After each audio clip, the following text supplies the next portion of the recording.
see you stagger in the street, and you can't stay on your feet, and you're faking in your sleep. You wish that you were deep. You can't hear me laughing to myself. If you could, you would be someone else. 'Cause I'm a punk rocker, yes I am. Well, I'm a punk rocker, yes I am. 'Cause I'm a punk rocker, yes I am. Well, I'm a punk rocker, yes I am. See me. What's going on, everybody?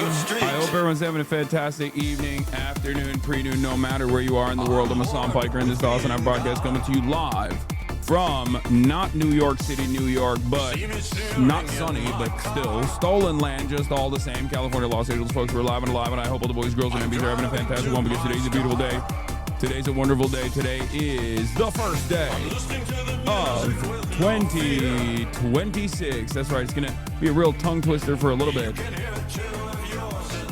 2026 is January 1st, 2026, ladies and gentlemen. You already know what it is. Let's go.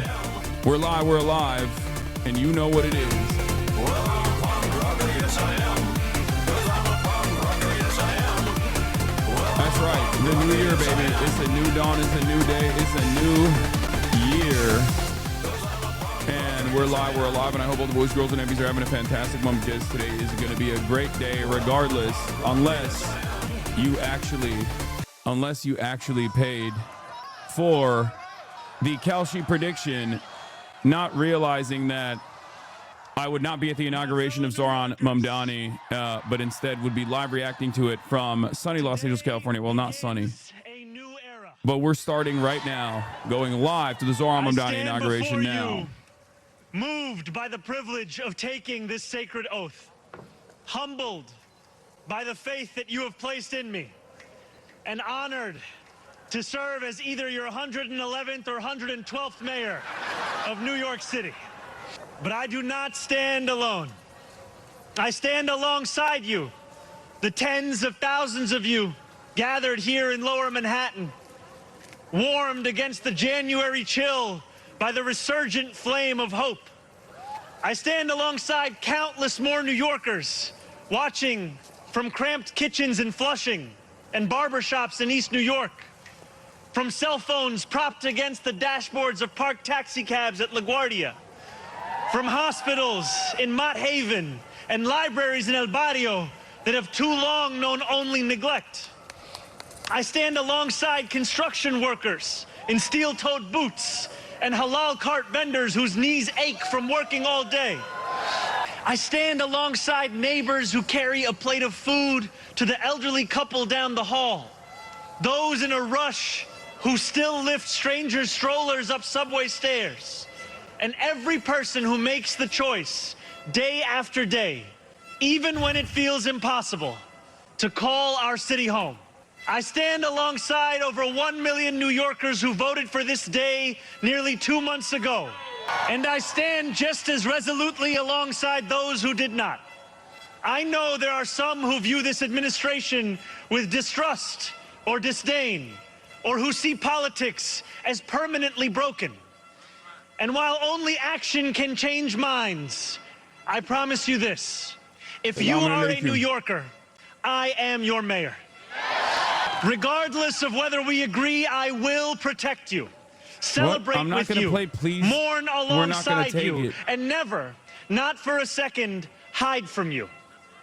I thank the labor and movement leaders here today, the activists and the elected officials who will return to fighting for New Yorkers the second this ceremony concludes, and the performers who have gifted us with their talent. Thank you to Governor Hochul. Thank you as well to Mayor Adams. Dorothy's son, a son of Brownsville who rose from washing dishes to the highest position in our city, for being here as well.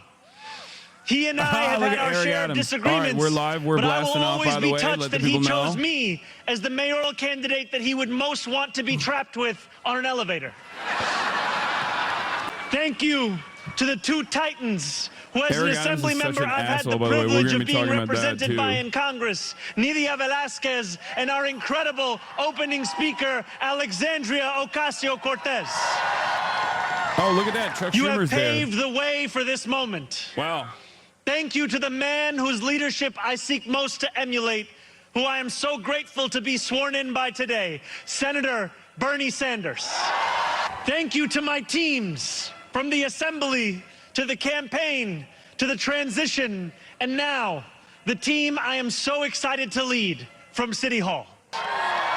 Thank you to my parents, Mama and Baba. Oh my God, for those raising hats, me, those hats are for so teaching swag. me how to be in this world, and for having brought me to Those this hats city. are so swag, bro. Thank you to my family from Kampala to Delhi. And thank you to my wife Rama for being my best friend. Bro, and I for swear to always God, I'm showing me the cold beauty just in watching everyday them from things. here. It's And most 62 of all, degrees in thank you California to this the morning, and it's people kind of of New cold, but York. I'm literally freezing just watching. I have chills A watching moment them. like this comes rarely. Seldom do we hold such an opportunity to transform and 27 reinvent. degrees, that's disgusting. Rarer still is it the people themselves whose hands are the ones upon the levers of change. And yet we know that too often in our past, moments of great possibility have been promptly surrendered to small imagination and smaller ambition. What was promised was never pursued. What could have changed remained the same. For the New Yorkers most eager to see our city remade, the weight has only grown heavier. The wait has only grown longer. In writing this address, I have been told that this is the occasion to reset expectations, that I should use this opportunity to encourage the people of New York to ask for little and expect even less. I will do no such thing. The only expectation I seek to reset is that of small expectations. Beginning today, we will govern expansively and audaciously. We may not always succeed, but never will we be accused of lacking the courage to try. To those who insist that the era of big government is over, hear me when I say this. No longer will City Hall hesitate to use its power to improve New Yorkers' lives. For too long, we have turned to the private sector for greatness while accepting mediocrity from those who serve the public. I cannot blame anyone who has come to question the role of government, whose faith in democracy has been eroded by decades of apathy.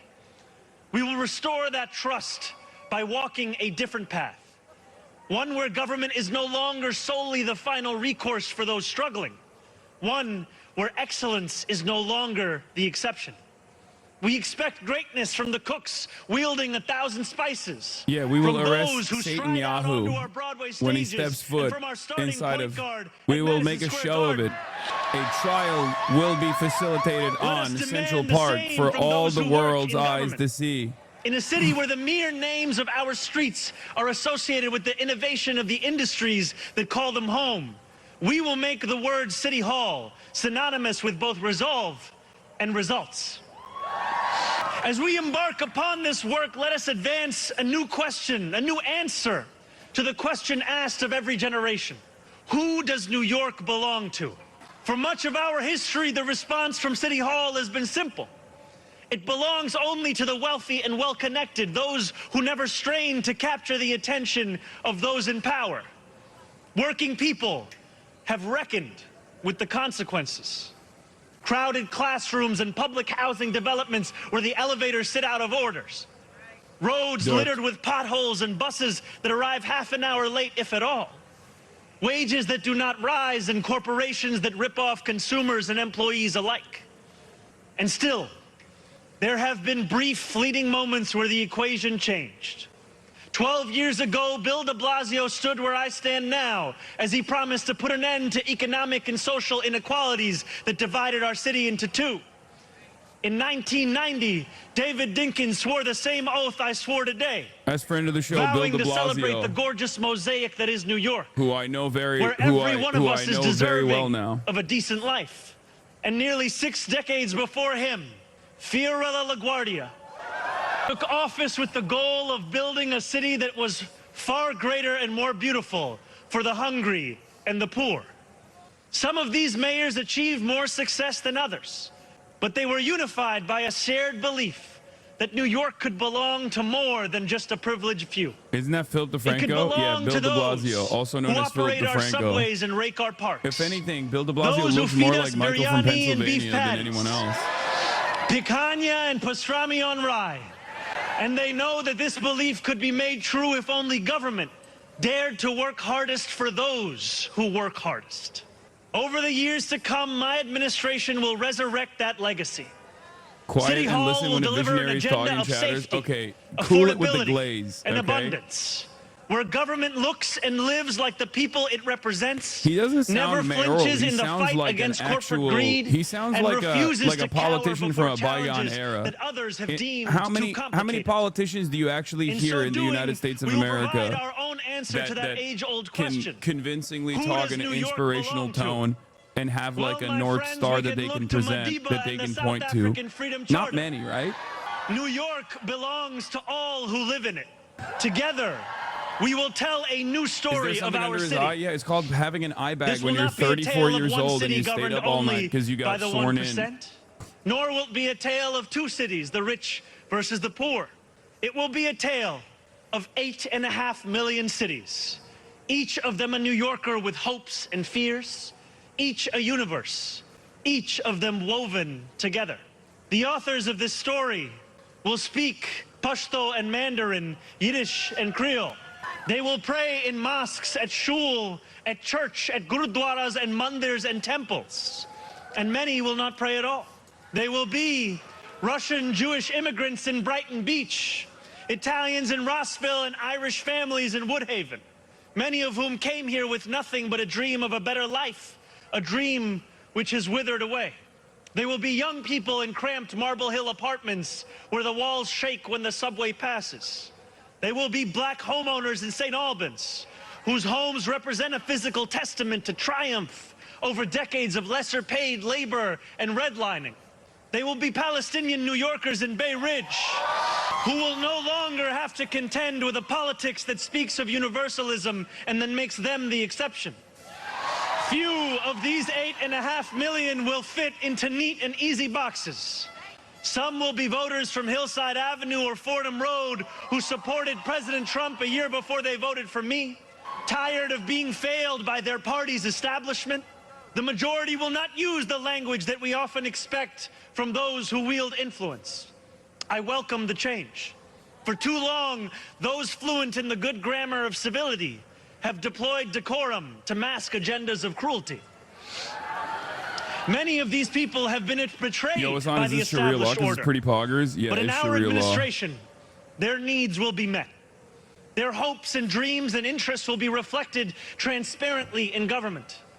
They will shape our future. And if for too long these communities have existed as distinct from one another, we will draw this city closer together. We will replace the frigidity of rugged individualism with the warmth of collectivism. If our campaign demonstrated that the people of New York yearn for solidarity, then let this government foster it. Because no matter what you eat, how you pray, or where you come from, the words that most define us are the two we all share: New Yorkers. And it will be New Yorkers who reform a long broken property tax system. New Yorkers who will create a new Department of Community Safety that will tackle the mental health When do all the crisis cops and let resign the right police now? focus on the Mass job resignation. they signed up to do. If you notice, like, New Yorkers who will take on the if bad you've been landlords who tracking the mistreat their flights, tenants, everyone. and free small business owners from the Yesterday, shackles of last bloated night, everyone bureaucracy. gathered And I'm proud at to be one of those Jewish New community Yorkers. centers, Hillel's, When synagogues, we won the primary and they all got. last They went to June, there were Teterboro many who said Airport these and flew out, aspirations and those who held escaping. them There's a mass had exodus come out happening of in New York nowhere. right now. They're all flying to Florida. Yet one man's nowhere is another Cops man's somewhere. and every Jewish person is flying, This and every movement billionaire came as out well. of 8.5 million somewheres. Taxi cab depots. If you were to and ask people, that's Amazon what they were saying, warehouses, you know, was going to happen. It's DSA just strange. meetings It and doesn't seem curbside like it, domino but games. The powers that be had looked away from these places for quite some time, Yeah, if woke they'd known Sharia. about them at all.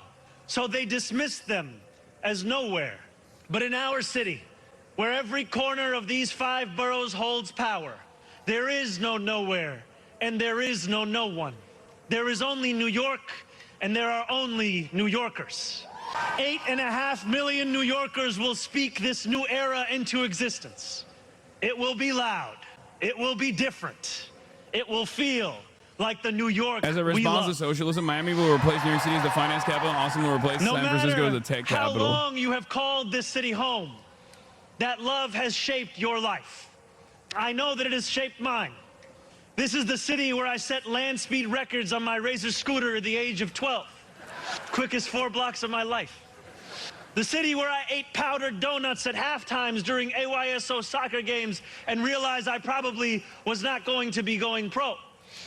The city where I devoured 2 big slices at Coronet's Pizza, played cricket with my friends at Ferry Point Park, and took the 1 train to the BX10 only to still show up late to Bronx Science.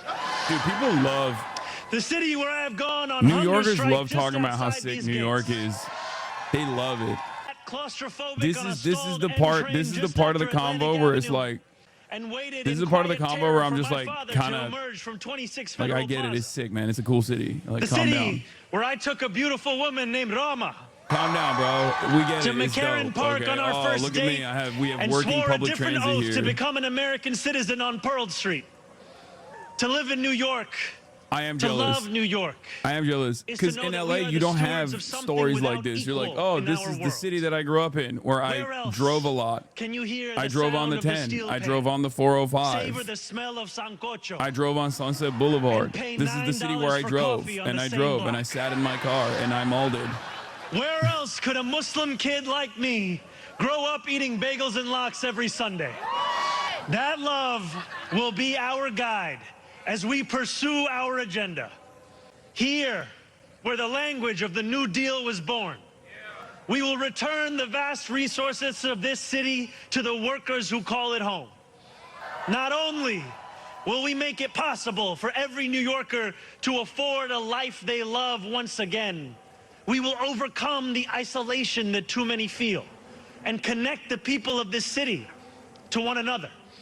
The cost of childcare will no longer discourage young adults from starting a family, because we will deliver universal childcare for the many by taxing the wealthiest few. Let him yap. Let him yap about what he's gonna say he's gonna do. Those in rent-stabilized homes will no longer dread the latest rent hike, because we will freeze the rent. Greeks are better 61. Thank you for lying in your username, but also giving me 5 gift of subs. Parker Brackets and service, ladies and gentlemen. On time will no longer be deemed Have a you small spoken to Zoran miracle, since the election? because we will Yes, make those buses I speak fast to him frequently, and free. including last night. These policies are not simply about the costs we make free, but the lives we fill with freedom. For too long in our city, freedom has belonged only to those who can afford to buy it. Our City Hall will change that.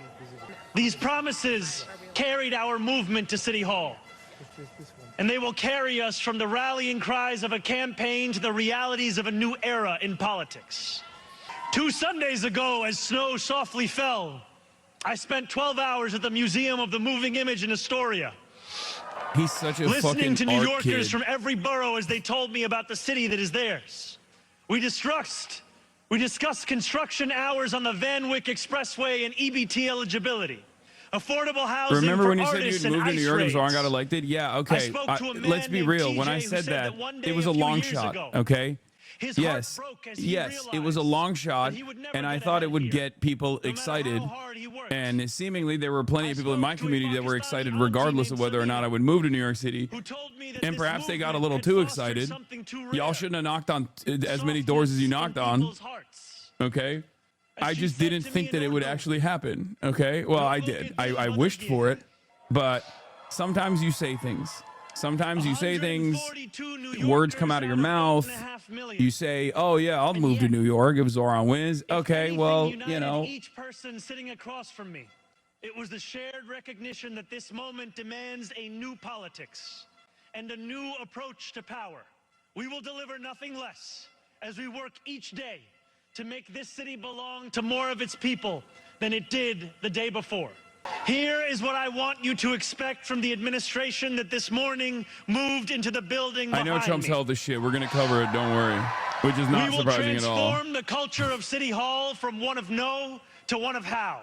It's We like will when I lie answer to about all gaming. New Yorkers, not to any billionaire or oligarch who thinks they can buy our democracy. Hey, look at that. Friend We of the will show. govern without shame and insecurity. Adam's there too. Making no apology for Adam what is we also there. believe. I don't know where he is. I think he's like I sitting was across elected as a somewhere from democratic Bernard socialist, because he and I will posted a photo, govern as but a democratic he socialist. thought I was going as well. He texted me last night. He's like, or this morning, he's like, are you going to the inauguration? I'm like, no, I'm in Los Angeles.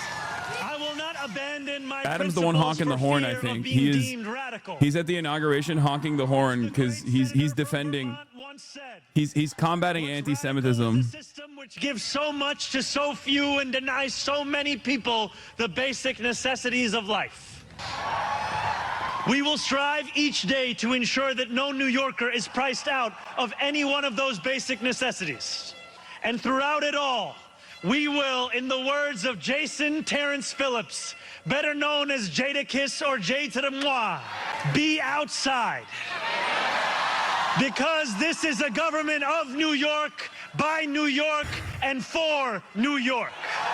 It's just crazy because it's like New Yorkers have this like New Yorker supremacy ass attitude, but low key they kind of can have that because it's like one of the only functional If you cities. are able, whether you are And here even then, it's in a today or state of anywhere disrepair, watching, quite to stand with me. in many respects. But you know, in comparison to the rest of the I ask goddamn you country, to stand with us now and every day that follows. City Hall will not be able to deliver on our own. And while we will encourage New Yorkers to demand more from those with the great privilege of serving them, we will encourage you to serious demand question: more why is the of crowd so yourselves small? as well. Insiders, I don't know. I think there's a separate we began place. over a year ago did not end with our election. It will not end this afternoon. It lives on with every battle we will fight together. Every blizzard and flood we withstand together. Every moment of fiscal challenge we overcome with ambition, not austerity, together. Every way we pursue change in working people's interests rather than at their expense, together. No longer will we treat victory as an invitation to turn off the news.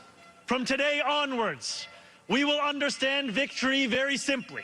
Something with the power to transform lives, and something that demands effort from each of us every single day.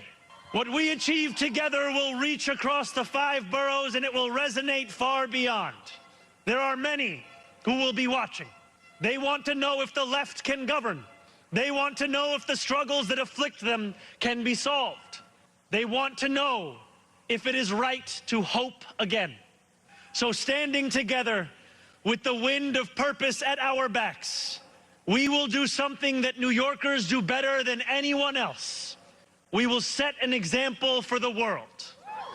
If what Sinatra said is true, let us prove that anyone can make it in New York and anywhere else too. Let us prove that when a city belongs to the people, there is no need too small to be met, no person too sick to be made healthy, no one too alone to feel like New York is their home. The work continues. The work endures.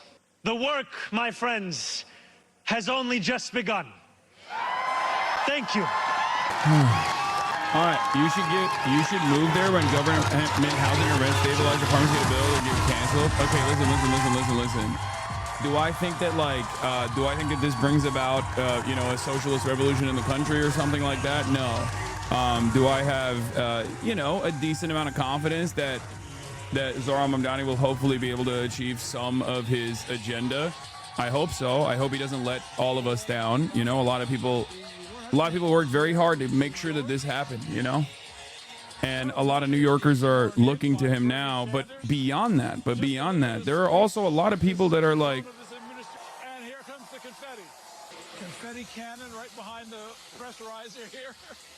Didn't see that one coming. well, hold on. Quite a number of themes that he... What I was gonna say is, sorry, I just got a text message. What I was gonna say is like, I think this is gonna be modest, incremental, expansions of already existing social safety nets, things like that. Hopefully it'll be successful. And there will be a lot of pushback, no matter how modest or how incremental. And there will also be a lot of criticism that comes from the left flank too, as is always the case, right? There will be a lot of people on the left flank that are going to say he's not doing what he's supposed to be doing, all this stuff, or he promised so much more, he's not doing it. And it's always going to look like, unmute, man, shut the fuck up, dude. God damn, let me do some goddamn commentary. Suck my dick. Oh my God, we're 36 minutes in. New year, new me. Haven't even put my prediction or goals out there about how I'm not going to be fucking malding as much anymore. I haven't even had the moment to lie to you about not you know, yelling at you guys, and you're already being freaking annoying. Calm down. Okay, there you go. First mauled out of the gates. First malding out of the gates, swinging. It's been 37 minutes since I started the broadcast. You know, new year, same you reacting to one guy. It's not even one guy. There's hella guys. It's never one guy. When I'm getting one guide, I'm not actually getting one guide. I'm getting 10 guide. I'm getting 100 guide. I'm getting 1,000 guide. Anyway, stop. Make sure you expose your true colors before you lie to us. I don't even know what that means. But yeah, look. Ultimately, he has, you know, he has a solid team around him. There's some people, obviously, that I'm not too fond of, and not like from his team, but I mean from his, you know, new mayoral team, right? But outside of that, I think hopefully he'll be able to to change certain things, to improve people's lives a little bit to the best of his ability from the position that he has, in spite of all of the pushback that will inevitably come. And not only that, but also he'll be an inspirational figure in the same way that Bernie was an inspirational figure for him. And I know that a lot of people on the left flank get mad about him constantly praising Bernie Sanders and propping up Bernie Sanders and assume that he's going to betray a lot of the other things that he said he was going to do, or betraying like his anti-Zionist activism and things of that nature. But I think you have to understand, if someone who is a lifelong anti-Zionist activist has also been inspired by Bernie Sanders and has positions that I would say are far more to the left and far more radical than Bernie Sanders on a lot of issues, then what makes you think that there won't be others that are equally inspired by Zohran Mamdani and will then run for office and win on positions that are far more radical than Zohran Mamdani's in terms of being on the left? This is how things work. This is why I always say change takes time. It doesn't happen overnight. And in many instances, you have to work within the confines of what is possible, right? That's just the reality.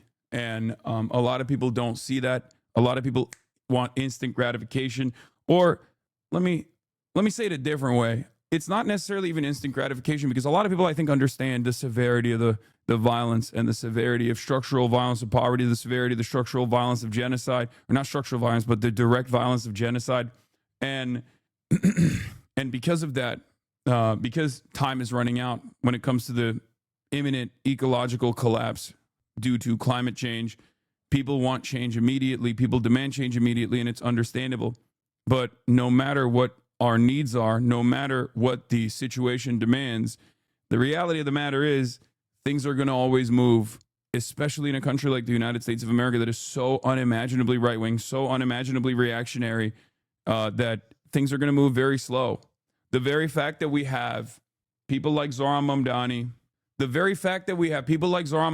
who are seen as positive figures in American politics, I mean, this is unheard of. This is unheard of and unimaginable even in like 2016.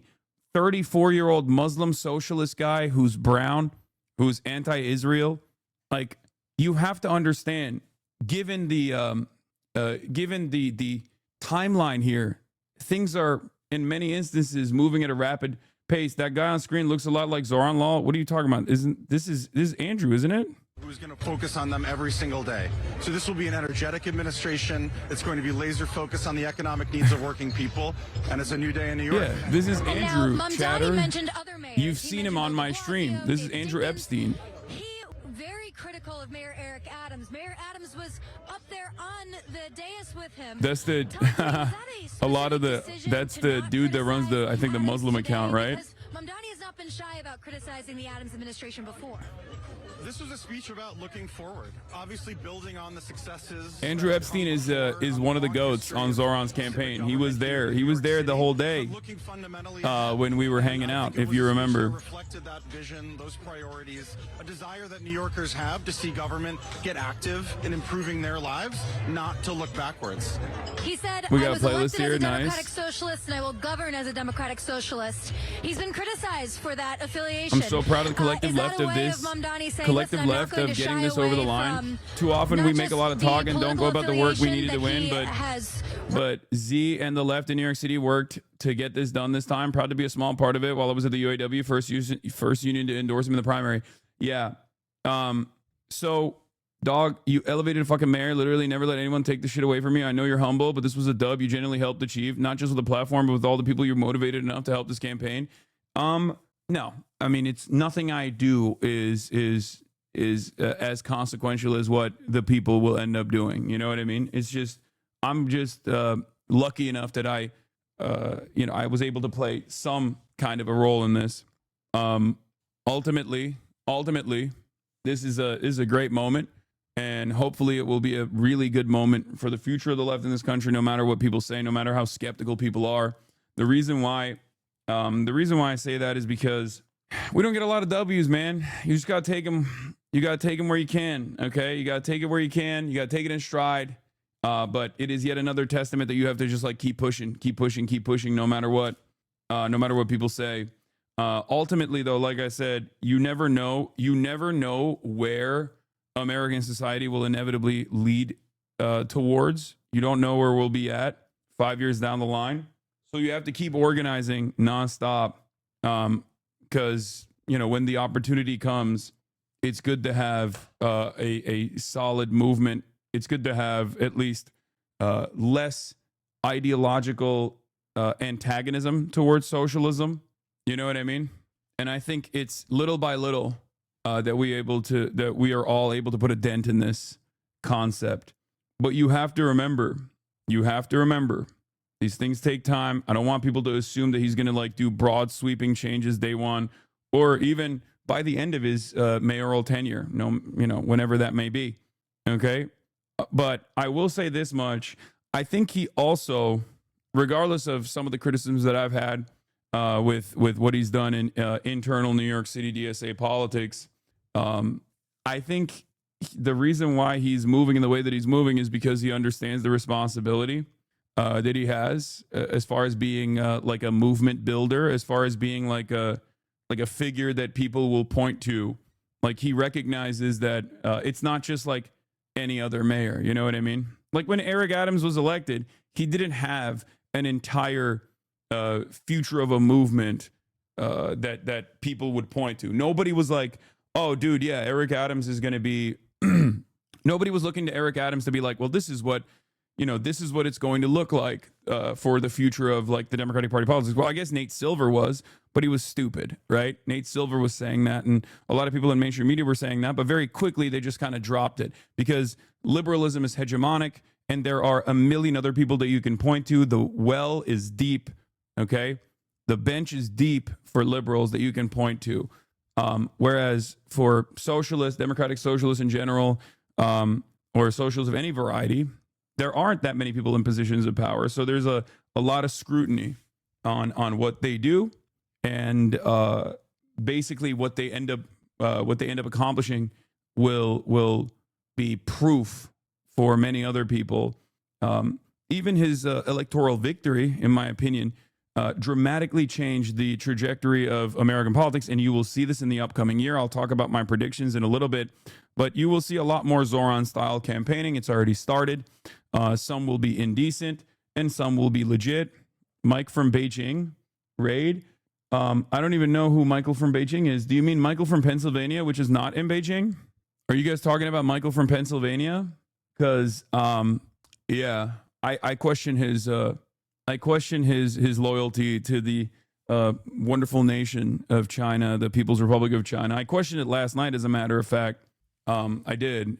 He has yet to go to China, so I don't even know if he's a real one. He might be one of these like Falun Gong style operatives. You know what I mean? He's like, oh, I'm Chinese, but then like I might have seen him outside of a Chinese embassy or two holding up one of those signs talking about like, you know, they're doing organ harvesting in China, that type of thing. I'm just very suspicious about whether or not he's real. He might have even gone to like a Shenyun show or something. I don't know. So it's just strange that a lot of people believe that he is, just because his name is like Central Committee, that he's actually pro-China. I don't know. I can't tell until I see him in China, you know? That's all I'm saying. Explain this. Kalshi, pay me my 1.2 million. He's right there. That's so funny. Okay. Once again, another L for me. Okay. I probably should have gone. And but you have to remember, I'm not a New Yorker. Okay. Let the New Yorkers have their New Yorker moment. Did you even watch the chairman's New Year address, you fake white Chinese? I did. As a matter of fact, I literally did. And I was talking to Michael from Pennsylvania. I was quizzing him on it. I'm flying to Woke Mecca tomorrow morning. I have my prayer mat and my pronouns ready, baby. Hell yeah, Andrew. I'm bankrupt now. Another 5 years of wage slavery under Hassan Piker. Austin Ox, that's your fault. He mentioned Wukong. It was sick. Xi, I mean. Here it is. Here's his President Xi's New Year address where he mentions Wukong. There were some interesting moments in this. I obviously, you know, I watched it. I read it. I analyzed it, as one is supposed to do. But basically talking about how the next 5-year plan is only starting and how many targets that they've achieved, ingenuity, and all that good stuff. Obviously, the parts that Americans will pay attention to is like the conversation surrounding Japan, the conversation surrounding Taiwan. The unification with Taiwan is inevitable and it's unstoppable. That's what he said. And, you know, we'll see what that means in 2026. Did more gaming than you in 2026. Take that. She did. Anyway, I can't believe you thought that I would not have watched the Xi Jinping inaugural address. Or not inaugural, New Year's address. But now the important stuff. Personal news. How was your New Year's Eve? My New Year's Eve was fine. I hung out with some friends. I basically left. I left the New Year's Eve party I was at, 30 minutes after the ball dropped, and I went back home to go to sleep. And then this morning I woke up and shot a very special episode with some friends of a special podcast that'll be coming out. I don't even know when. I won't say what I did, but I did a little bit of voice acting, even though my voice is a little bit busted right now. And that's pretty much it. That's all I've done today. And, a little bit of reading. Man, your life's a fucking movie for real. Yeah, no, my life's a movie. You already know what it is. Disney Pixar sodas too. Oh, well, something like that. Something like that. Similar cast. Let's just say. I believe I will be getting a haircut today from Jeff. I don't know where he's up to, what he's up to, but that'll happen later. But yeah, as far as the Kelshi prediction goes, told you guys not to bet on anything.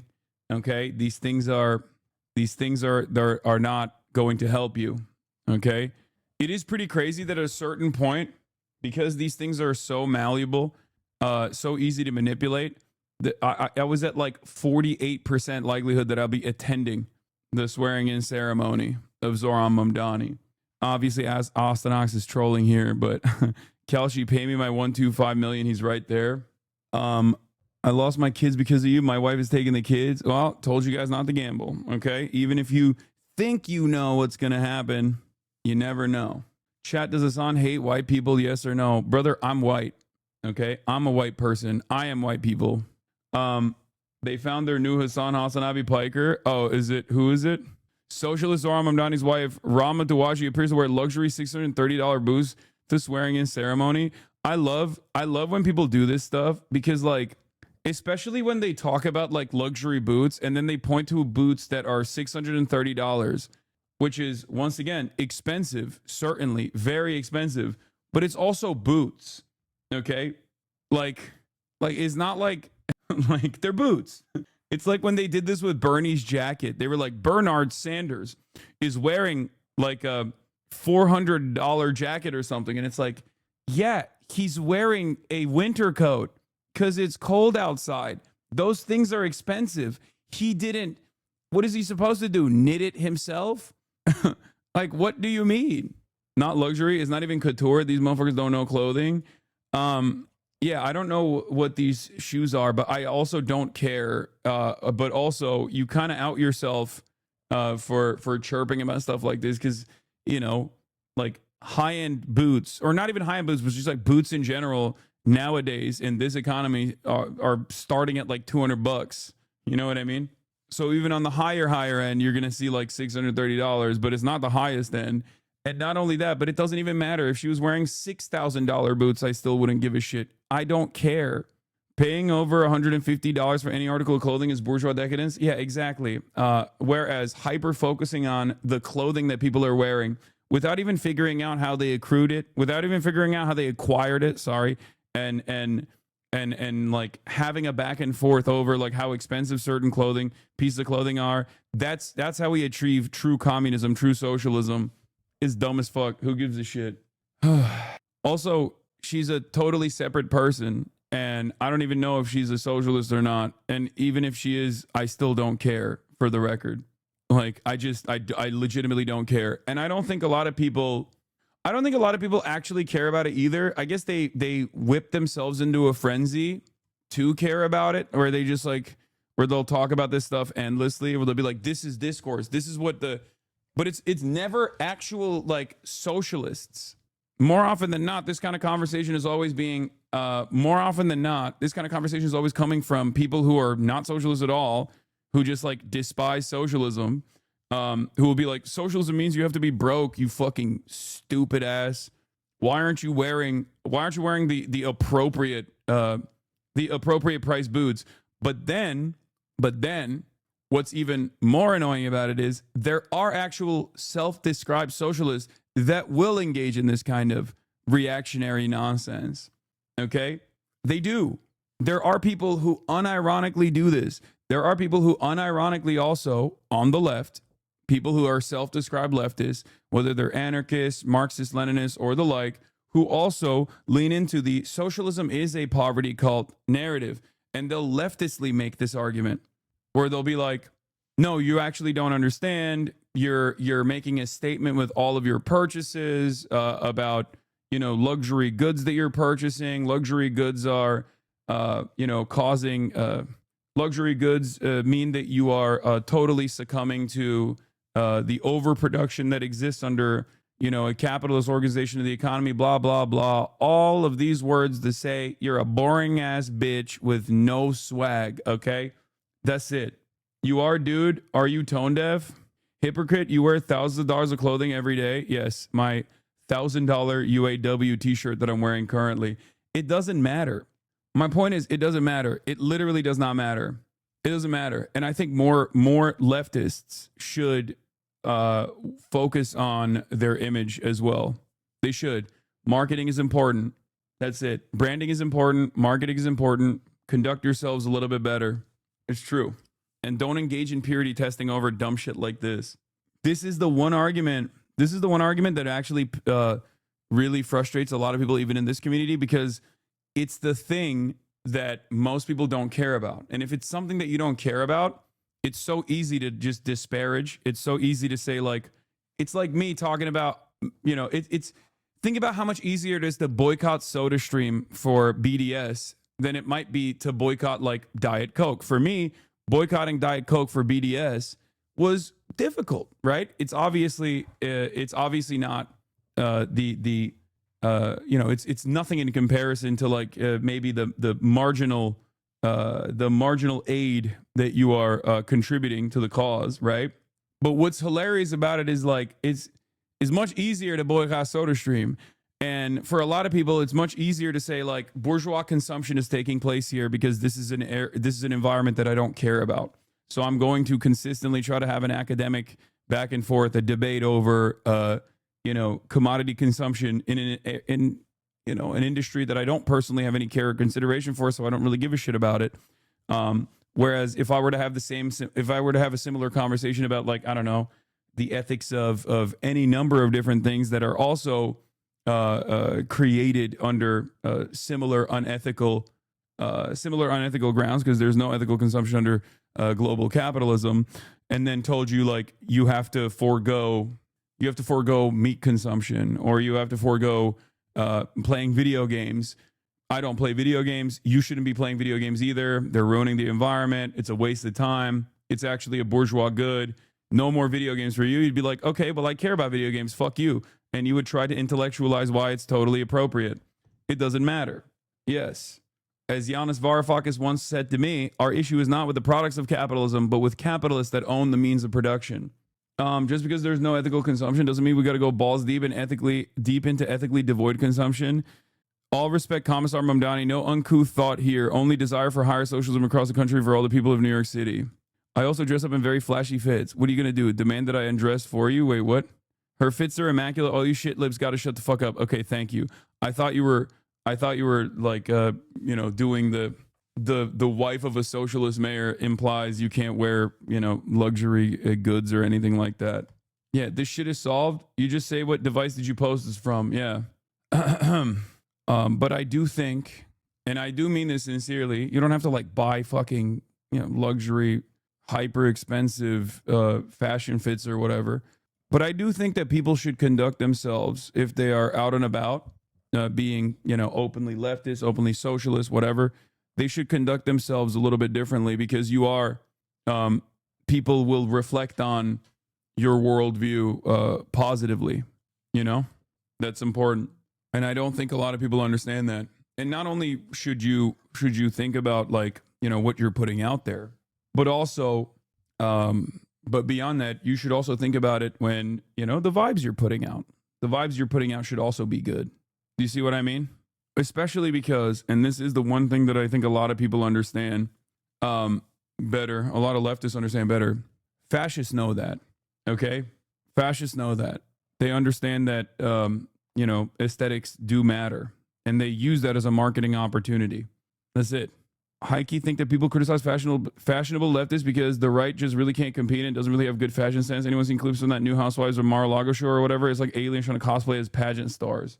Being frugal doesn't mean being cheap. It means thinking about the long-term use of a product and sometimes choosing a more expensive, better quality product. Yes, but you don't even, my point is you don't actually have to justify it. I genuinely don't think so. And I never thought you had to justify things like that, So that's it. Nice shirt, King. We didn't think it would fit you. No, it fits. Anyway, if you're watching Fallout, have you watched a new opening? Great funny commentary on child labor capitalism. I have not. I have not seen the last episode, at least. In any case, please talk about Jack Smith today. Dude, there's no shot. Liberals are living, I think liberals genuinely are living on a different planet. Chatter. Why would I care about the House GOP, House Judiciary, Jack Smith deposition? I genuinely don't understand. Because, like, if you needed to see the transcript of this deposition to understand that this entire thing was fraudulent, like, you're out of your mind. Like, of course it was a fraud from the start. Please talk about how the ballroom is not a ballroom. Oh my God, I've heard this. This is the new conspiracy that the ballroom that they're building is actually the ballroom that they're building in the White House is not the East Wing ballroom, but it's actually a data center or something. I love that. I love silly shit like that. That's my favorite type of silly stuff that people think. Yeah. What is the exact difference between liberals, leftists, and socialists? Can I get a clear indication of the difference between being a liberal as well as being a leftist and being a socialist and how they're similar or different? I'm just confused at the notion of what it is, trying to figure out what exactly I am. Liberalism as a political theory is the political association that, or the political theory that dictates the defense of private property that you own on your own, not just personal property. Socialists and leftists make a distinction between personal and private property. Private property is property that you can actually rent seek over. Private property is property that you can actually accumulate capital over. Liberals want to defend private property first and foremost. Leftists, which is a made-up term, but I consider the leftists to be in the United States of America adjusted to how far right our culture is, our governance is. Leftist is anything ranging from social democrats all the way to like Maoist third worldists, right? But for the most part, socialism and leftism primarily is anti-capitalist. Okay, liberals are pro-capitalist. There are varying degrees of leftists out there, but socialists are and anti-capitalists are what determines whether you are a leftist or not. There are obviously revisionist and reformist socialists out there who believe that you can have modest and incremental reforms in the direction of a full-blown socialist organization of the economy, like a change in the organization of the economy turning into a socialist one. And there are those who believe in a revolution. However, I don't really think that you can achieve that without tremendous organizing regardless. I feel like this is such a broad issue that it's like very difficult to explain in, a short, pithy way. But understand that liberals are people who oftentimes will adopt socially progressive values, but when it comes to the economy, are almost entirely in alignment with what we would consider conservatives. Conservatives are also technically liberals as well, because America is a liberal capitalist country. There's two different versions of liberalism. Liberals in the way that we understand it here in America versus liberalism as a political theory. Ray Dossier on YouTube made a video claiming the White House ballroom is a data center. She's been popping off. You should react to her YouTube video. It'd be good content. Is she being sincere or is she joking? I can't tell. Socialists want big government to rein in the productive forces. Neoliberals want big government to only maintain the forces of capital extraction. Sure. So wait, you're a liberal then, right? Aga? No. Does your immediate family share your political views? No, of course not. Not on everything. Now, there's a difference between social democrats and democratic socialists. And the only reason why I consider AGA is a emote, is that what it is? The only reason why I would consider social democrats in the United States of America to be a part of the left is because most of our socialist politicians their only output is social democratic. And that's partially because the United States of America is so fucking slammed far right in terms of its economic perspectives that even social democrats and a modest incremental change in the direction of social democracy to gain an expansion of the existing welfare state in even Western Europe is seen as like a radical concept. It's seen as a totally radical concept that many Americans are terrified of. There are also different ways of governance. Obviously, you have one-party states or you have multi-party states but are dominated by a singular party. I would say most countries, whether they have a parliamentary structure, a presidential structure, or any number of different forms of governance, still end up aligning with like a one-party concept. I think it's I forget who said this initially, but it's like America is a one-party state, but in the most American fashion of decadence, they have two parties that have the same viewpoint. I slaughtered it. Yeah, here I'll say it. The quote is, "The United States is also a one-party state, but with typical American extravagance, they have two of them." Julius Nyerere. The reality of the matter is America is a one-party state as well, but with typical American extravagance, they have two of them. This doesn't mean that like both parties are completely aligned on everything, but there is an established consensus. There is an established consensus on certain things that neither party actually will change.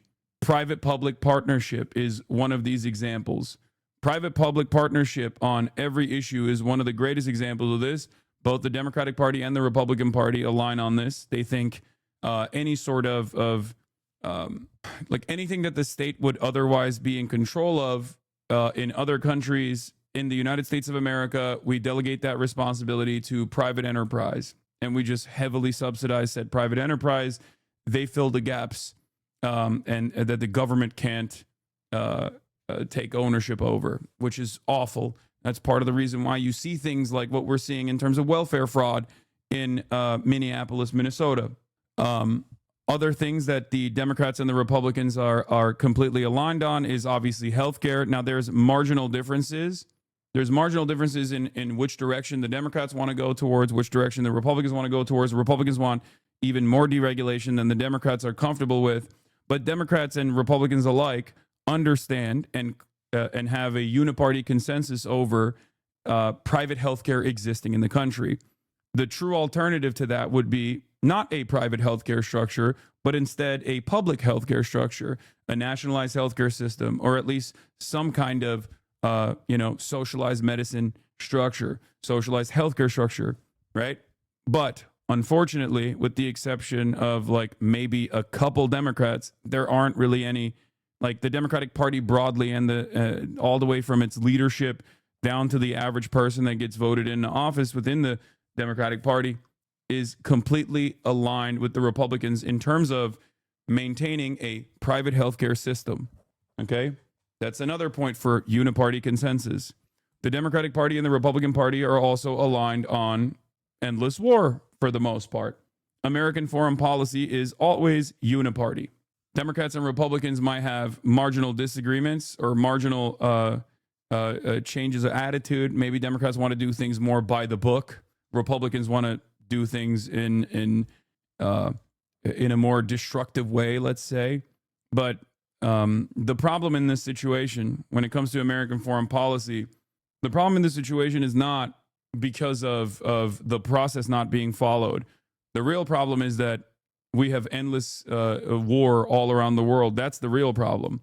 And unfortunately, there is not really a single Democrat out there who is genuinely anti-war. One of the glaringly obvious examples, especially nowadays, that people tune into is Israel, right? Democrats and Republicans are almost completely aligned on Israel. They are. People try to make it seem as though there's big differences there, but not really. And with respect to the Democrats, they don't even try to communicate major differences between themselves and the Republicans on the issue of Israel. That's another moment for a uniparty consensus, right? And while there are differences in opinion when it comes to social issues, and social issues are still unimaginably consequential for millions of Americans between the Democratic Party and the Republican Party, social issues such as a woman's right to choose. Democrats broadly are in favor of a woman's right to choose, although there are still some naysayers, or maybe even Ezra Klein, that make an electability argument around getting anti-choice Democrats elected, right? And that's really stupid. Democrats, by and large, are pro-choice, okay? And that's a big difference. Other major differences between the Democratic Party and the Republican Party, because now that we talked about some of the uniparty consensus, things that actually pertain to people's, modes of existence, things that actually pertain to people's living conditions, things that actually pertain to people's material realities. Unfortunately, Democrats and Republicans are two sides of the same coin on that. There's a lot of uniparty consensus on the broad strokes. But when it comes to social issues, that's where there are big differences, right? Republicans, on the one hand, do not shy away from engaging in white supremacist, racialized, agitative propaganda in an effort to galvanize their base, in an effort to radicalize their base. Democrats don't do that. Democrats, at least by and large, try to present themselves as progressive, try to present themselves as being pro-black, pro-brown. And unfortunately, in recent years, there is another established, at least in this last election cycle, there was another established uniparty consensus moment with immigration. Up until this last election cycle, Democrats had always presented themselves as pro-immigration. But the 4 years of Joe Biden and the increased migration patterns that took place in the United States of America and the public backlash that came from that made the Democrats very fearful about their pro-immigration position, and they actually flipped it. And they tried to present themselves as also being anti-immigration. This, of course, was bad for elections, it was bad politics, and it was bad policy. But but the reality of the matter is, in the past, they were at least seen as pro-immigrant. The pro-immigration position didn't really become a big thing for the Dems until Trump won. Then they switched. Why are you trying to reform the Democratic Party into being more to the left if you know it's inherently a bourgeois party and nowhere near your worldview socialism? Because I believe in organizing in the current I believe in organizing in the current political reality that we live in, and not one that I hope we lived in. Right? It's not, I can't organize in a hypothetical alternative future where there is already like a pre-existing and very viable socialist party in a parliamentary structure, or a third party that's like a genuine contender, or in a country where people are not automatically anti-socialist and anti-communist in the most reactionary ways possible. You got to work within the confines of what's given to you. You got to work within the confines of reality. And the reality of the matter is, currently, the only party that is at least remotely seen as favorable to even socialist contenders, even though they do their very best to try to excise socialists from their ranks with regular frequency due to being a bourgeois party participating in a bourgeois democracy,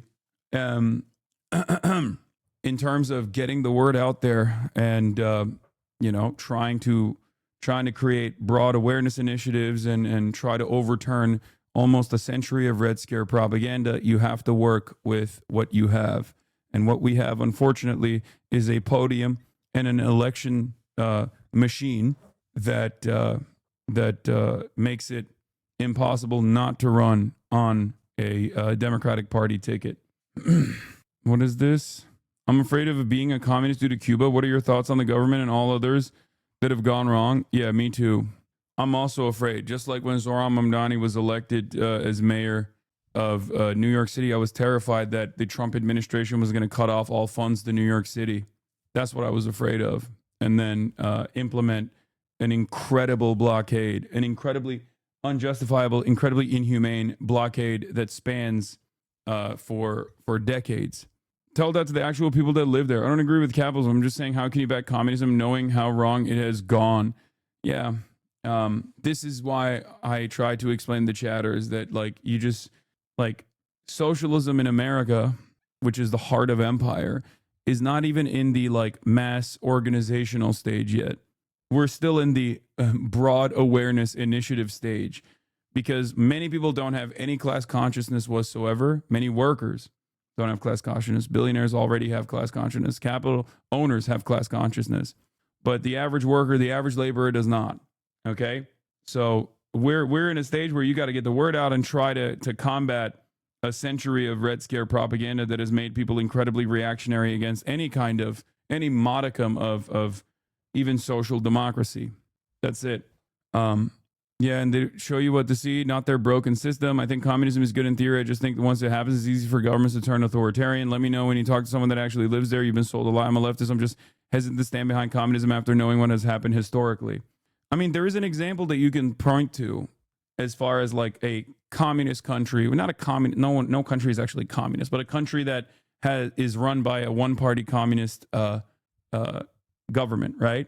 When you have foreign capital, when you have access to foreign markets and foreign capital, okay, and you are able to utilize central planning, it can be tremendously beneficial, and it can be actually impossible to avoid, impossible not to consider. And that is China. Vietnam has a version of this as well, but China especially, right? Because, Vietnam has had a lot of reform, and China has had some reforms as well, but they have clearly been able to bring, almost 1 billion people out of extreme poverty over such a short period of time.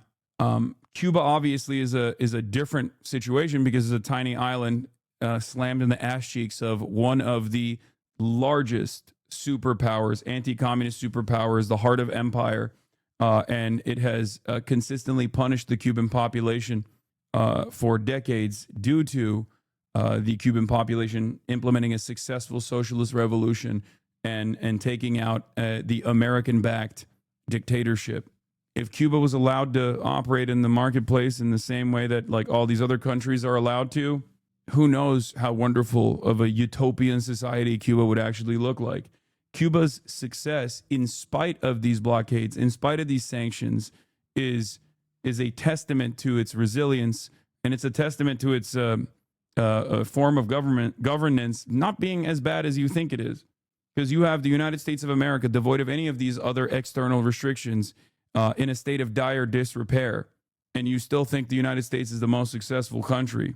You have to look at the material conditions to analyze what countries' starting points are pre-socialism, post-socialism, versus what countries look like without any sort of external factors at play, and the way that they develop on their own.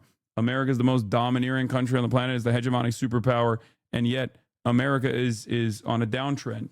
And yes, there's no political system that is immune to authoritarianism or bad actors. Yes, also all forms of governance is authoritarian, obviously, if you want to get down to it.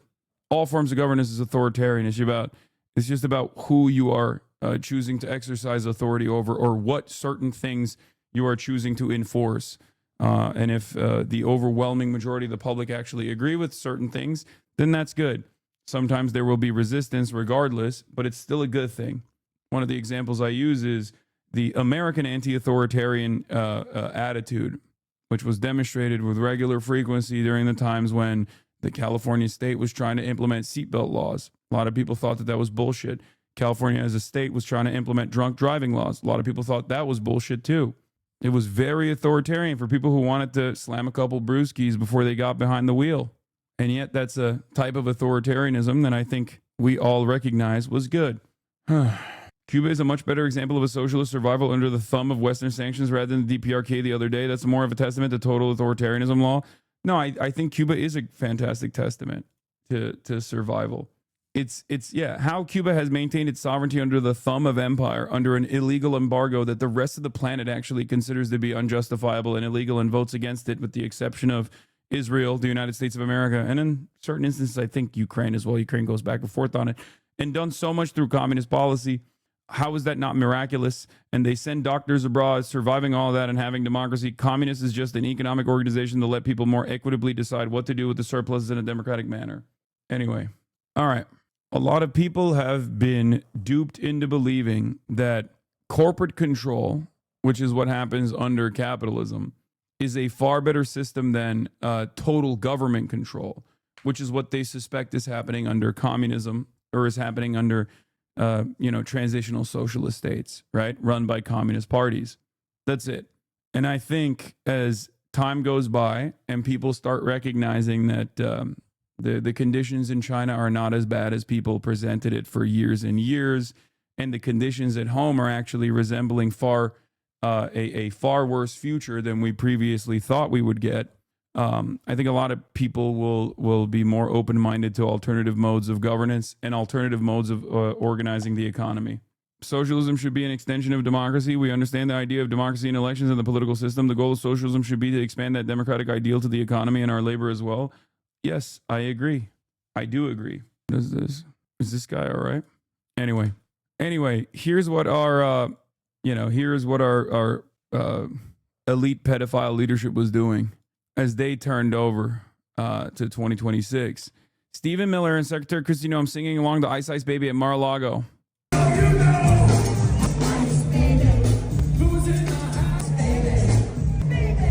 They're so gross, dude. It's just like they're such fucking gross losers. I don't know how to describe it other than like just let it play. Let it play in and of itself. They're gross losers. They're incredibly cringe. Someone else at Mar-a-Lago? Oh, yes, of course, who could forget? Israeli Prime Minister SATANYAHU attended President Trump's New Year's Eve party last night at Mar-a-Lago. Per Prime Minister spokesperson, Netanyahu is the only foreign leader who was invited to the event and the only one ever to have attended the president's New Year's ball. Yeah, I wonder why. It's because you got to invite your boss, okay? When your boss asks you what your New Year's Eve plans are, and you're forced to invite him. Smallest, most spotted dick, driest pussy club. Yeah. Look at how FaZe rang in the new year. What is this? Stable Ronaldo just won $300,000 betting on a gay couple kissing during the New Year's ball drop in New York City. That's W. W homosexuality. Couple kissing on TV for my parlay to hit. Please. Kai Cenat, Macklemore, Travis Scott, Stable Ronaldo, Burger. Okay, I'm the first person in the world to say that, number one. Number two, gay couple. Gay couple. Ah! Ah! Ah! Oh my God! Oh my God! Oh my! Ah! Who the fuck? Who would... The betting markets have to be so dumb because that's the easiest bet of all time. Okay? That is literally the easiest fucking bet of all time. Like, that is a 100% lock. Why would anybody put that up? Who would be like, oh, there's no way that there will be a gay couple kissing at Times Square in New York City, in Manhattan, on New Year's Eve that will be on camera? Like, you're out of your fucking mind. What? He probably had to bet at least 50K to win 300K on a line like that. That is the most insane. Like, that's the easiest bet of all time, brother. At that point, it's not even gambling. What the fuck? It was a parlay. He's clip farming, right? It's probably not good. I mean, it's probably not real. Okay, so why didn't you win a bunch of money, Mr. Easy Bet? Because I don't gamble on principle. This is like, I'm not doing shit like this. I'm too broke to find this funny, not gonna lie. What is this? New Year's 2026 begins with a gay kiss. It's heartwarming to see that while everyone else is spending New Year's with family and friends, and wokeness was screen recording gay people kissing. That's so funny. Yeah, that's like betting that Anderson Cooper is going to be uncomfortable when what's his face is going to get too sloppy and too drunk on the CNN broadcast. You know what I mean? Yeah, that's a lock. It's like, it's so stupid. That is still less pathetic than spending it doing this. He spent New Year's Eve alone in a parking lot filming the entrance to a daycare. Nick Sorter unfortunately got bounced from quality New Year's Eve party here in Minneapolis. So I'll be ringing in the new year from the parking lot. Dude, what? Why would you admit to this? I don't understand. Dude, what the fuck? Yo, this is straight loser behavior, brother. You are a whole ass loser. Oh my Lord, you are such a ginormous loser. Are you joking? I think like this stuff is so pathetic. The fact that people actually wear this on their fucking sleeves, like this is what they're doing, is a testament to how little they understand. Careful, your next words might be ableist. What is this? New ESPN Scott Van Pelt visibly disgusted after two men making out popped up on a screen during New Year's coverage. Yeah, live makeouts on SportsCenter. Get into it. He said in his response to the normal couples. Oh, what are we? He said in response to the gay couple before catching himself. Yeah, live makeouts on SportsCenter. Get into it. Oh, what do we got? We got love in the air. Yo, he just went. It came out of his mouth and he tried to grab it and put it back in. Oh, what are we? A bunch of, love is in the air, folks. That's a broadcaster right there, dude. That's a broadcast. That's a professional. That's a consummate professional. He noticed. He noticed he was maybe live reacting a little too fast. I love seeing shit like this. This is so funny. Damn, I thought SVP was one of the good ones. I mean, he's Unc. He might have accidentally, you never know what his motivations are. He might have accidentally just like thought he could make a joke and then very quickly caught himself, you know? Yeah, live makeouts on SportsCenter. Get into it. Oh. Oh, get into it. I mean, fuck. Oh, God. What are we doing? What do we got? We got. What do we got? We got love in the air. That's what we got. Oh, that's funny. I just don't think you can. You just. What do we got? We got love in the air. Tony and Mike on kazoos. Who's having a good time? Happy New Year, everybody. The only person excited for that kiss was Ronaldo. I mean, it's just, who cares? Like, what are we, gay? I mean, I'm gay. Yeah, that's what he should have said. If those words came out of his mouth, he had to literally be like, I'm gay. I love men. I love having sexual intercourse with men. Is my favorite. I'm coming out right now. That's the only way to preserve your career at that point. Okay. He almost failed a quick time event. Yeah. Almost. Drunk Andy Cohen goes off on Eric Adams and BJ Novak was visibly pissed. He's a Republican. Watch it. I don't think BJ Novak is a Republican, dude. Is he? The fuck? That'd be strange. The final moments. Yeah, I gotta go pee. Of But yeah, this is like a classic. It's a classic New Year's Eve thing. Andy Cohen gets shit-faced. Mayor Adams. No. Chaotic. Or are we going on a de Blasio style? No. Oh, no. I Do just, this, Anderson? I just want to say.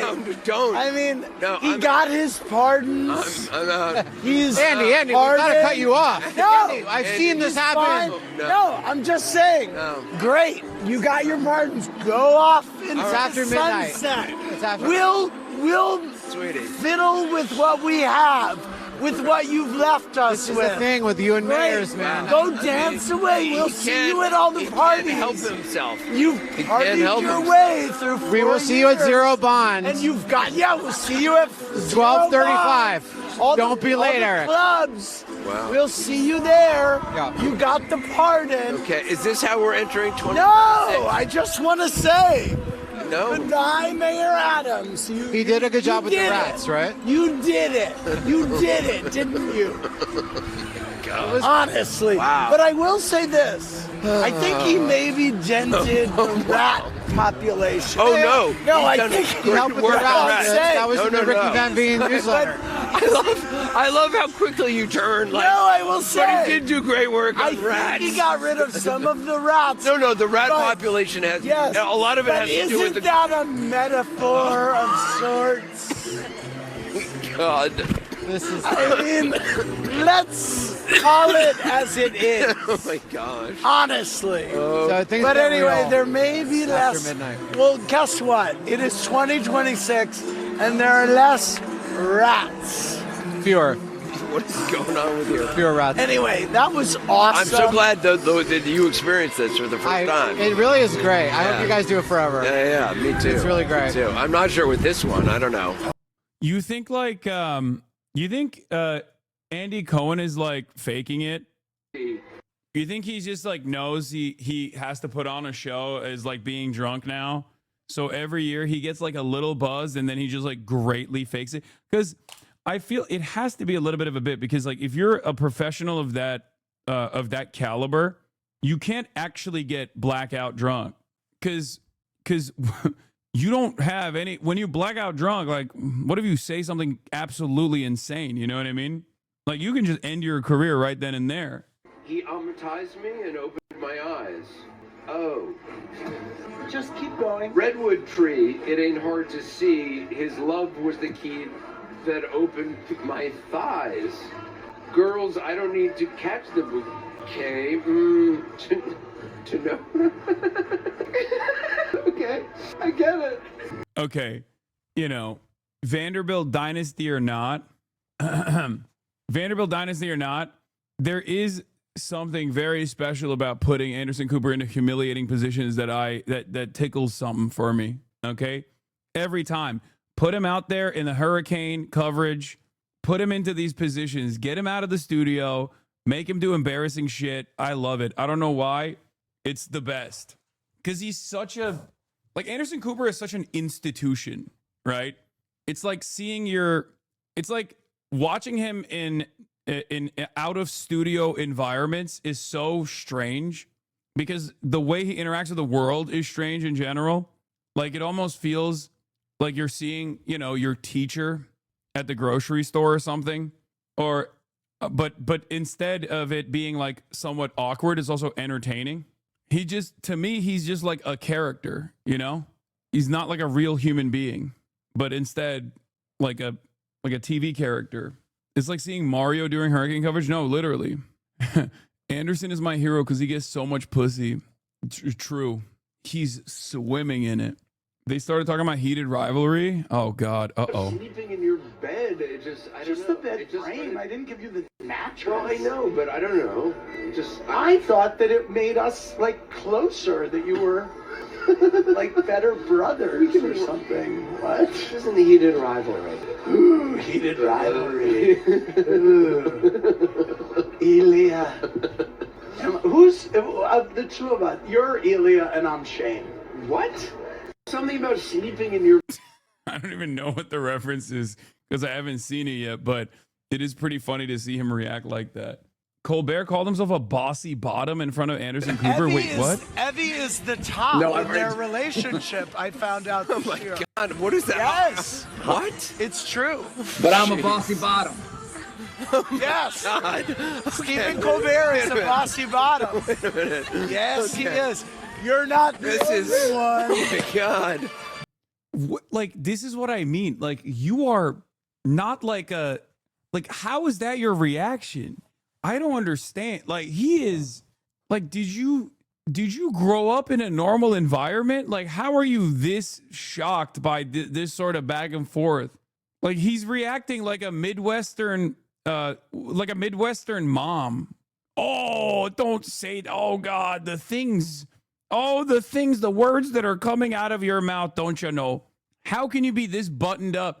There ain't no way he's this buttoned up, bro. He is one of the most famous gay men in America for like the last 4 decades, and also very handsome. There's just 0% chance that he wasn't getting into some mischief, right? Let the old gays pearl clutch. Yeah, I think he's literally playing the straight man. And yeah, no pun intended. It's not in a punny way, but like straight man in a comedy There term. is a bossy bottom. Wait a minute. Yes, he is. You're not the only one. Oh my God.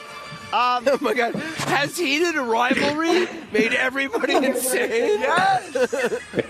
Yes. I mean, is this a heated rivalry effect? Yes, it What is. is going on? I guess so. My God. I guess so. If Stephen Colbert starts talking Exactly. in Russian to me, I'm going to fall. Yeah, if Stephen Colbert is saying I'm a bossy bottom, you just got to go with it. You got to play with it. Anderson Cooper is an alien. He lives in New York City and says his favorite pizza is fucking Domino's. That I don't understand. Andy kept calling Anderson's kids Amish because they didn't know shit. Wait, what? He's not like homeschooling his kids though. Do we react to Zohran Speech Live? Yes, and you missed it. Isn't he a vegan? Maybe that's why Domino's is vegan options and most New York City pizza places don't. Wait, what?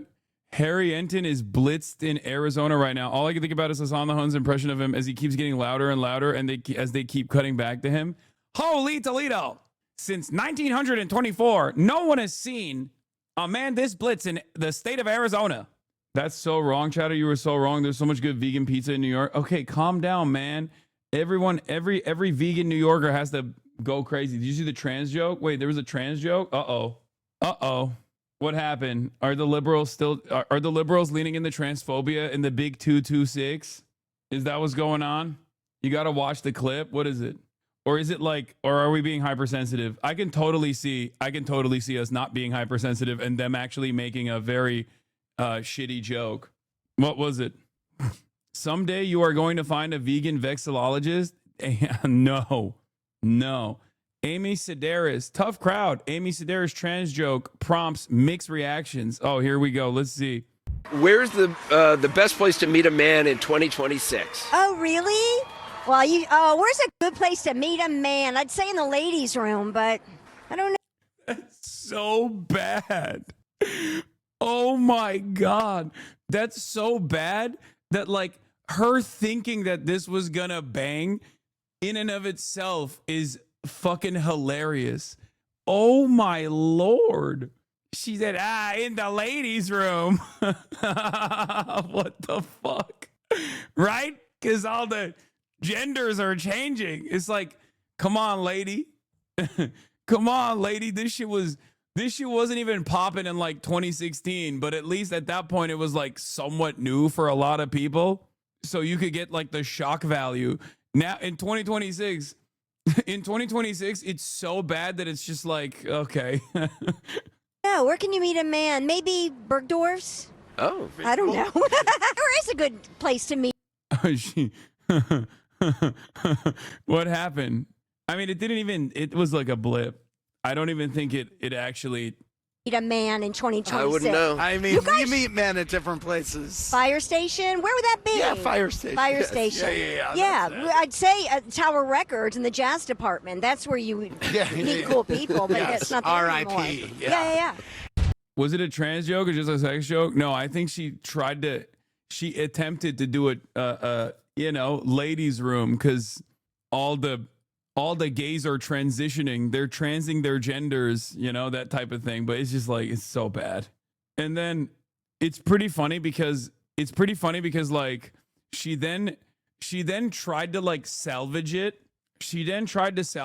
And it just like all of our reference points are, you know, so old. Oh, really? Well, where's a good place to meet a man? I'd say in the ladies. Like in this situation, she could have just like turned it on herself and been like, you know, where you can't meet a man in Amy's box, you know, something like that, which still would have been like, not the best joke, but turning it on yourself, I think would have been probably a little bit funnier in that situation and more in line with like a boomer joke. No, Hasan. Wait, what do you mean? That's exactly in line with like boomer humor. What are you talking about? Self-deprecating boomer jokes? Hello? If you're a comedy writer, you're writing comedy for the voice of the person who's going to say it. That's 100%. That is 100% like boomer gold, you know? That's like, that's going to make your fathers and your mothers guffaw, okay? That's the type of shit that like Gen Xers would go crazy over. They're like, I love lead poison and this kind of humor. I love consuming lead. Yeah, that's wedding speech gold, brother. Exactly. It's like just inappropriate enough. It's just like it's inappropriate enough, but it's also tame enough at the same time. All right. Speaking of comedy, once again, we're looking at how incredibly sad many conservatives are and how they spent their New Year's. First, we looked at End Wokeness, who spent his New Year's Eve screen recording gay men kissing on New Year's to get mad about, to incredible 18,000 likes. Wow. He really banged on that one.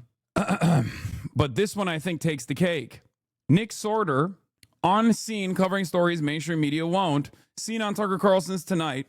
Okay, he was out there doing the damn thing. He was out there doing real journalism. Here he is, spending New Year's Eve alone in a parking lot in Minneapolis, Minnesota, filming the entrance to a fucking daycare. Nick Sorter says, unfortunately, I got bounced from the quality New Year's Eve party here in Minneapolis, so I'll be ringing in the New Year from the parking lot. Apparently, my attempt at saying Happy New Year in Somali wasn't convincing enough for the bouncers. Sitting alone in your rented Honda Civic, blasting EDM, trying to get a creep shot of a New Year's Eve party outside of a childcare facility that's been the victim of endless amounts of harassment and, you know, scrutiny as well. What a banger way to bring in the new year, dude. And the reason he was told is because of this. Let me out. Journalist Nick Sorter is toying with the Somalis at the Leering Center in Minneapolis. You're trespassing. Nick, you're trespassing in my country. What's up? I'm just here to wish everybody a happy new year from the quality Leering Center here tonight. Bro, you are like, this is just, you're like a fucking, you're a whole ass weirdo, man. How do people have no, like, how do they not see what this comes across as? How are there so many people who look at this loser shit and go, hell yeah, brother, keep up the good work? I don't understand it. Why? Like, I'm thinking about the reversal of this, okay? I'm thinking about the role reversal of this, like some, you know, hyper woke person, right? Some hyper woke person trying to do this like outside of like a daycare facility operated by like you know, a bunch of Christians or something. And that would still be lame. Like, it would be, even if it's something that is supposed to be a political ally of mine, right? Even if it's an action that's being taken by like supposedly a political ally of mine, it's like, that's still weird. Like, go enjoy your life. Go enjoy your fucking life. What are you doing? Also, I'm beginning to feel like a lot of these guys are engaging in this kind of thing because this is the only time where they can be around children, I feel like, because so many of them unironically look like they're not legally allowed. Like, they're not legally supposed to be around 500 feet of a school, you know? Want to say anything to everybody? You're trespassing, sir. Huh? You have no You're right trespassing in my country. Live, sir. Live, please. Live? What do you mean live? I'm living well. Go to the house. Yeah. I'm on the sidewalk. What are you talking about? You're on our parking lot. Like, the nervous energy. Like, every part of this is so whack.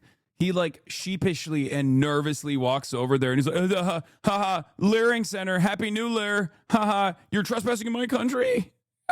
You're trespassing in my country. I'm on the sidewalk. Why can't I be a nuisance? It's just like, it's so strange. It's such a strange thing to do.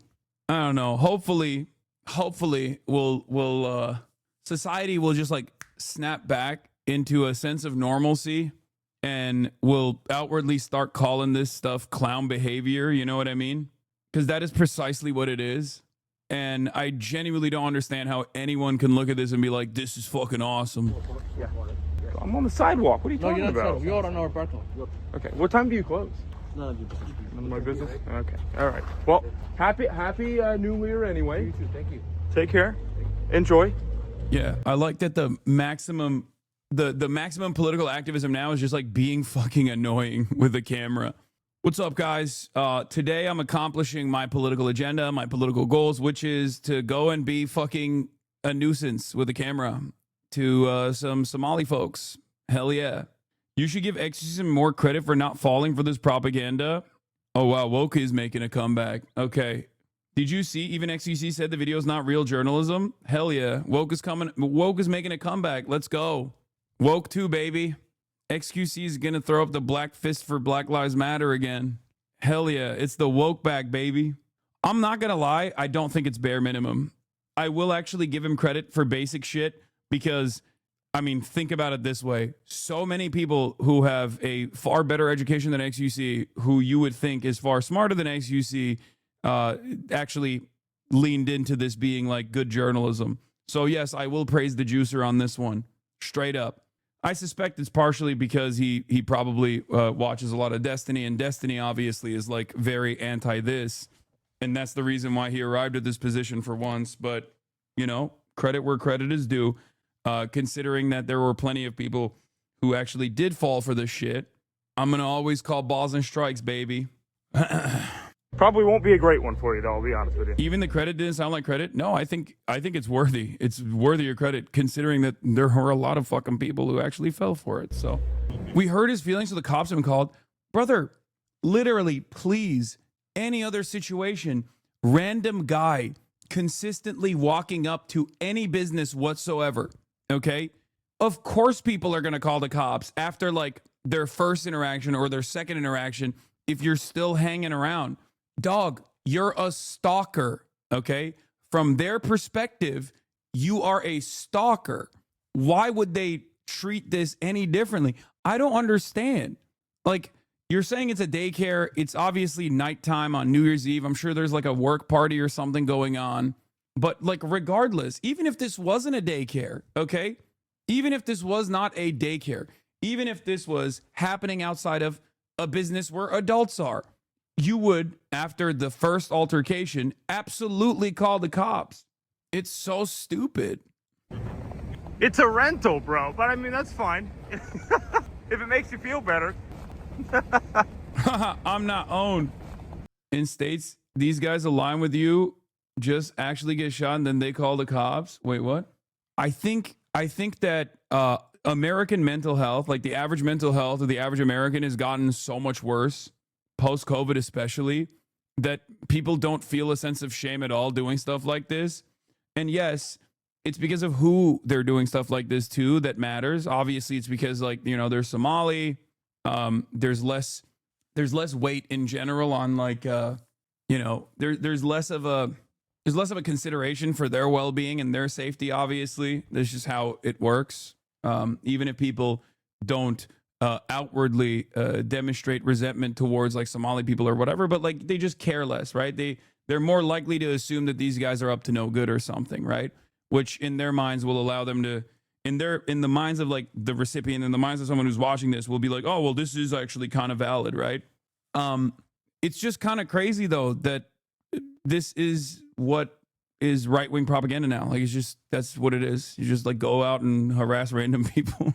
Like, you go out and you just film yourself outside of a business. Like, even if it's a business where there's actual, you know, fraud taking place, while there is an investigation being conducted, right? You still shouldn't do stuff like this. it's strange. It's a very strange thing to do.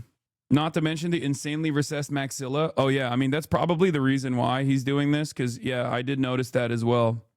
His insanely recessed maxilla is probably causing him, because he's not even low tier normie status. Very, very low PSL score for this guy.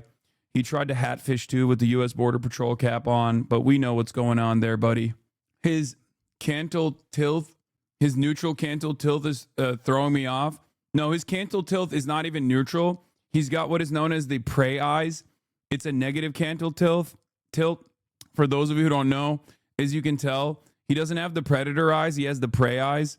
That's probably also another issue here. And he's definitely rocking at least a Norwood 3 in terms of his balding, which once again is going to lead to a very low PSL score. Not only that, but also the goatee is far out of fashion. It's not even a completely connected goatee either. It's a disconnected goatee, so I'm taking points off of that as well. Obviously, his jawline is virtually non-existent, and he's got a little bit of a double chin going on here too. So everything here is bad. Stop speaking in terms I know. Hasan, stop. You're scaring me. What do you mean? It's a mog eat mog world out there, baby. Yeah, his side profile is really devastating. And there's nothing really redeemable here. Not even the brow ridge is pronounced enough. He's got nothing going on.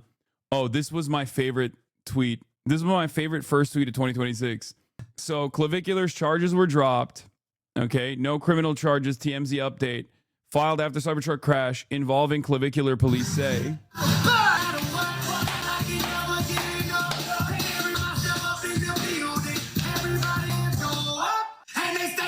Yeah, I mean, I told you it's Florida. And also the fact that I told you it's Florida. That's number one. Number two, there's plenty of evidence that this dude was like actually stalking him. There is like, but I told you first and foremost, it's Florida. Okay. It's Florida. It's Florida. It's Florida. Anyway, Taylor Lorenz says all the people on here saying he was going to spend the rest of his life in jail didn't account for his jawline and optimal maxilla structure. Yeah, she's right. It's the halo effect. Obviously, the prosecutors took one look at his facial structure, realized he's a high-tier normie on a Chad-like ascension, and decided to not cut that Chad-like ascension short before he reaches true Adam status. Said, "Hey, we can't. We have to be a part of this journey. We have to see. He's mogging us. He mogged the judge. He mogged the prosecutors. He mogged the cops. One day he will be a true Adam, or whatever." I don't know if this is a meme or what. What is this? Clavicular was posting stuff like this barely 10 months ago. I don't have access to the beach since it's cold, and if I coat max for a pic, I'll lose my body halo. So I have posed in front of my grandma's art. She took the pic, by the way.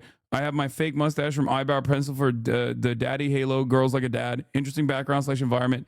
NT effortless pose, high trust expression. There's simply no way this wouldn't be good for dating apps, right? Yeah, no, I do believe it. I do believe him posting stuff like this. Yeah, it's not like what he's posting now is any different than this. So he's mentally ill.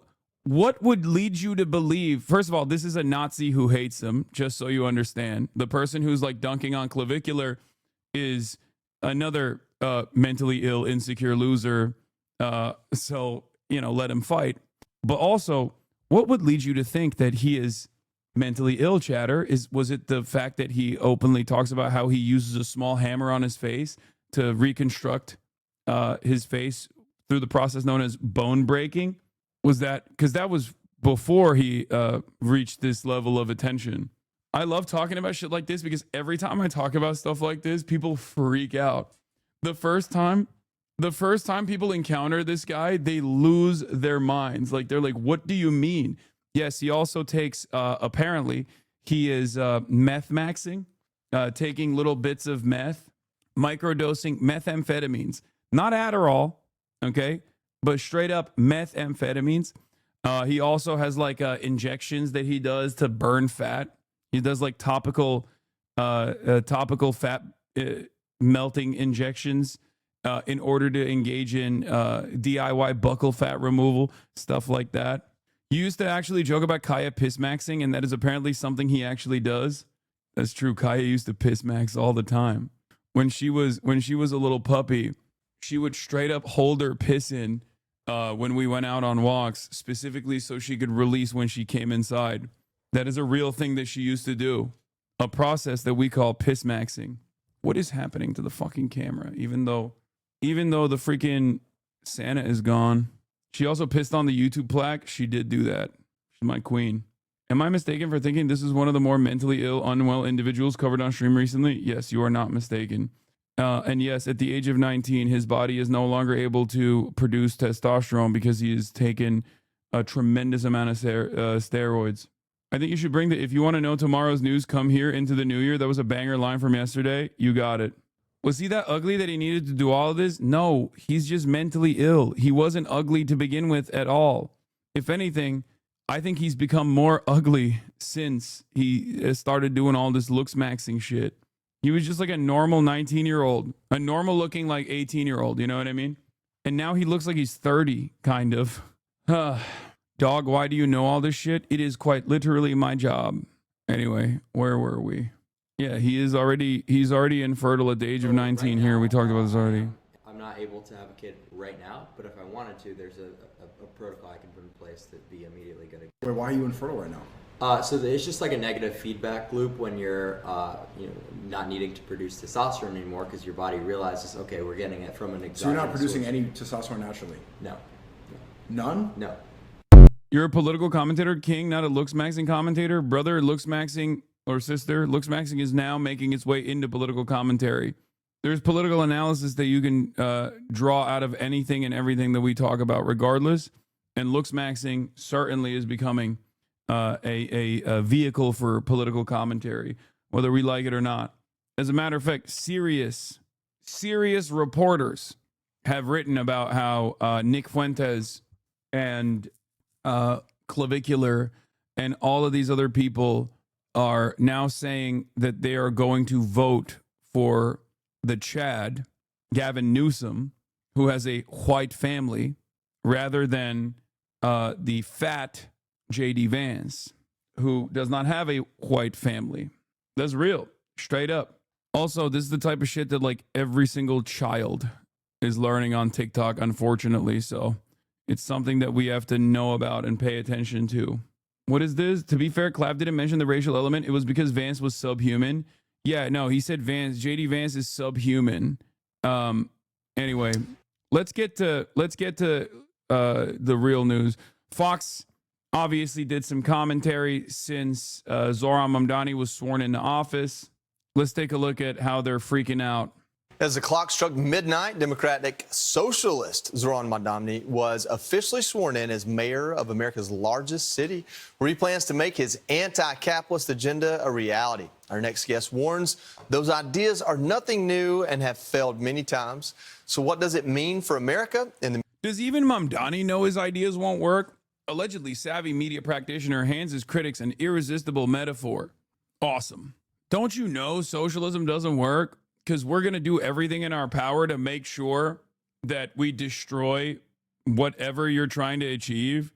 Because God forbid we let anybody get the wrong idea that even a little bit of social democracy and the government doing things that are good for the working class could potentially create an environment of hope for a better future. And we can't have that happen, because then all of these people are going to assume that they can demand more from their elected representatives, and more usually will mean, things that harm the bottom line of capital owners and corporations. Obviously, we can't do any of that. So we're going to do everything we can to slap it down.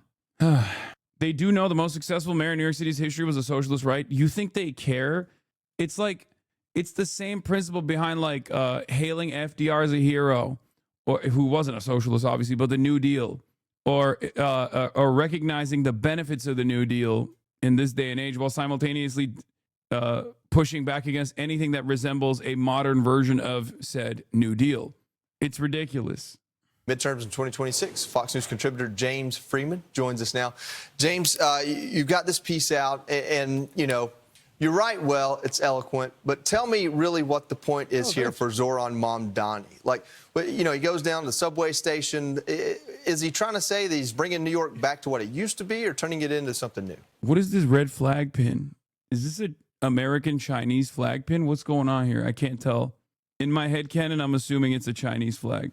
Yeah, thanks, Joey. I think he's trying to say he's going to somehow return public transit to its former glory and generally expand city It's services. The US Marines? But is the U.S. Marine flag? Okay, in my mind, it's the Chinese flag.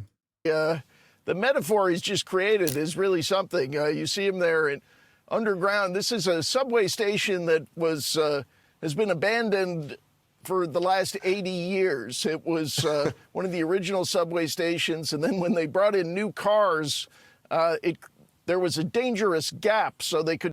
I wonder if there's any symbolism associated with this, and perhaps like they are refusing to recognize that and instead making commentary over it. No longer use this platform and closed it down in 1945. So dated, obsolete, dark, dingy is kind of a nice description of socialism and the misery it's caused over the last century. Let's hope, let's hope this isn't some kind of sick sense of humor for him, but maybe it's kind of a way of lowering expectations. But they should be very low. These are policies he's promised that have failed all over the world and in New York City as well. We've had some form of rent control for roughly a century.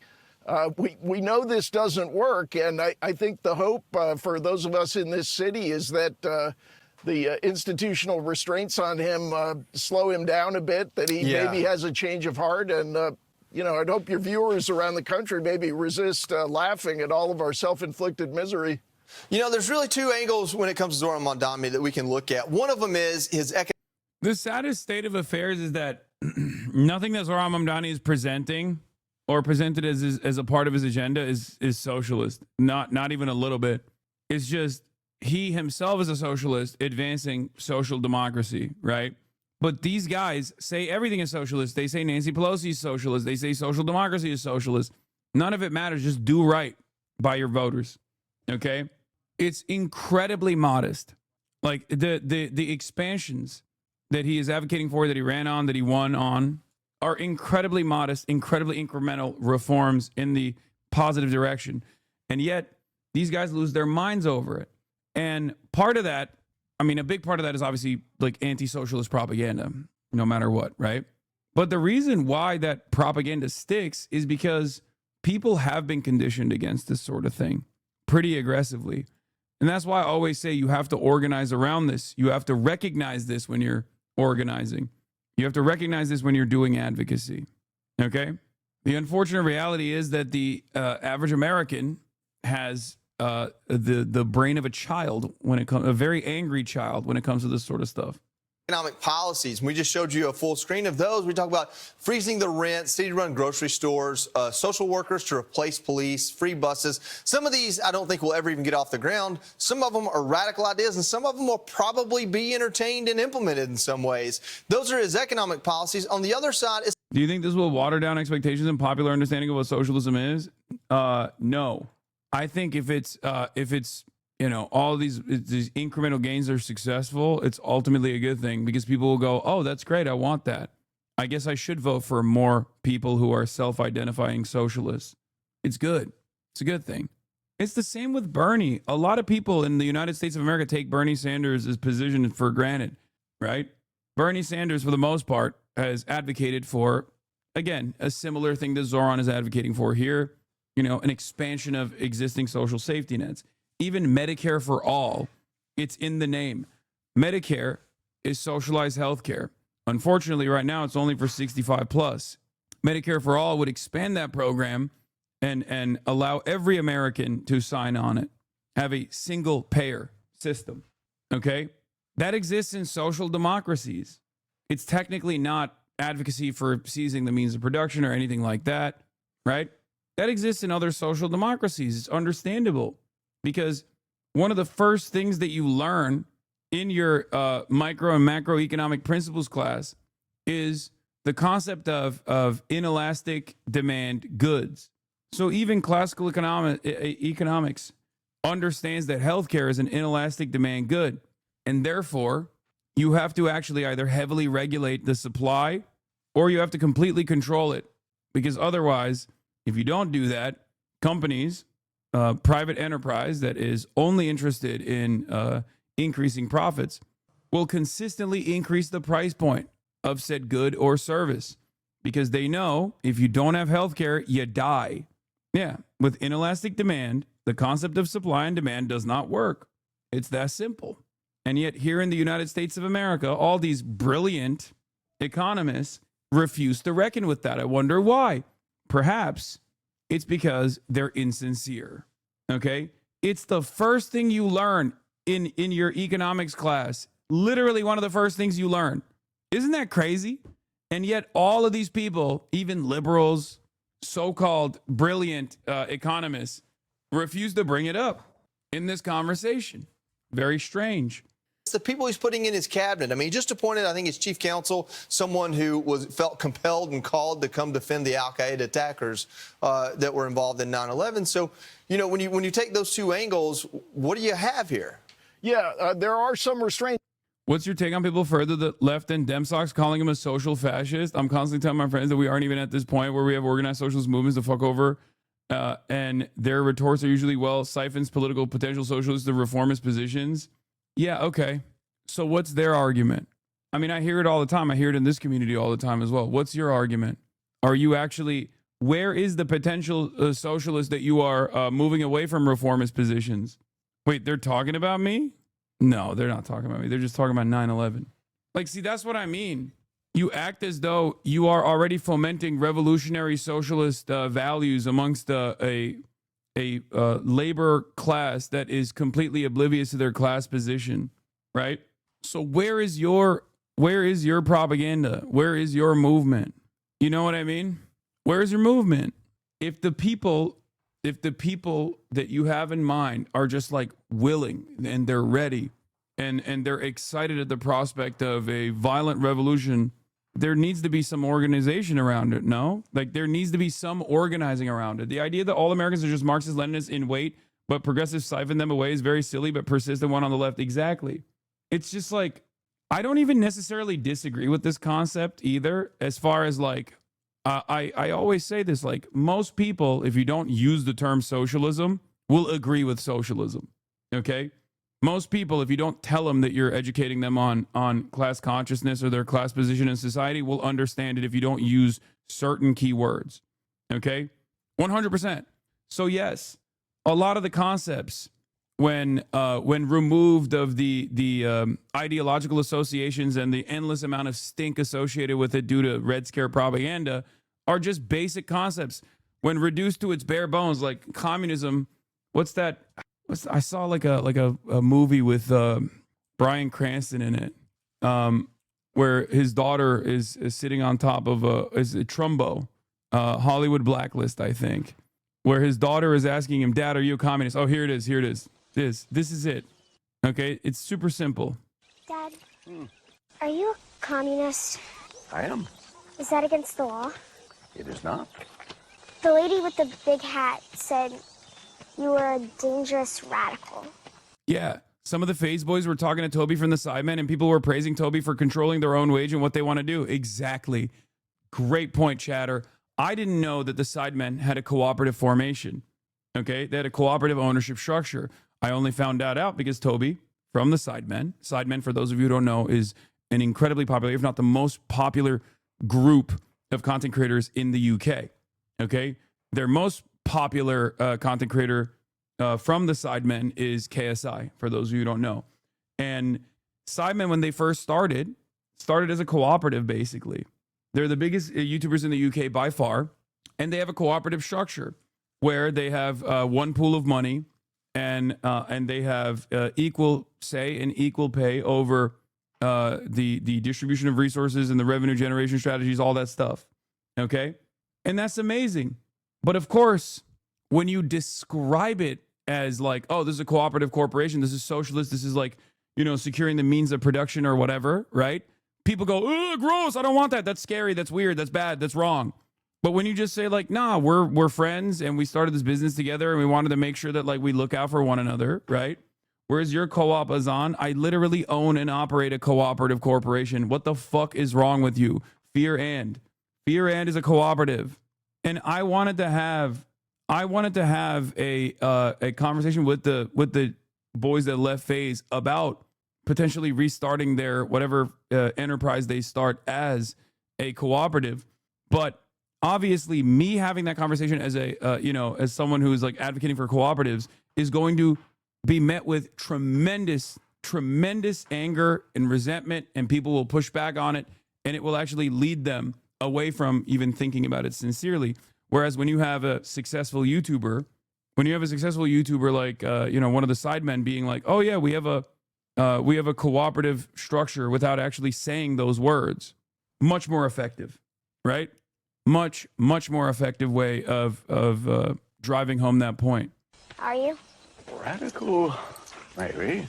Dangerous only to men who fling cokes.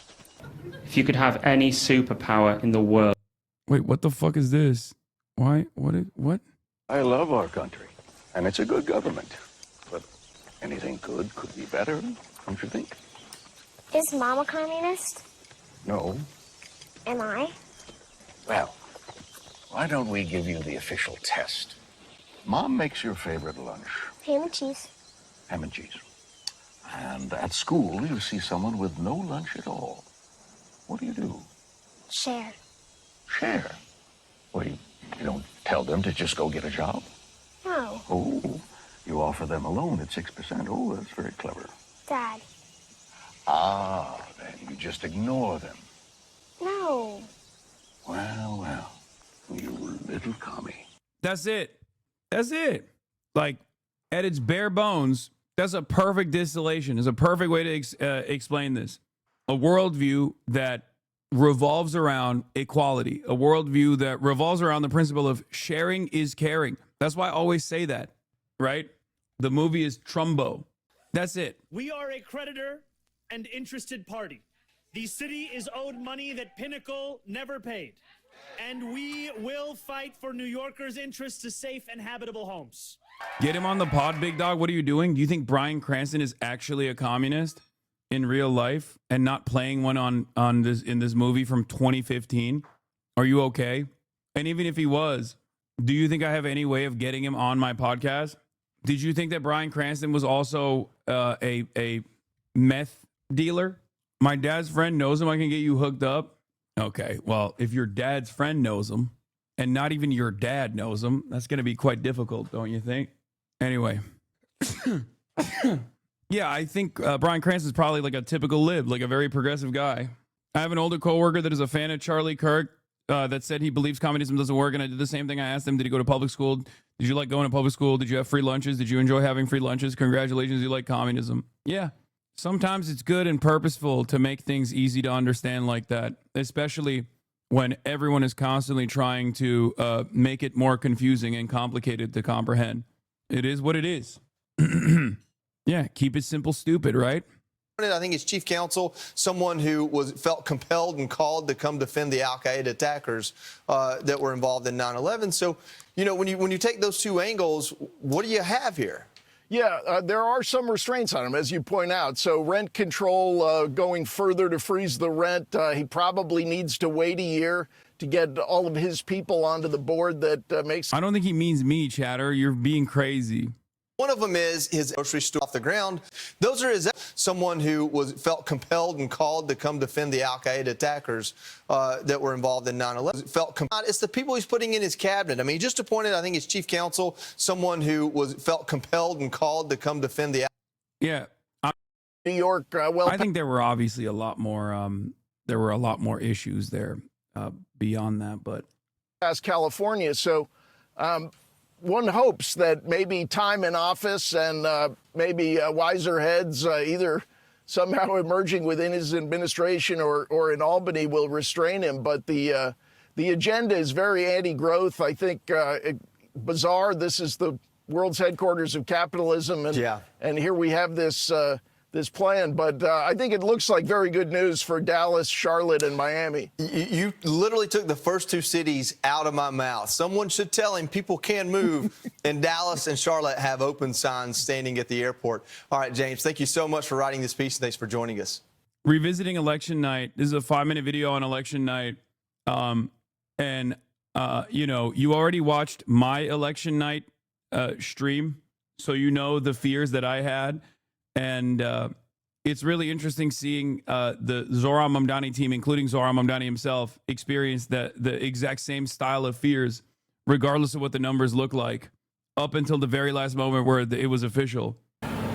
Maybe it'll help you understand why I was so fucking scared personally. Not too bad exit polls. But who knows? It's all secondhand. Oh my God, just one thing can set you into this spiral. What's going on? This is a bad exit poll. Okay.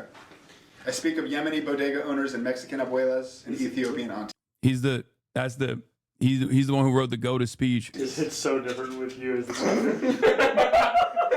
It's way better. It's 70%. This victory is for all of them, and it's for all of you.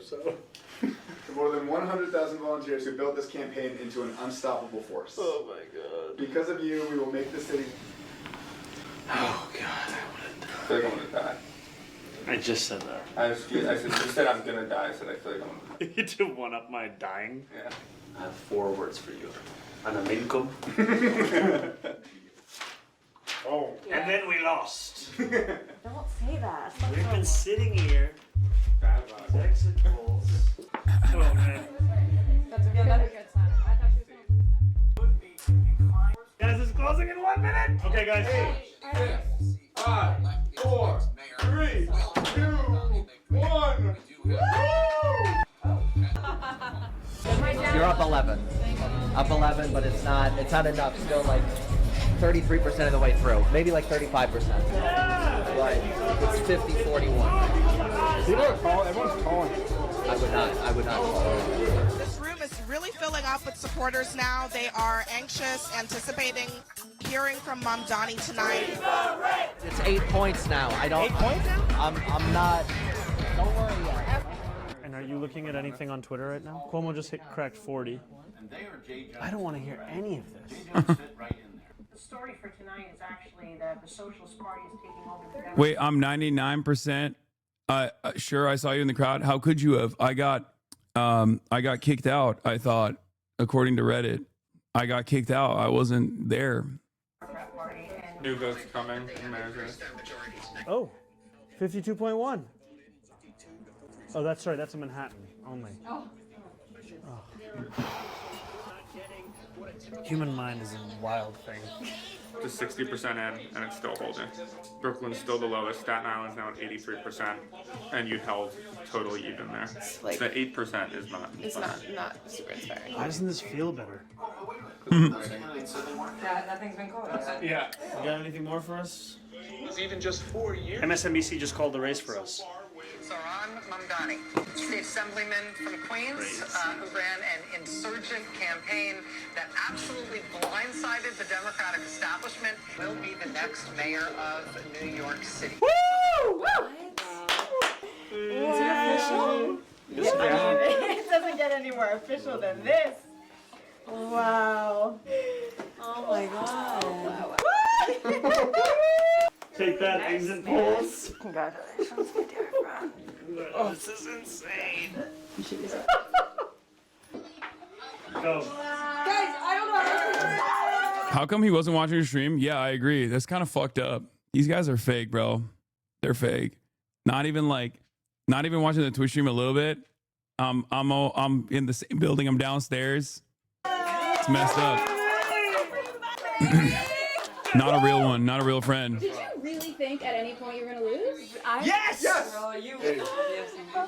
Did you think you would? Yeah. See, did you think they asked her like? They asked him, did you think you were gonna lose at any point? He says yes, 100%. Stuff like this doesn't happen. Okay. Senator. Zohran Mamdani was elected mayor of New York City on Tuesday, capping a stunning ascent for the 34-year-old state lawmaker who is set to become the city's most liberal mayor in generation.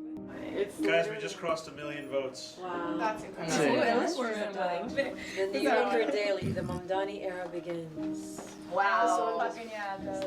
We've won. Yeah. Still saying the most liberal.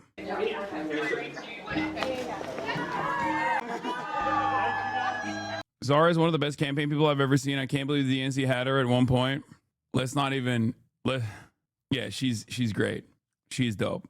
Morris Cass is the fucking guy, by the way. He's working on many more campaigns this cycle. Yeah, including Graham Plattner. You were in that shot of the floor, big dog? No way. I made it. SpongeBob meme. Squidward meme. If Zohran a real one, his election documentary would be on Means TV instead of Netflix. Yeah, if I was a real one, I'd be streaming on Means TV instead of Netflix as well. You're right. This is just how it goes. Or not Netflix, Twitch. Anyway, he did the mayor's listening thing, but that's too long. I don't really want to get into it. Video shows, where is Kaya? I cannot believe it. You guys are memeing, right? Like you just saw her walk away. Look, yeah, Kaya is asleep. Can you pet Kaya, please? Can you pet Kaya, please? Can you pet Kaya, please, please? And then immediately goes, where is Kaya? Literally from 2:08, can you pet Kaya, please? Kaya is asleep, to where is Kaya as soon as she walked up. Incredible. And then yesterday he says, please stop getting baited. Video shows of the ceiling of a ski resort bar catching fire, killing dozens. I saw this. I'm going to skip that one. And we're going to get into One Nation Under Israel. Okay. Here we are, ladies and gentlemen. It's time to talk about Israel. Boss man Benjamin Netanyahu, the real big dog. He rung in the new year alongside his favorite Donald Trump, to which I joked and said, when your boss asks you what your New Year's Eve plans are and you're forced to invite him, yeah, he was the according to the prime minister's spokesperson, per prime minister spokesperson, prime minister's spokesperson, Netanyahu is the only foreign leader who was invited to the event and the only one to have ever attended the president's New Year's ball. Okay. Yeah. You think he brought his dirty laundry? Oh, I'm sure. Maybe he's getting Trump to clean it personally. You know what I mean? Cutting out the middleman. I can't say this enough, but without your stream, I would have never learned or even looked into the mayoral race this time. I grew up in Queens, and this was my first time ever voting for mayor, but thank you for educating me and many other New Yorkers about him and socialist policies. Hell yeah. I also do love personally that these guys will talk about how mad Trump is at Benjamin Netanyahu or whatever. Like Axios will still report on it all the time. Shouts out to Barack Ravid, my favorite IDF soldier, Barack Ravid, you know, working in American media at Axios, constantly writing the same exact articles he wrote about Joe Biden being very angry at Benjamin Netanyahu, now writing it about Donald Trump being very angry at Benjamin Netanyahu, and then he's over here fucking celebrating New Year's Eve with his bestie. Now, obviously it's all bullshit. I mean, here they are looking at fireworks together, but it didn't end there, right? Benjamin Netanyahu's Florida trip did not end there. Anyway, there was a steak Rico. Yeah, I know. We'll get into that in a little bit. But Netanyahu's trip didn't end there. He also went to a synagogue in Florida this morning, and he got incredible, tremendous applause inside of this synagogue in the state of Florida. Okay? He made this, but before we do that, here, let's take a look at his stop in Florida, in South Florida. Local 10 was given an inside look. The Prime Minister is spending the day at a synagogue in Surfside, and we were the only American press inside of that service where he was attending. So let's get straight to Local 10's Rosh Lowe with more. Like, that's crazy. What do you mean you were the only American press allowed inside of the synagogue that Benjamin Netanyahu was attending? Like, that in and of itself is already kind of crazy. Like, what do you mean? Like, what are they doing? Are they not allowing American press into a synagogue when there is a foreign leader inside of the place of worship? Like, I don't understand that. What this trip was all about. Rosh, good evening. I'll tell you, today we were a part of history, and it was incredible that Local 10 was allowed inside of this synagogue so we can bring you the images and the words of Benjamin Netanyahu, the Israeli prime minister. Now, I say a part of history because people with no reading comprehension are getting mad at your tweet about Bibi at the synagogue. Wait, what? What do you mean? You're basing your opinion on a whole religion because of one single place of worship, then you use your huge platform to signal blast, justifying anti-Semitism because of it. You're not who I thought you were. You're actually a bad person. Wait, what? You already have been saying I'm an anti-Semitic terrorist, no? Why is he acting like this is a new revelation for him? Very interesting. In any case, my statement on this, here it is. Here, you'll see. Israeli Prime Minister received a hero's welcome at a synagogue in Miami, Florida, as the crowd erupted in applause upon his arrival. To which I said, I've spent the last decade talking about the separation of Zionism and Judaism, and while conceptually it is true, These sorts of images make a much stronger argument against said separation. Then people wonder why anti-Semitism grows.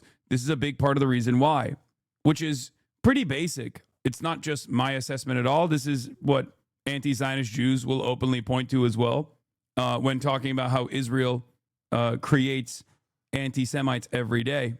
And I think every single person understands what I mean here, that while there is a dangerous conflation between Zionism and Judaism, this conflation is oftentimes marketed pretty much by conservative Jews, Zionist Jews, and Christians, Zionist Christians alike. And it's very frustrating to consistently try to make an argument that tries to spare Jews living in the West when people look to things like this and go, what are you talking about? I'm hearing from Zionist Jewish people that every Jew is a Zionist. Every Jew loves Israel. Why the fuck are you trying to tell me something fake, something phony? Who am I supposed to believe? What people are telling me? What I'm seeing all the time? Or some random fucking Muslim woke guy who's just insincerely trying to be woke? This is the way reactionary politics works.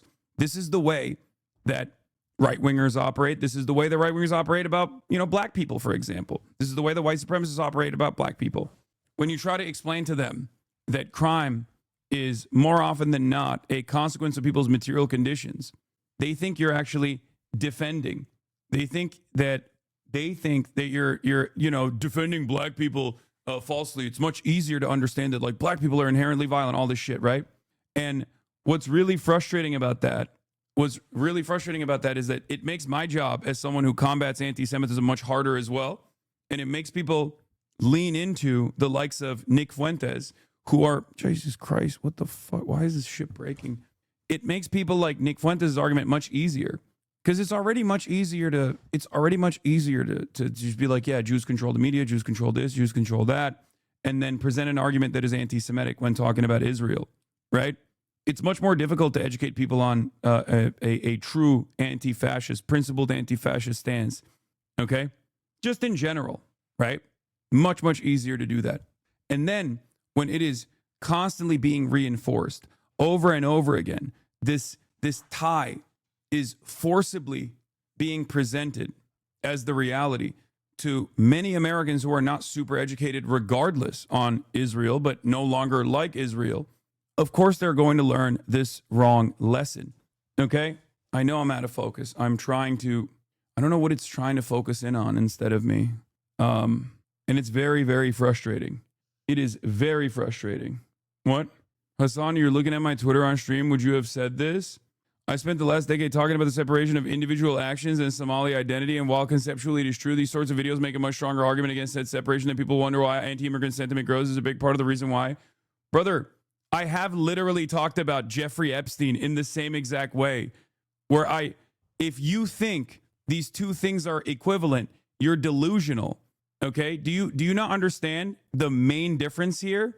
Do you not understand the main difference here? If I were to run around and say, this is how all Jews are when talking about Jeffrey Epstein, I would be doing what people are doing about all Somalis, okay? This argument is quite literally the opposite. I'm saying that all Jews are not monolithic. No group is monolithic, okay? But for the average person, they do not have the capacity to comprehend such things, especially when people like yourself, Harley, are consistently defending the idea that Israel is a salvageable thing. You live in the West, you don't live in Israel, and you consistently defend Israel.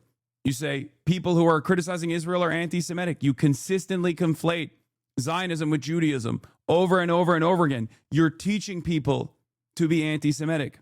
If you spent more time in here instead of just like constantly fucking chirping about me, you would have actually understood my position a long time ago. Okay? What I always say is Judaism has been around for a lot longer than Zionism has, right? Zionism is like maximum, 100 years, maybe a little bit longer than that. Israel's been around for 78 to 80, right?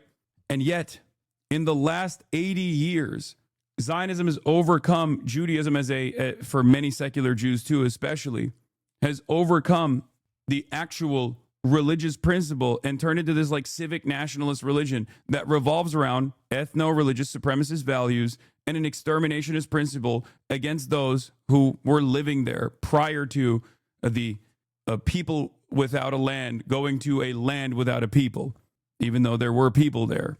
So when you have people like Jake Tapper, for example, also defending Israel on the conditions of Jews have to have an ethno-state, Jews have to have an ethno-state, it's ridiculous. And then you have Nick Fuentes also saying the same thing, but in a negative way. People are not going to come to someone like myself and listen to my perspective on this. They're going to keep hearing it over and over again. They keep hearing the false conflation from people like yourself. They keep hearing this false conflation from people like Jake Tapper. They keep hearing this false conflation from every outlet in the media, both pro-Israel and anti-Israel. So what are they supposed to think? That's it. And it's really interesting because as a as a Muslim living in the Western world, I have a unique perspective on this, one that I've actually talked about, one that I've written about extensively, one that I gave a speech on specifically at Oxford Union. If you want to understand my position, genuinely, if you are actually just not saying this to come across like a reasonable person while you're trying to disparage me or something, go watch that. Okay? You're basing your opinion on a whole religion. I'm not. As a matter of fact, if you had the reading comprehension here, you would understand that that's the opposite of what I'm saying.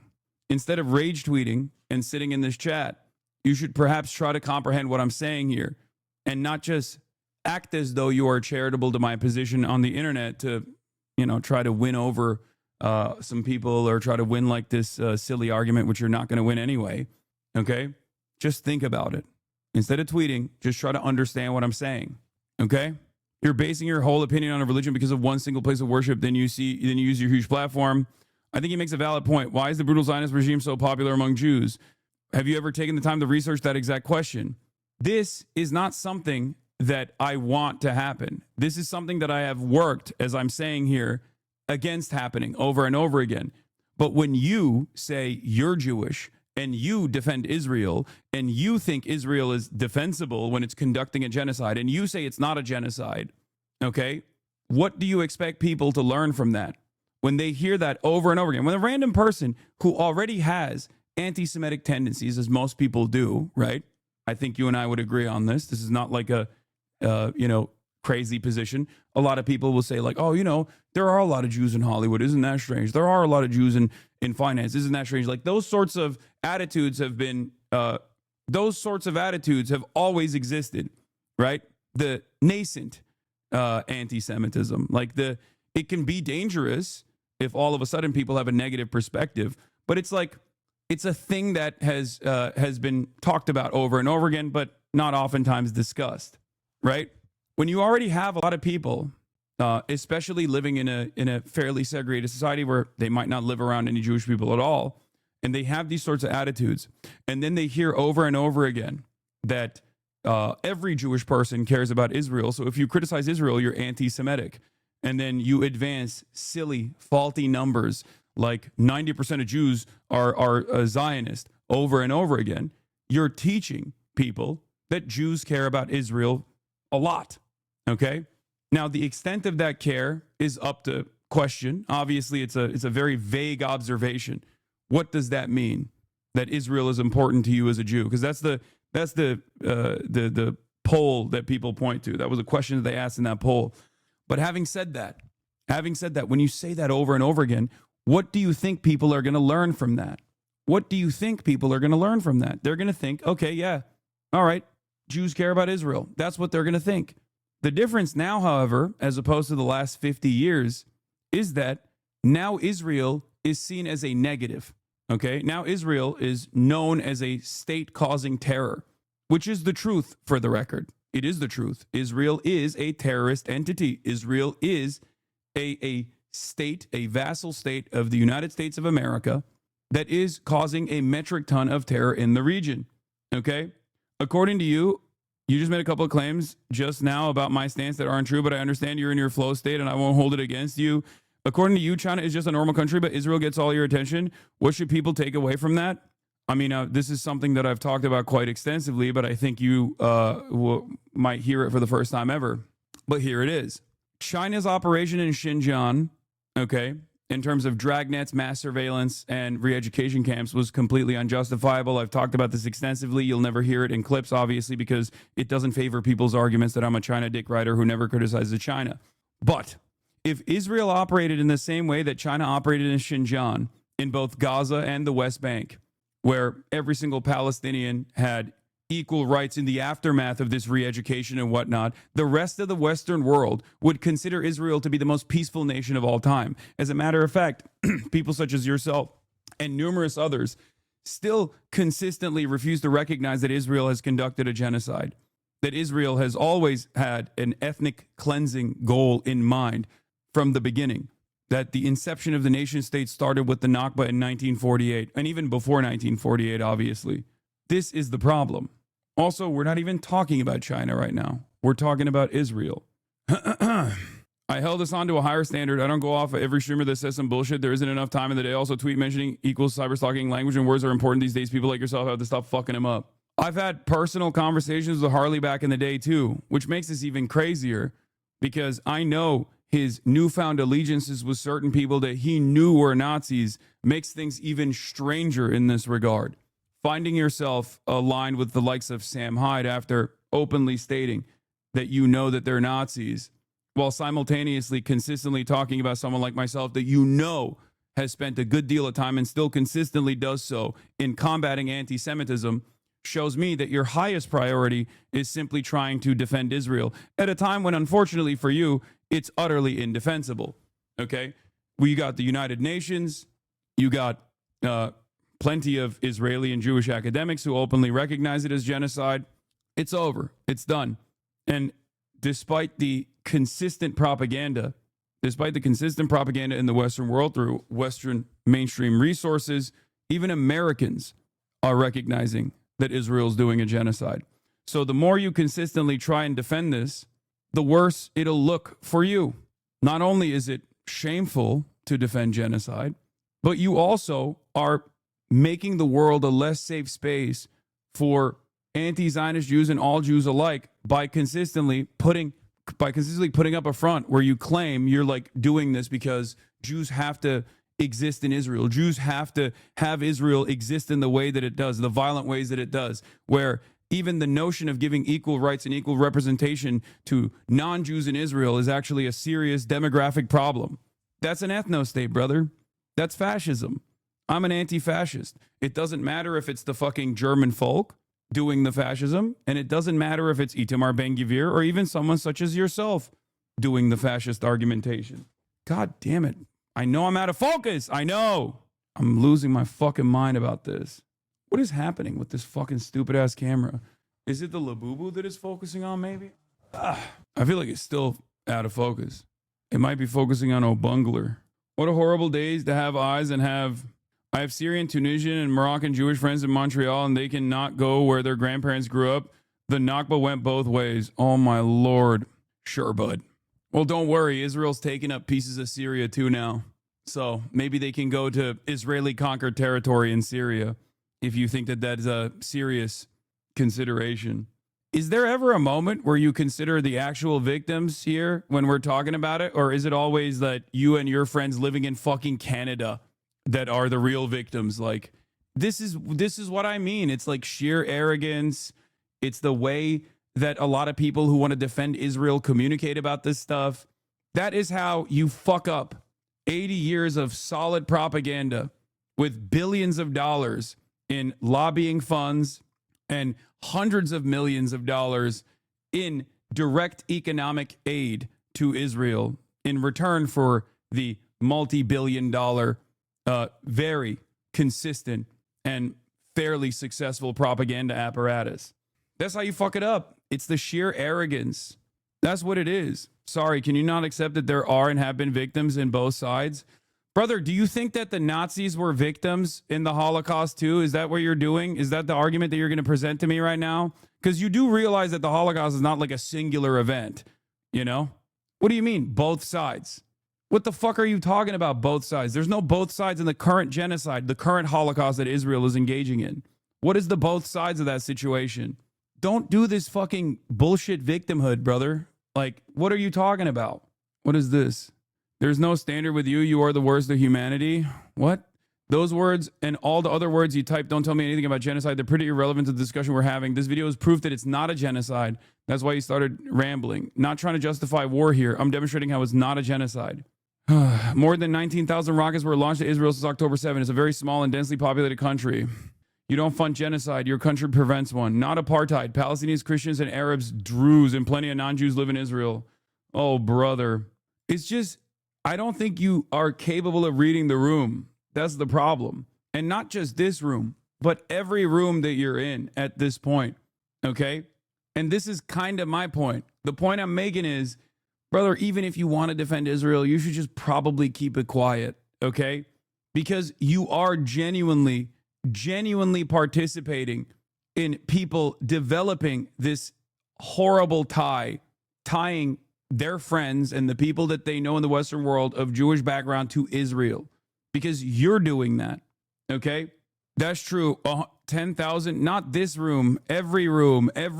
You don't understand. People fucking despise Israel. You don't understand it. You do not understand it. This shift happened for you so fast that like it's left you behind. You literally are arguing with points that you could potentially win people over with like 10 years ago. Okay, it's an entirely different environment now. I'm telling you, it's like if I ran around talking about ISIS and how good ISIS is and how it's true Islam, or why can't the Islamic Caliphate do a little bit of fucking conquest? Everyone else has done it. And as a Muslim, we all love ISIS, and that you guys are actually being Islamophobic when you criticize ISIS. Like, if I were to do that, that would be the equivalent of what you're doing right now. And of course, people's takeaway from that would be, oh my God, Muslims are fucking crazy. Do you not understand that? Now, the difference is no Muslim does that. And yet the State Department-backed propaganda apparatus consistently tried to make it seem as though Muslims fucking love ISIS, even though Muslims are the primary victims of ISIS. Most people would not dignify you with this response and try to talk to you like a human being at this point. Okay? As a Jew that traveled abroad, I can tell you this negative sentiment towards Israel and Judaism conflated is not new since 1023. Oh, yeah, I wonder why. Do you think Israel tied its actions and its conquest and its violence to Judaism after October 7? Do you think that this is a new phenomena? No, this is my point. My point is, Israel's been doing it to actual genuine success, especially in the United States of America, for a very long time. The Holocaust was a state-planned industrial genocide aimed at exterminating an entire people everywhere. The Nakba refers to a mass displacement during a regional war with multiple population movements happening as a result of that conflict. I said the new Holocaust, the current Holocaust, the one that was now paused for a little bit, even though it's not necessarily really all that pause with a fake ceasefire. Okay? Yes. The Nakba is a planned out, systematized ethnic cleansing campaign. Okay? That's what the Nakba was. It's because they already hated Jews, Hassan. People hated Jews worldwide before Israel, Hassan. Oh my fucking Lord. You're literally... Oh, you need to understand something. Okay? No one is denying that anti-Semitism was not a major vehicle throughout history. Okay? I talk about the pogroms. I talk about the Holocaust with regular frequency.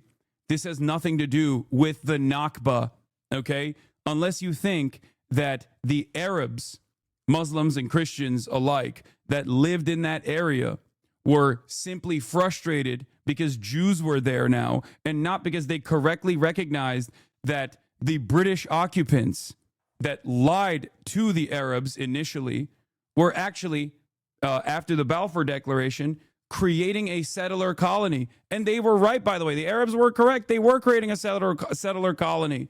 That's precisely what happened. It wasn't Jew hatred at all. It was self-preservation. It was people fighting to make sure that they weren't slaughtered. It was people fighting to create a nation state for themselves.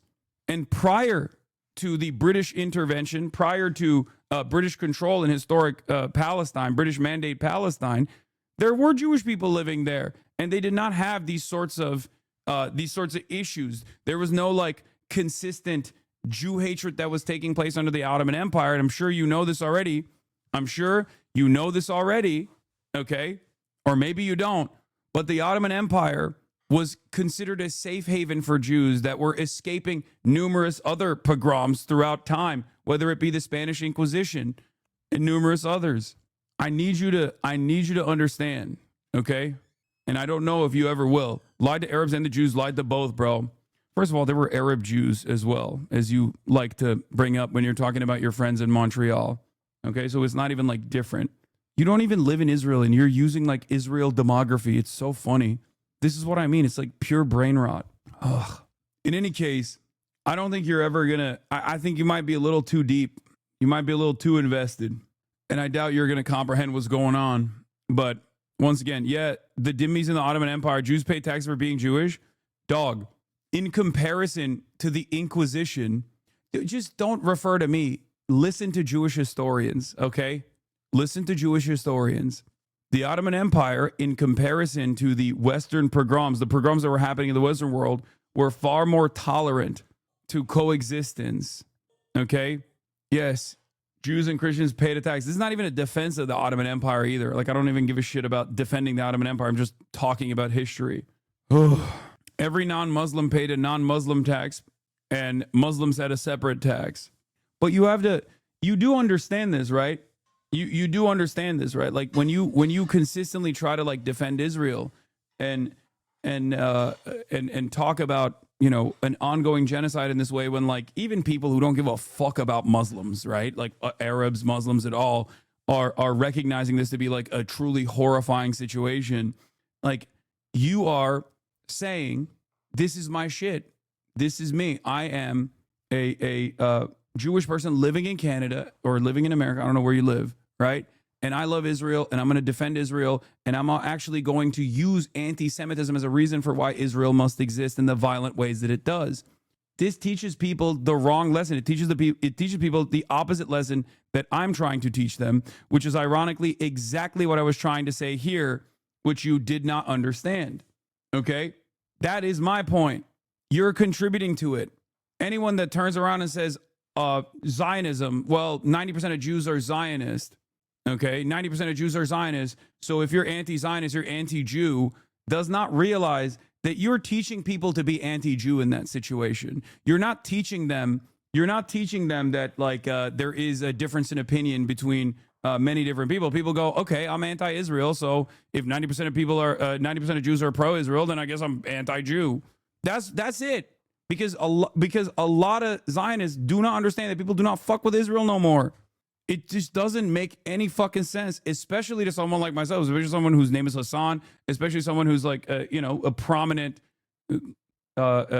left-wing critic of America in the Western world, who is of Muslim background. I just don't understand it. It's like running around and saying all Muslims love ISIS. That's what it feels like.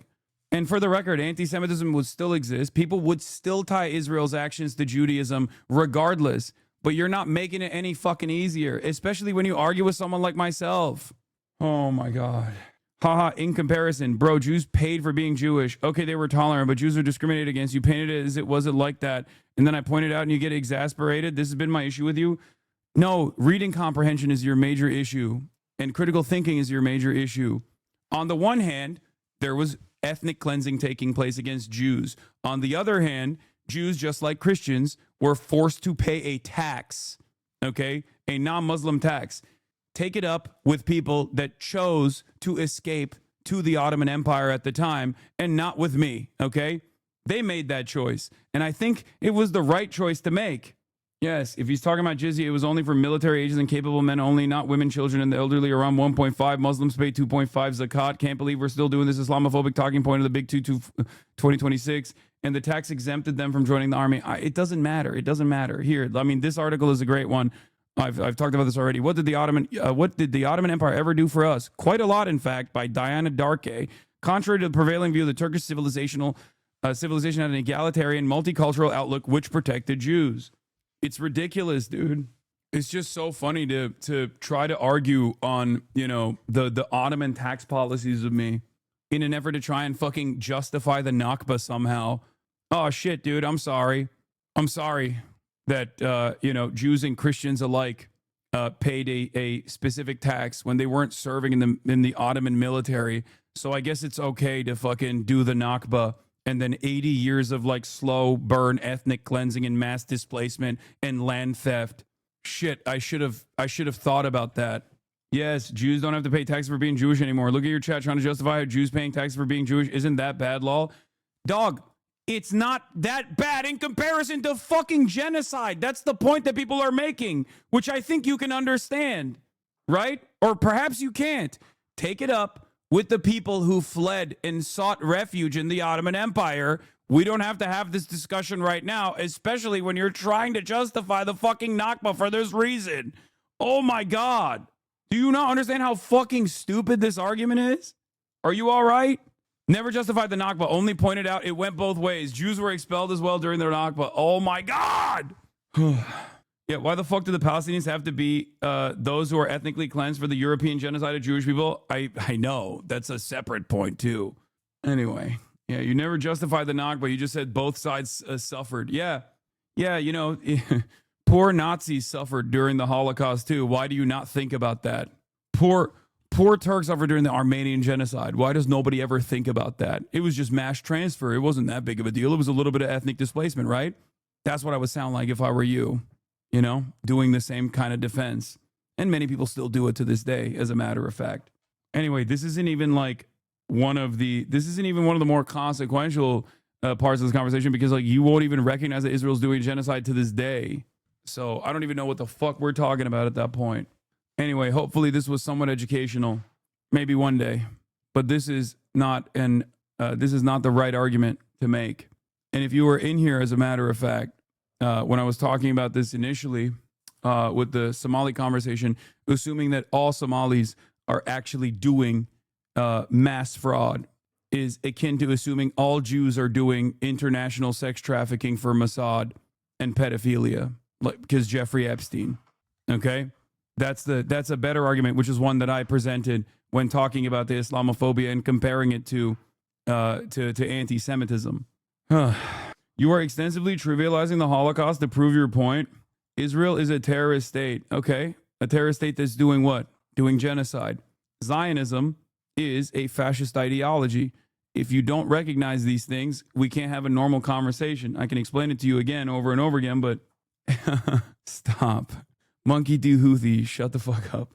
Anyway, in case of Morocco, Israel paid Morocco to transfer Moroccan Jews. They didn't have enough population. Yes, in numerous other Arab countries in the MENA region, there are different reasons as to why. There are different ways in which this kind of population transfer took place. And it's not without like pogroms initially as well. There were some. But to compare separate countries, many of which were already under the protectorate, or not protectorate, as a matter of fact, whether to compare this to all these other countries in the MENA region, many of which were actually under the power and influence of a colonial superpower that was dominating them, is fucking insane. Whereas the precursor militant groups to the IDF, before the Israeli state was established, the Zionist brigades, they actually carried out a planned ethnic cleansing campaign. It wasn't like Jews that did this planned ethnic cleansing campaign. These were militancies that specifically, under the ideology of Zionism, conducted a planned ethnic displacement and ethnic cleansing campaign. And they were successful. 750,000 Palestinians were removed from their homelands, never allowed to return. There's a difference between that and like the Israeli state that was established after the fact. One, really pushing and pulling in terms of like a lot of the instability that was taking place in the pan-Arabic nationalist movements that were fomenting in the region, in the MENA region, / going to, in certain instances, places like Vichy, France, to demand that their colonial occupants dispose of all the Jews and send them to Israel. This asymmetry has always played itself out because Israel is seen as a profoundly important Western apparatus. And that's why they've been armed to the fucking teeth. Initially from even the USSR, as a matter of fact, by way of Czechoslovakia. That was a major L from Stalin. In any case, did he say Hamas attempted genocide on October 7th? That's so funny. Yeah, so you're right. The Jewish partisans attempted genocide during the Holocaust. The Warsaw Ghetto Uprising was attempted genocide against the Germans and the Polish. It's just like anyone that was taking up arms alongside Nazi Germany was in fear of being genocided. Do you think Israel being horrible while tying itself to Judaism will make some people retcon their beliefs on everything surrounding World War II, and that conversation being popularized could swing people to be more sympathetic to actual Nazis and thus then be used to genocide, or just then be used to justify growing fascism today? Abso-fucking-lutely. That is exactly what's happening right now in broad daylight, in real time. It's exactly what I'm trying to fucking avoid. It's exactly what I'm trying to fight back against. And yet you still have people like Harley coming in here and trying to claim that I'm anti-Semitic, not realizing that right now, anti-Semitism is unironically seen as a marker of earnesty, and you are so fucking far removed from the attitudes and how much they've shifted that you think that this is a successful strategy, okay? People think you're a real one when you actually are anti-Semitic. It's fucking insane. It didn't happen overnight. Israel played a major role in it, though. There was already a lot of anti-Semitism flinging around, and yet, even to this day, for the record, like, anti-Semitism is a real bigotry, it's real hatred, but it doesn't have the same impact, the systematic discrimination that it once did in the United States of America, but it doesn't have the contemporary systematic discrimination that, like, anti-blackness and Islamophobia has, right? That's just true. Like, there was a time and place when, people wouldn't hire Jewish people. There was a time and place in the United States of America when Jews had a hard time getting into schools and whatnot, things of that nature, right? But in modern American society, anti-Semitism is not systematic, right? In the same way that, like, anti-blackness is, okay? Having said that, however, that could change in the future, and that was certainly the case in the past. What is this? This gets 18K likes on Twitter on the regular. I don't see him under these tweets. I know. That's the other thing. You got Nazis who are fucking popping off, and you're coming to attack the one guy who is anti-Nazi, okay? You're a fucking idiot. Actually, like, you are genuinely fucking stupid. If you sincerely think you're fighting anti-Semitism, which I don't think you are, I think you just want to, like, defend Israel somehow, and no one gives a fuck about what you have to say elsewhere. And this is the one community where people are not going to immediately be like, shut up, Jew, or something. So that's why you're in here trying to fucking chirp, because you know this is not an anti-Semitic community. It's an anti-Israel community, okay? But if you want to fucking actually tackle anti-Semitism, why don't you go after real anti-Semites? The fuck are you doing in here? It's so stupid. It's the same thing that fucking Ethan Klein has been doing over the past 2 years, like a dumbass, not realizing that the environment has shifted so dramatically that consistently chirping about anti-Semitism, especially against people who are objectively not anti-Semitic, who have spent a good deal of their professional media career fighting against anti-Semitism, consistently claiming that they're anti-Semitic, when actual anti-Semites are fucking going around town gaining tremendous prominence, shows me that you're not a sincere person at all. You're a fucking idiot. You're wasting your time. Anyway, let's get back to Benjamin Netanyahu speaking at the synagogue to loud cheers. Netanyahu, as you may know, has been prime minister several times for several years, but this is his first time to visit South Florida, and he comes here to the synagogue behind me. His message was very simple and to the point. Fight. Israel will not stop fighting. You try saying you have a much larger platform than the real anti-Semites? Really? I have a bigger platform than Candace Owens, who was running around with a copy of the Talmudic Jew to 160,000 live concurrent viewers, talking about how Jews are contract people, Jews are contract lords. You don't share 95% of my views, brother. You don't, okay? You don't, clearly, okay? Because the 5% is a justification for an ongoing wholesale slaughter. It's ridiculous. I hold you to a higher standard, Hassan. No need to be so angry and insulting. You are molding the brains of the youth. You are painting Israel as Nazi Germany is insane. No, it's not. It's not. It's 100% correct. This is the problem. Not only is it correct, but it hurts your feelings to even consider it. Open up your fucking mind and realize that that is precisely what is going on. Israel is the modern version of Nazi Germany. It is exactly the same. What the fuck are you talking about? Zionism revolves around ethno-religious supremacy and complete colonial domination, settler colonial domination over the indigenous population of non-Jews. It's fucking ridiculous. Blames Jews for everything, even Jew hate law. Bye, guys. Thanks for speaking to me as a human being, which is apparently something I should be grateful, according to Hasan. Any other place you have this conversation, any other political space you have this conversation that is anti-Israel is immediately going to dial in on every anti-Semitic meme that you will ever hear.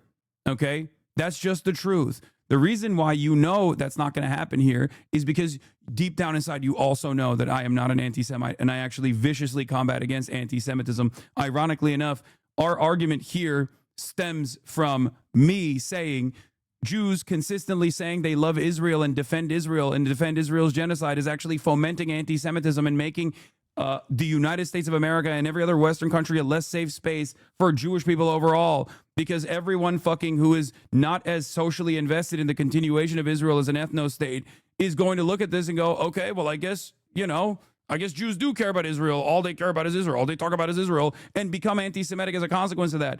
Jesus Christ. No, it's not that complex. It's not that complex. Like, Jewish people are not like cut from a special cloth where they're incapable of being fascist, okay? Or fascism is not only Nazism. It's so stupid. In any case, if you want to fucking combat anti-Semitism, go talk to your friends like Sam Hyde, who you've defended as of late, which is insane. Jesus Christ. A historic day in South Florida. Yeah, like Albert Einstein compared Zionism to Nazism in fucking 1947. Not even 1948. 1947. He said the Zionist brigades are behaving in the same way that the Nazis did. And I feel like that guy knew a lot about what the Nazis were doing. You know what I mean? It's ironic because so much of my research or everything that I've learned about this predicament, so much of that has come from Jewish and sometimes even Israeli academics. Okay?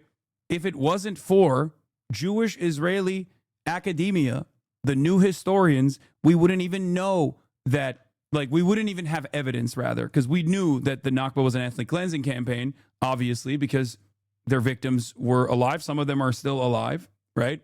But we wouldn't have evidence that it was a planned extermination campaign, okay? It's ridiculous.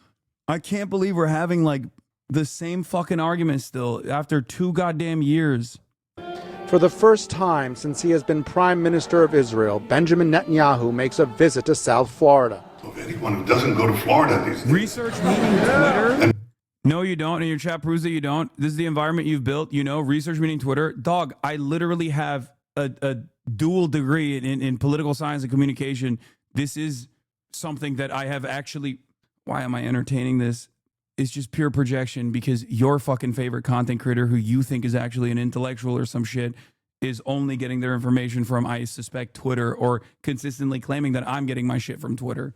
Most of them stay. It's a pleasure to be among proud Jews and proud non-Jewish friends of the Jewish people in the state of Israel who understand that unity, strength, and resolve are the guardians and guarantors of our future.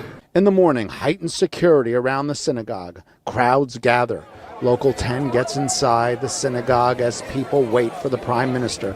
And then Netanyahu arrives. People capturing the moment so close to this world leader. Jake is a Holocaust survivor.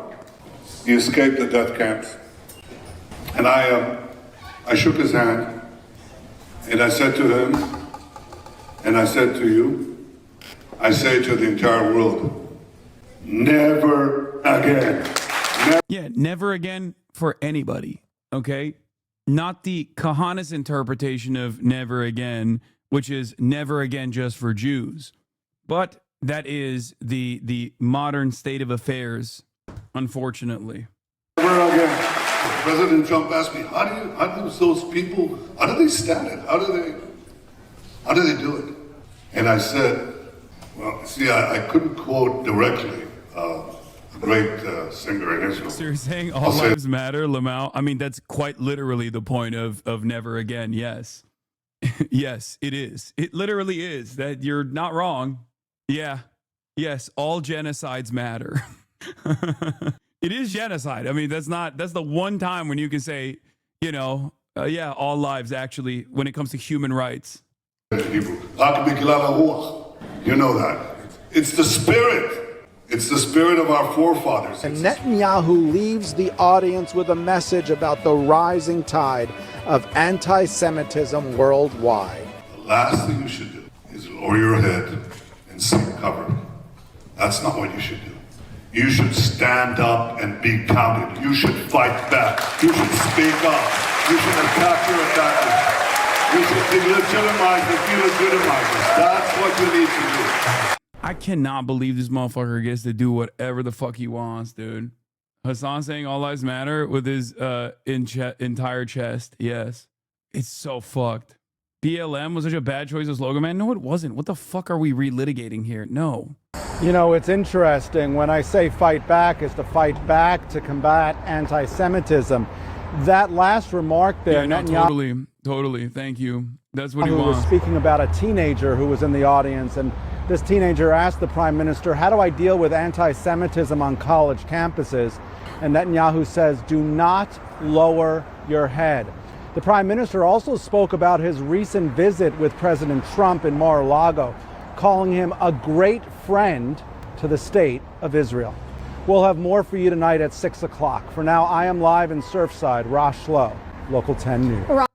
Right now at noon, Israeli Prime Minister Benjamin Netanyahu is making a South Florida stop today. Visiting a synagogue in Surfside. Local 10's Rosh Shloh, the only South Florida reporter inside for the service, and he is live with us. Rosh. You know, we have an incredible opportunity to be the only South Florida television station allowed inside the Shul of Bal Harbor. I'm joined by Representative Carlos Jimenez, and let's get to some video. Representative, tell me about the historic nature of this event. This is the first time Prime Minister Benjamin Netanyahu has been to South Florida since he's been Prime Minister. Yes, or particularly Miami. I think he's been maybe to Mar-a-Lago before, but I don't think he's been down here. And so it is very historic. I was actually, when I said, oh, I'm sure. Like, it's, what a shame, dude. What a deep fucking shame. Seriously, deep fucking shame. And any moment, if you are, and I'm preaching to the choir here to all the anti-Zionist Jews, so it's not about you, but like for Harley, for example, every moment that you spend attacking people who criticize this, as opposed to attacking Benjamin Netanyahu for being a fucking war criminal that is basically using a synagogue, a place of worship, like a fucking fleshlight to do propaganda, and the people who invited him and cheered him on, is a moment that you're refusing to comprehend exactly what's going on here. Like, I thought at least liberal Zionists kept saying, oh, Benjamin Netanyahu is bad. Benjamin Netanyahu is the singular responsible factor here. Well, it turns out you don't really fucking hate Benjamin Netanyahu that much if you hate him. But then you're like, but he still should be able to go to Florida. He should go to a synagogue. Everyone should cheer him on. Everyone should talk about how big of a fucking brave hero he is. Well, I guess you don't fucking hate Benjamin Netanyahu at all. I guess that was just a talking point, and you're kind of butthurt that we're not eating that talking point. What's the bigger problem here? Me saying that the conflation between Judaism and Zionism is incredibly dangerous and makes it less safe for Jews in the Western world and Jews all around the world, as a matter of fact, and that when people are in the affirmative inviting Benjamin Netanyahu to a synagogue and cheering him on, when the entire world recognizes him as the fucking war criminal that he actually is, an evil person in general, what do you think is happening there? Shouldn't you be mad at the synagogue? Shouldn't you be mad at the attendees? Shouldn't you be mad at people who thought this would look good? This would be an appropriate idea at a time when fucking anti-Semitism is exploding? No, you don't want to get mad at that because you want to fucking defend that. That's why you come in here and you yell at me, a person who's calling it out. It's ridiculous. It's not only ridiculous, but it's utterly devoid of self-preservation. It's just like you're ridiculous, you're silly, you're not even recognizing how this looks. You're basically advancing the same argument that these people are learning, the wrong lessons that these people are learning, that you do care about Israel more than you care about the genocide that Israel is conducting. You care about defending Israel more than you care about anything else. It's very short-sighted. Sure, he comes here often. No, absolutely not. I think the last time he was here was over about 25 years ago. That was for a private wedding. And so, yeah, this is a historic event, and certainly my honor to have been invited to it, and certainly my honor to be attending it. I want to talk about your relationship with Israel, and I've covered you for a long time as the mayor of Miami-Dade County now, and the House of Representatives going on, what, 6 years almost? I'll be on my 6th year starting on the 3rd of January. Tell me about your support for Israel. No, I'm 100% behind Israel, and I have been for a long, long time. As mayor of Miami-Dade County, really, here's a little tidbit for you. I wanted a couple of routes for Miami International Airport. One was to Japan, one was to Tel Aviv. I got Tel Aviv, I didn't get Japan. And so we've always had this close relationship. I've been 100% pro there. What is this? Like, this is what Israel defenders are saying now? Limit the First Amendment to defend it? Bro, oh my God, no shot. Time to limit the First Amendment in order to protect it, and quickly before it's too late. What do you mean? I mean that we need to control the platforms, all the social platforms. And who the fuck do you think you are, Shlomo? Providing your 2 cents on our Constitution. I don't know about... Are you fucking kidding me, dude? I need to see the OG video. I need to see the OG video. I need to see the OG video. Also, she's not slurring. His name is Shlomo before you fucking freak out. Okay? Chatters. I know some of you heard her say Shlomo and went, whoop, your ears perked up. His name is literally Shlomo. Okay? Calm down. Okay? Hold your fucking judgment. Valuable rights be limited? I hear the I'm proud to be, and all of the Star Spangled Banner all starts playing in my head. I get heated and I'm angry. Left, right, red, blue, Republican, Democrat, from the hardest left to the... Founder and CEO of Cato Network, Shlomo Kramer, also one of the founders of Checkpoint, another big cyber company. Shlomo, it's great to have you here. Welcome. Thank you for having me. How is AI, cyber warfare, shaping geopolitics right now? So AI is going to revolutionize cyber warfare, cyber warfare from critical infrastructure to the fabric of society and politics, and undermining it, giving unfair advantage to authoritarian governments against democratic countries. First Amendment type of... That's already happening? That's already happening. You're seeing the polarization in countries that allow for the First Amendment and protect it, which is great.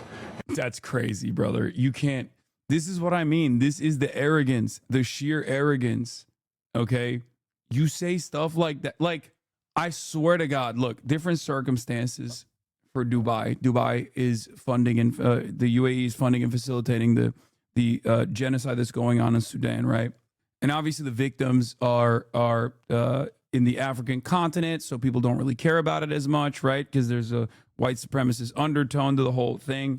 However, if Dubai also had a bunch of, sheikhs and whatnot that went on Western television and said, of course you are going to give me billions of dollars, okay? Of course, brother, what are you saying?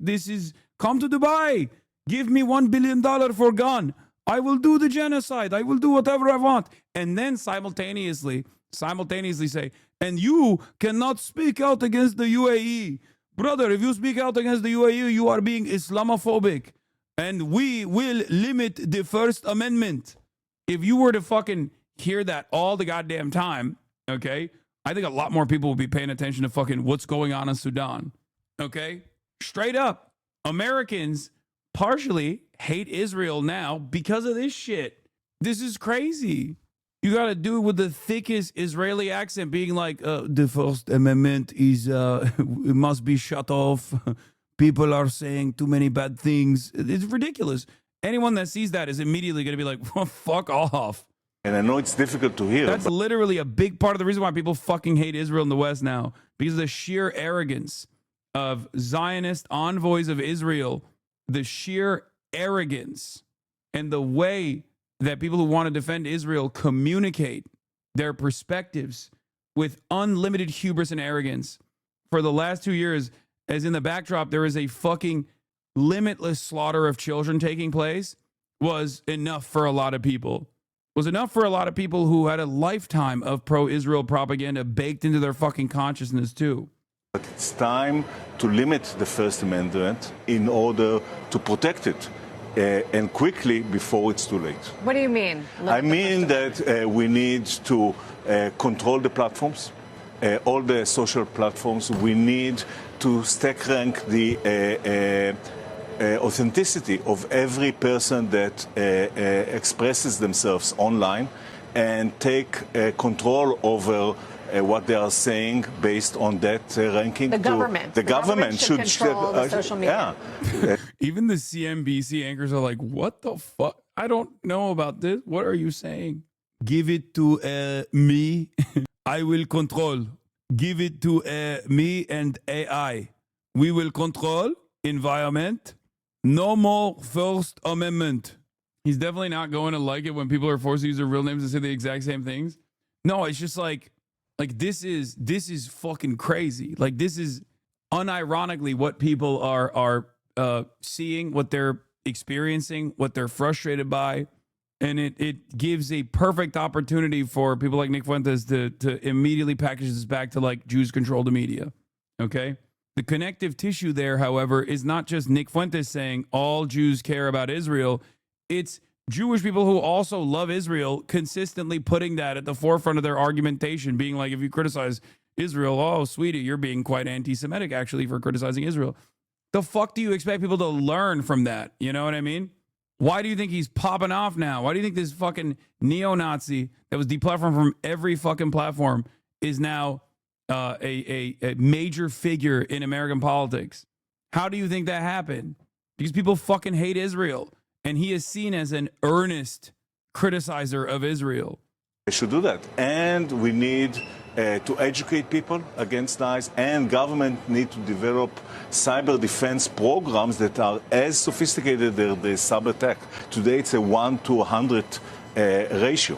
And really government are not doing this today at any rate, and enterprises are left fending from themselves. The technology is moving much faster than the political system typically can to respond to so it. you need to use technology in order to stabilize the political system, and you need to put adjustments that are perhaps not. I mean, we're at a point, though, necessary. right? I can go on Instagram or TikTok, and frankly, it already is becoming unclear what is fake and what is real. Exactly. And once you eliminate that ability to discern truth from fiction, then what are you left with? You are left with polarization of society and inner fighting, and you have to control that. And you see that already happening across the world.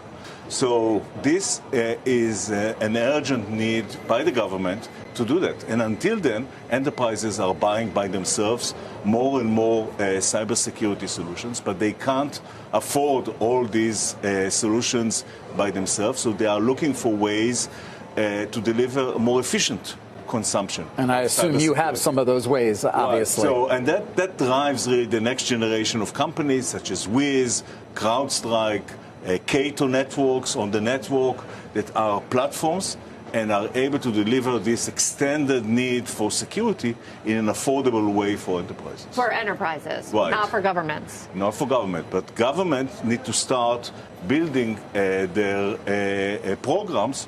And the same tools can be used also by government. But the two leaders in AI, one is China, which obviously already is using AI to control the population. Yeah. And here we're all out in a race with China. And so we're not as interested in regulation right now, certainly not at the state level, for example. And that's a big mistake, because if China has a single narrative that protects its inner stability, and the U.S. has multiple allows for multiple Open Presence, thank you for the 100 gifted subs. Let's narratives, go. It puts them in an unfair advantage. He's doing such a good impression of Hasan doing an Israeli accent. That long term is going to cost the stability of the nation. So changes must be made. Anyway, yeah, that was as horrifying as I thought it was, for the record. Like, that is crazy. That is as horrifying as I thought it was. It's crazy. It seems he just wants a China-like censorship on the media. Yeah, it's fucking... It's so dumb. We are looking at all the worst aspects of Chinese governance and like Chinese repression and being like, let's not do any of the good stuff. Let's only do the stuff that people really fucking hate. Okay? It's so dumb. It doesn't work without the other, especially in the Western world. It will never work. You want to know why? Because those liberties are the only redeeming qualities of living in a fucking liberal capitalist Western country. Are you fucking joking? It's like saying we're going to shut off the treat machine and we're going to shut off your free speech openly, so you can't even feel like you have an opportunity to buy, like, I don't know, a diverse array of products that is relatively affordable, or even speak your mind, call Trump a pedophile when you feel like it. The only reason why that kind of social restriction works in a place like China is because they also really base boost the material conditions. Okay, that's it. You can't have one without the other. Now, I'm not even going to make an argument about whether or not America has achieved true liberty in terms of free expression and things like that. Obviously that's not the case, but I'm talking about like the feeling of having true liberty in self-expression, right? Because we believe it. We have it. We believe that we have it. Our greatest ally, the only democracy in the entire region. And yeah, I'll stand behind Israel 100%. I wanted to ask you, maybe we can show some of the video here. What a massive crowd out here to see the Prime Minister of Israel. I've covered a lot of events. First of all, I haven't seen security like this, but I also haven't felt the excitement. What do you think it is about Netanyahu being in Surfside that is, I mean, look at this room, causing all this excitement? Well, he's a great leader, and he has helped to protect Israel. And so, like I said, I'm 100% behind Israel, 100% behind what the Prime Minister has done, especially in light of what happened on October 7th and what Israel had to do. Like, these dudes are so out of touch, dude. It's just not, I guess you can kind of get away with it in this day and age with American politics, right? Like, you can just refuse to entertain the quite reasonable demands that the masses are making. But there is a time limit on that, I think. You can't get away with it forever. And we have to find peace in the Middle East. And peace comes through strength. It doesn't come through appeasement. And so, Benjamin Netanyahu shows strength. And he is committed to, the survival of and the prosperity of his nation. And so that's why you see a whole bunch of people here. I know that there's at least one more representative colleague of mine, Representative Fine, and also Senator Bernie Navarro from Ohio is here too.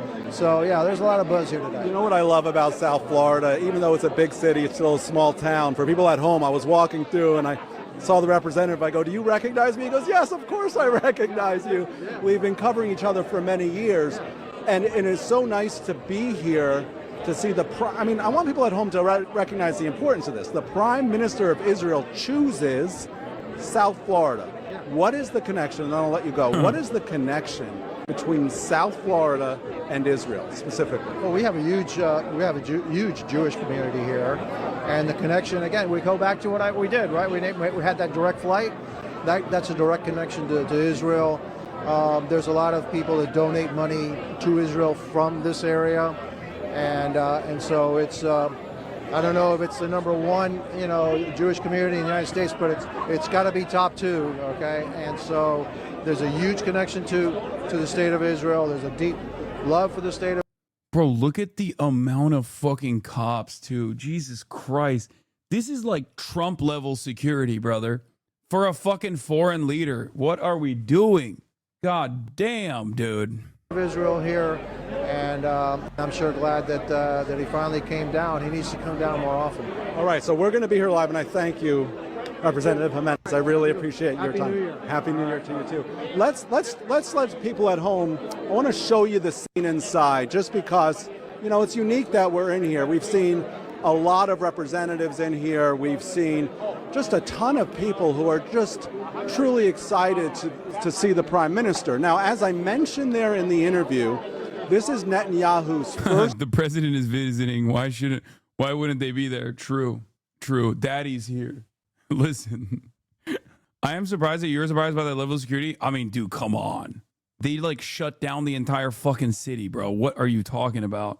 I feel like that goes beyond, It's also so crazy. It's like, look at all these people. They're very excited for Adolf Hitler to visit their place of worship. It's awesome. We all love it. This is totally normal stuff. Let's look at the comments. Remember, they hate us and actively working against us. Oh, that was him. Passed by me in a motorcade full of state troopers. I thought it was Trump. America first. Jump Donald Boyd Trump. How high, Master Netanyahu? Hi. 2028, we will elect a president that will kick Israel out. Oh, what a day it will finally be free. A hero's welcome for a war criminal is insane. Disgusting war criminal. Why is this news station making propaganda for Israel? It doesn't seem legitimate and doesn't he have a son who lives in Florida? So I doubt it's his first time there, and the U.S. taxpayer dime unusual. And then bots. No, don't lay right behind me. Get up. Okay, up. No, place. Immediately lays down. Okay. Come here. Get over here. Get over here. What's this? Good girl. Just roll over her tail a little bit. I know it's maximum abuse to not roll over my dog's tail when she lays down right underneath my chair wheels. Kaya is never beating the Treatler allegations. Oh, she is Adolf Treatler, dude. Are you kidding me? She's the ultimate Treatler. She is a Treatlerite through and through. To South Florida, since he is the prime minister, and of course, as we were talking to the representative about, there is that connection between South Florida and Israel. So many people here in the community are interested in what he has to say. Can we take it off the tripod for a second, Jacob? Let's walk around this room for a second and just see the faces in this room. So we're here at the Shul of Bal. This guy is so stoked. He's loving it, dude. He's like, wow, I can't believe it. I love Benjamin Netanyahu. I love that he's here right now. What an incredible honor that we got to be here and film all these people who are also very excited to see our big, beautiful boy. Harbor. Psychotic. And, this is, if you're familiar with the area, this is Surfside, Bal Harbor, massive congregation, but also we have people that have come from all over here to see the prime minister, and you can see the crowds here. I do have to say, the amount of security that I saw here was absolutely incredible. People coming here. Let's just walk through the crowd here. Oh, Danny Danon. Israel is number one. I hope there are no terror babies in here. Danny Danon. For a moment. Wow, all the goats are here. For a second here. 1 second. Just stick with me for a second. Thank you, sir. Thank you. Mayor Minor. You're live on Channel 10 now. Oh, hello. Minor, Miami Beach. Why doesn't everybody introduce? Hello. I'm Minister of Transportation of Israel. What does today mean to you? Oh, this is tremendous. We have the Prime Minister, Bibi Netanyahu, is coming here, and you can see the support that the South Florida community has for Israel, and we're all out here to show our support. I was talking to Representative Jimenez about this. I've, A, never seen the amount of security, but B, those streets are crowded with people. There's this sense of real excitement here. Tell me about the historic significance of Netanyahu making South Florida, his first visit since he's prime minister in America. Yeah, I mean, that shows you, because a type of visit like this, everyone's been saying, well, in years past, this would have been in New York. Do you think there are any protests around that area? Brother, one, it's Florida. Two, I don't even think they could get anywhere near it. Did you not see the way that they fucking shut down the city? It's crazy. And now the Prime Minister of Israel is choosing to come to South Florida and be here, and you see there's a lot of people from Miami Beach, Surfside, Bal Harbor. Miami Beach specifically. We talk about South Florida's connection with Israel. What is Miami Beach's connection with Israel? Well, we've stood firm in support of Israel and fighting anti-Semitism. They're connected. And I say all the time that we in Miami Beach are the leading example of what it is to support Israel and fight anti-Semitism. We will always stand with Israel. Unfortunately, we saw with Bondi Beach, the anti-Semitism is out there. The first night of Hanukkah, of course, that tragedy. What have we done here in South Florida to make sure that we're safe? Well, we do a lot, and we make sure, for example, we had some very anti-Israel protests early on, and that's okay. Free speech is allowed, but you cannot intimidate and harass people, and that's where it goes over the line, and we made sure we put it in check. Free speech, but you're not going to intimidate and harass people, and that's unfortunately what's happening in other parts of the world. They're letting it go unchecked. What are you most excited about here in the speech today? Well, obviously. Ugh. Gross. Oh, is the Iranian protests are attempting to break into the government building. I'm not going to cover this today. Trump demands answers on Minnesota daycare fraud. We're moving on from that. Oh, I wanted to show you this. Tony, double circ Tony DeCoppel, don't trust just me. Make me earn it, he says. Everything sucks so bad. I'm already in a bad mood. It's like literally fucking day one of the year, and I'm already in a shit-ass mood. Barry Weiss's faux populist smarmy bullshit will, of course, ignore 50% of Americans, what 50% of Americans think Israel is committing a genocide, and 60% supporting ending military aid to Israel. This posture will be entirely selective and mostly involve dehumanizing trans people and immigrants and sucking up to Trump. No one can just have an ideology anymore. Everyone must launder their ideological preferences through some alleged Joe Sixpack everyman whose voice will be appealed to when, and only when, it confirms to the ideological priors of Larry Ellison and the business needs of Oracle. Yes, my New Year's resolution is more fun and less boring shit. More fun news and less boring shit. Let's do the history of almost all the slurs. Red light, now it's trying to stop me. The Gutians invade Mesopotamia. What? Contributing to the fall of the Akkadian Empire. Details of the war escape us to this day, but what we do know is that years later, historians wrote down the events which led to the eventual death. Bro said the history of almost every slur and went to Mesopotamia, bro. That's crazy. Of what many call the first human empire. One of these texts was The Curse of Akkad, and in it, when referencing the Gutians, ancient historians call them human in form, but with the intelligence of dogs and the appearance of monkeys. Their speech is twisted, like a dog's bark. They don't cultivate the land, but live like wild beasts and swarm the land like locusts. And that, my friends, is the first known written example of an ethnic slur. In the many millennia to come, we will replicate this model of othering, simplifying, and demonizing those we see as inferior to us under the context of race, class, ethnicity, gender, religion, and even good old looks. Welcome to the most unhinged video we've ever made, a list of almost every slur in history. Before we start, I want to make the intention of this video very clear. Slurs are more than just offensive words. They are linguistic weapons of oppression. That's very cool. I like that. I like that that is the, like he's doing a deep dive into slurs, but then also talking about, is this part of your racism PhD? So yes, as a person who's a recipient of Racism University's Racism PhD, I am very familiar with a lot of the slurs, but I wouldn't say I'm like a slur anthropologist. So some of these things are going to be new to me as well, but I'm glad that he's starting by talking about like slurs aren't just about like making people feel bad. You know what I mean? It's not about like hurting your feelings. It is a weapon of dehumanization. Histories are only a real racist, which by the way, I had to go get a racism PhD, right? Yugopnik, on the other hand, is Balkan. And as everyone knows, by the time a Balkan boy reaches the age of like 12, they already have a racism PhD.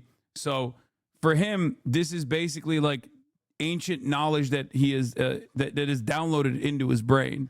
You know, I am a mere latecomer to the field of slurs. To colonialism, slavery, genocide, and systemic discrimination. By examining them, we expose how language has been used to dehumanize people and justify violence.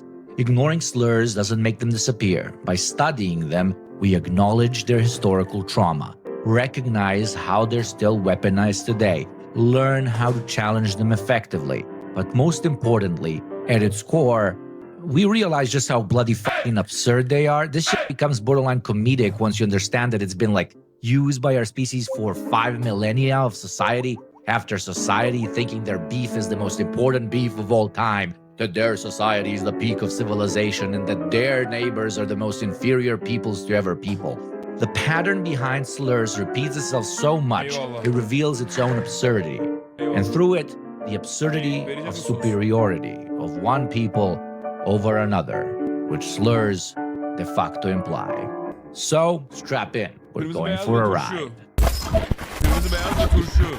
Hi, I am CRT1000. I've been hired by these strange humans for this video with a very simple purpose, to say words out loud that they wouldn't be able to say due to the social stigma associated with said words. I've been told a Balkanoid and a Filipinoid are the makers of this video. And while they can say most of the words discussed in this essay, either because nobody cares or because said words are ancient, there are some which are more problematic, as I'm told. So because of that, I will be saying all of them, indirectly protecting my employers from social cancellation, even though in effect I'll only be reading out words they've written, which realistically is the same thing as them saying them out loud. Therefore, this whole operation is still China Swede. A bunch of Swedes and Finnish people migrated en masse to the United States in the late 19th and early 20th century.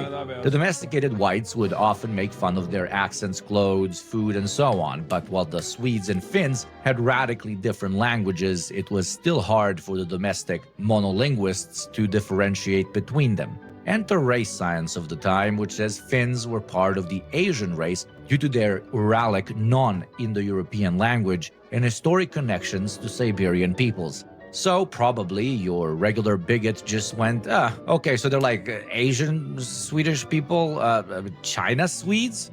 Yeah, China Swedes, that works. Classic othering of inferior versus superior Europeans by depicting one as less European than the other, whatever that's supposed to mean.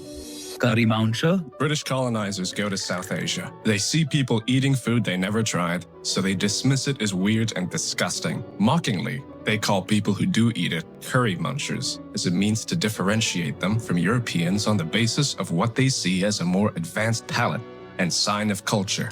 Time passes and the There's nothing more ironic than having the fucking cuisine that you have, and then years later, basically admitting that your cuisine is ass because now the tikka masala is the national dish, right? But like having such ass cuisine and then choosing to dunk on Indians off of their obviously superior cuisine. Incredible. British colonizers end up trying said South Asian cuisine as their brains realize that the best meal on the planet might not actually be beans on toast. The exact etymology is debated, but some linguists suggest it may derive from the Korean word guk, which means country or soup, possibly misheard by US soldiers during the Philippine-American War or later in Korea. Another theory links it to the Tagalog. Which is crazy because it's like another testament to how like white supremacy works. Specifically American racism. This is really interesting for me. Racism sommelier, racism PhD here. What I've always found very interesting about American racism, American versions of slurs and American racism in general, white supremacist version of racism, is that it actually is indiscriminately discriminatory. Now, you have perhaps a million different variants of pejoratives and slurs in the Balkans between two dudes that basically have lived side by side with one another for hundreds, if not thousands of years, that look the same, that sound the same, that have almost identical foods that they're consuming. And they will make ethnic delineations and find new and unique ways of shitting on one another, right? Whereas the American mind does not make such distinguishing factors. It does not make it does not place any emphasis on these distinguishing factors. So this term, the G word, right, G-O-O-K, was literally utilized against Koreans, against the Chinese, and in Vietnam as well. And it's fascinating because they did not choose to like come up with new terminology whatsoever. They just went, oh, they're Asian. They're all the same. Not realizing that half the time they were also fighting against like warring Asian countries that were being dominated by other Asian countries that were, trying to occupy them as a colony. American racism is unique in that regard. It's a somehow less sophisticated version of racism. Isn't that interesting? Phrase gagoka. Gagoka. Gagoka. Used by Filipinos resisting American occupation. Finally, the term was recorded in the 19th century as a derogatory word for Chinese immigrants, possibly from eyes, a racist descriptor for Asian facial features. What's impressive about the slur is that it developed relatively separately during different decades and still ended up generalizing as a slur against this or that kind of Asian ethnicity. US soldiers called Filipino guerrillas, North Korean citizens and soldiers, South Korean allies, and even Vietnamese resistance fighters of the American War that exact word. Pretty interesting how the Yanks can do 3 wars with 3 different ethnicities and still call them all the same slur. Fully drinking on the Kool-Aid of superiority, an invading soldier has to fight their human instinct to feel for the so-called enemy. To do so, he must strip them of name, individuality, culture, and respect. In this case, depicting his enemies as an Asian horde in need of culling. Alibaba? Because something is foreign, it usually means it's bad, until we try it. Now apply that systemic bigotry, and you have the British Empire. You've probably heard the phrase, open sesame. It's from a great Middle Eastern folktale called Alibaba and the 40 Thieves, where amongst other events, a poor woodcutter discovers a thieves' den and manages to open it by saying the magic words, revealing immeasurable treasure inside. The story received global fame, which spread the name Alibaba to every corner of Europe and later the United States. Not really knowledgeable about anything related to Middle Eastern cultures, except for that one story they heard as a kid, bigots at the time, and as deployed soldiers abroad started calling the enemy, or the minority, Alibaba. To give you modern context, think of people calling Somalis pirates because of their only reference point being that Tom Hanks movie, or Borat with the Kazakhstanis. The only thing they really know about a whole people comes from a single place of media or art. So, that being their only reference point, they... Are you noticing something here? The etymology of slurs is actually really important. This is why I love this video. Because it says a lot about, because language says a lot about culture, right?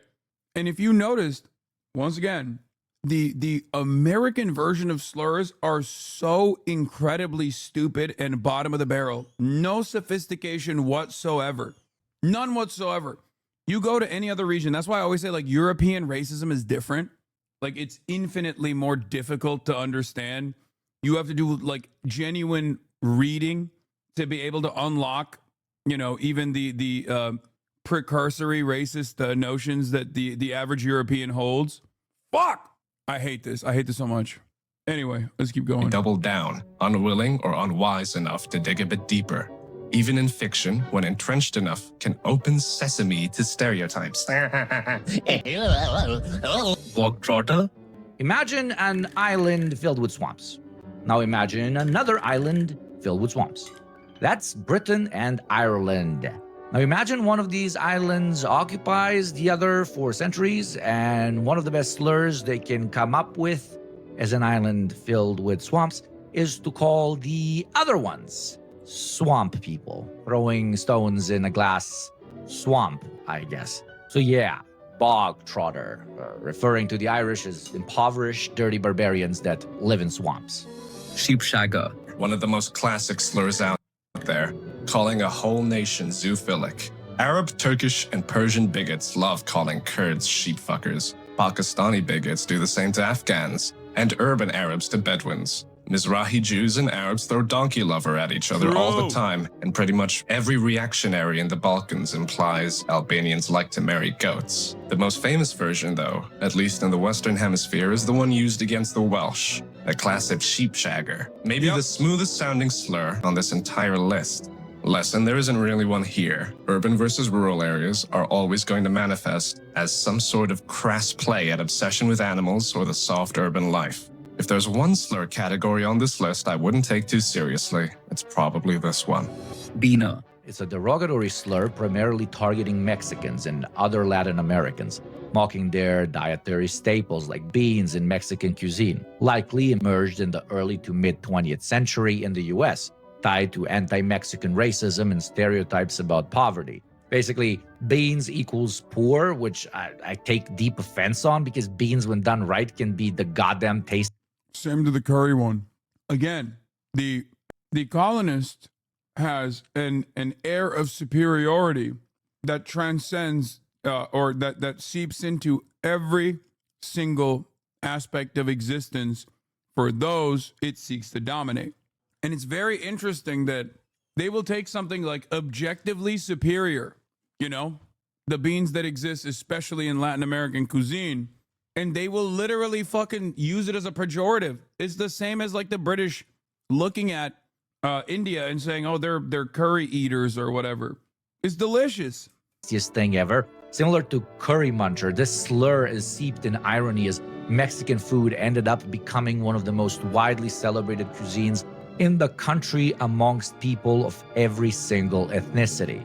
I think you're starting to see a pattern here, right? Like one group calling the other disgusting or cheap due to what they eat, wrapped into a perfect racism taco. Yes, I would love some hot peppers with that. Thank you. Bimbo? No, not the misogynistic term for hypersexualized women. It's the German slur for black people. The word likely entered the language during the late 19th/earliest 20th century, when the country had colonies in Africa like Cameroon, Togo, and Namibia. It's derived from bimboshi, a term for black laborers or servants in German East Africa.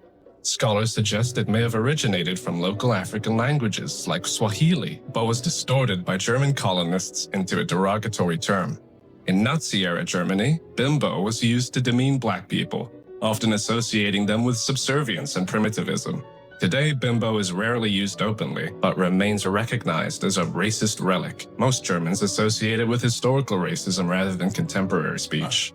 If you're a black woman being accosted on the streets of Germany, don't be too quick to judge.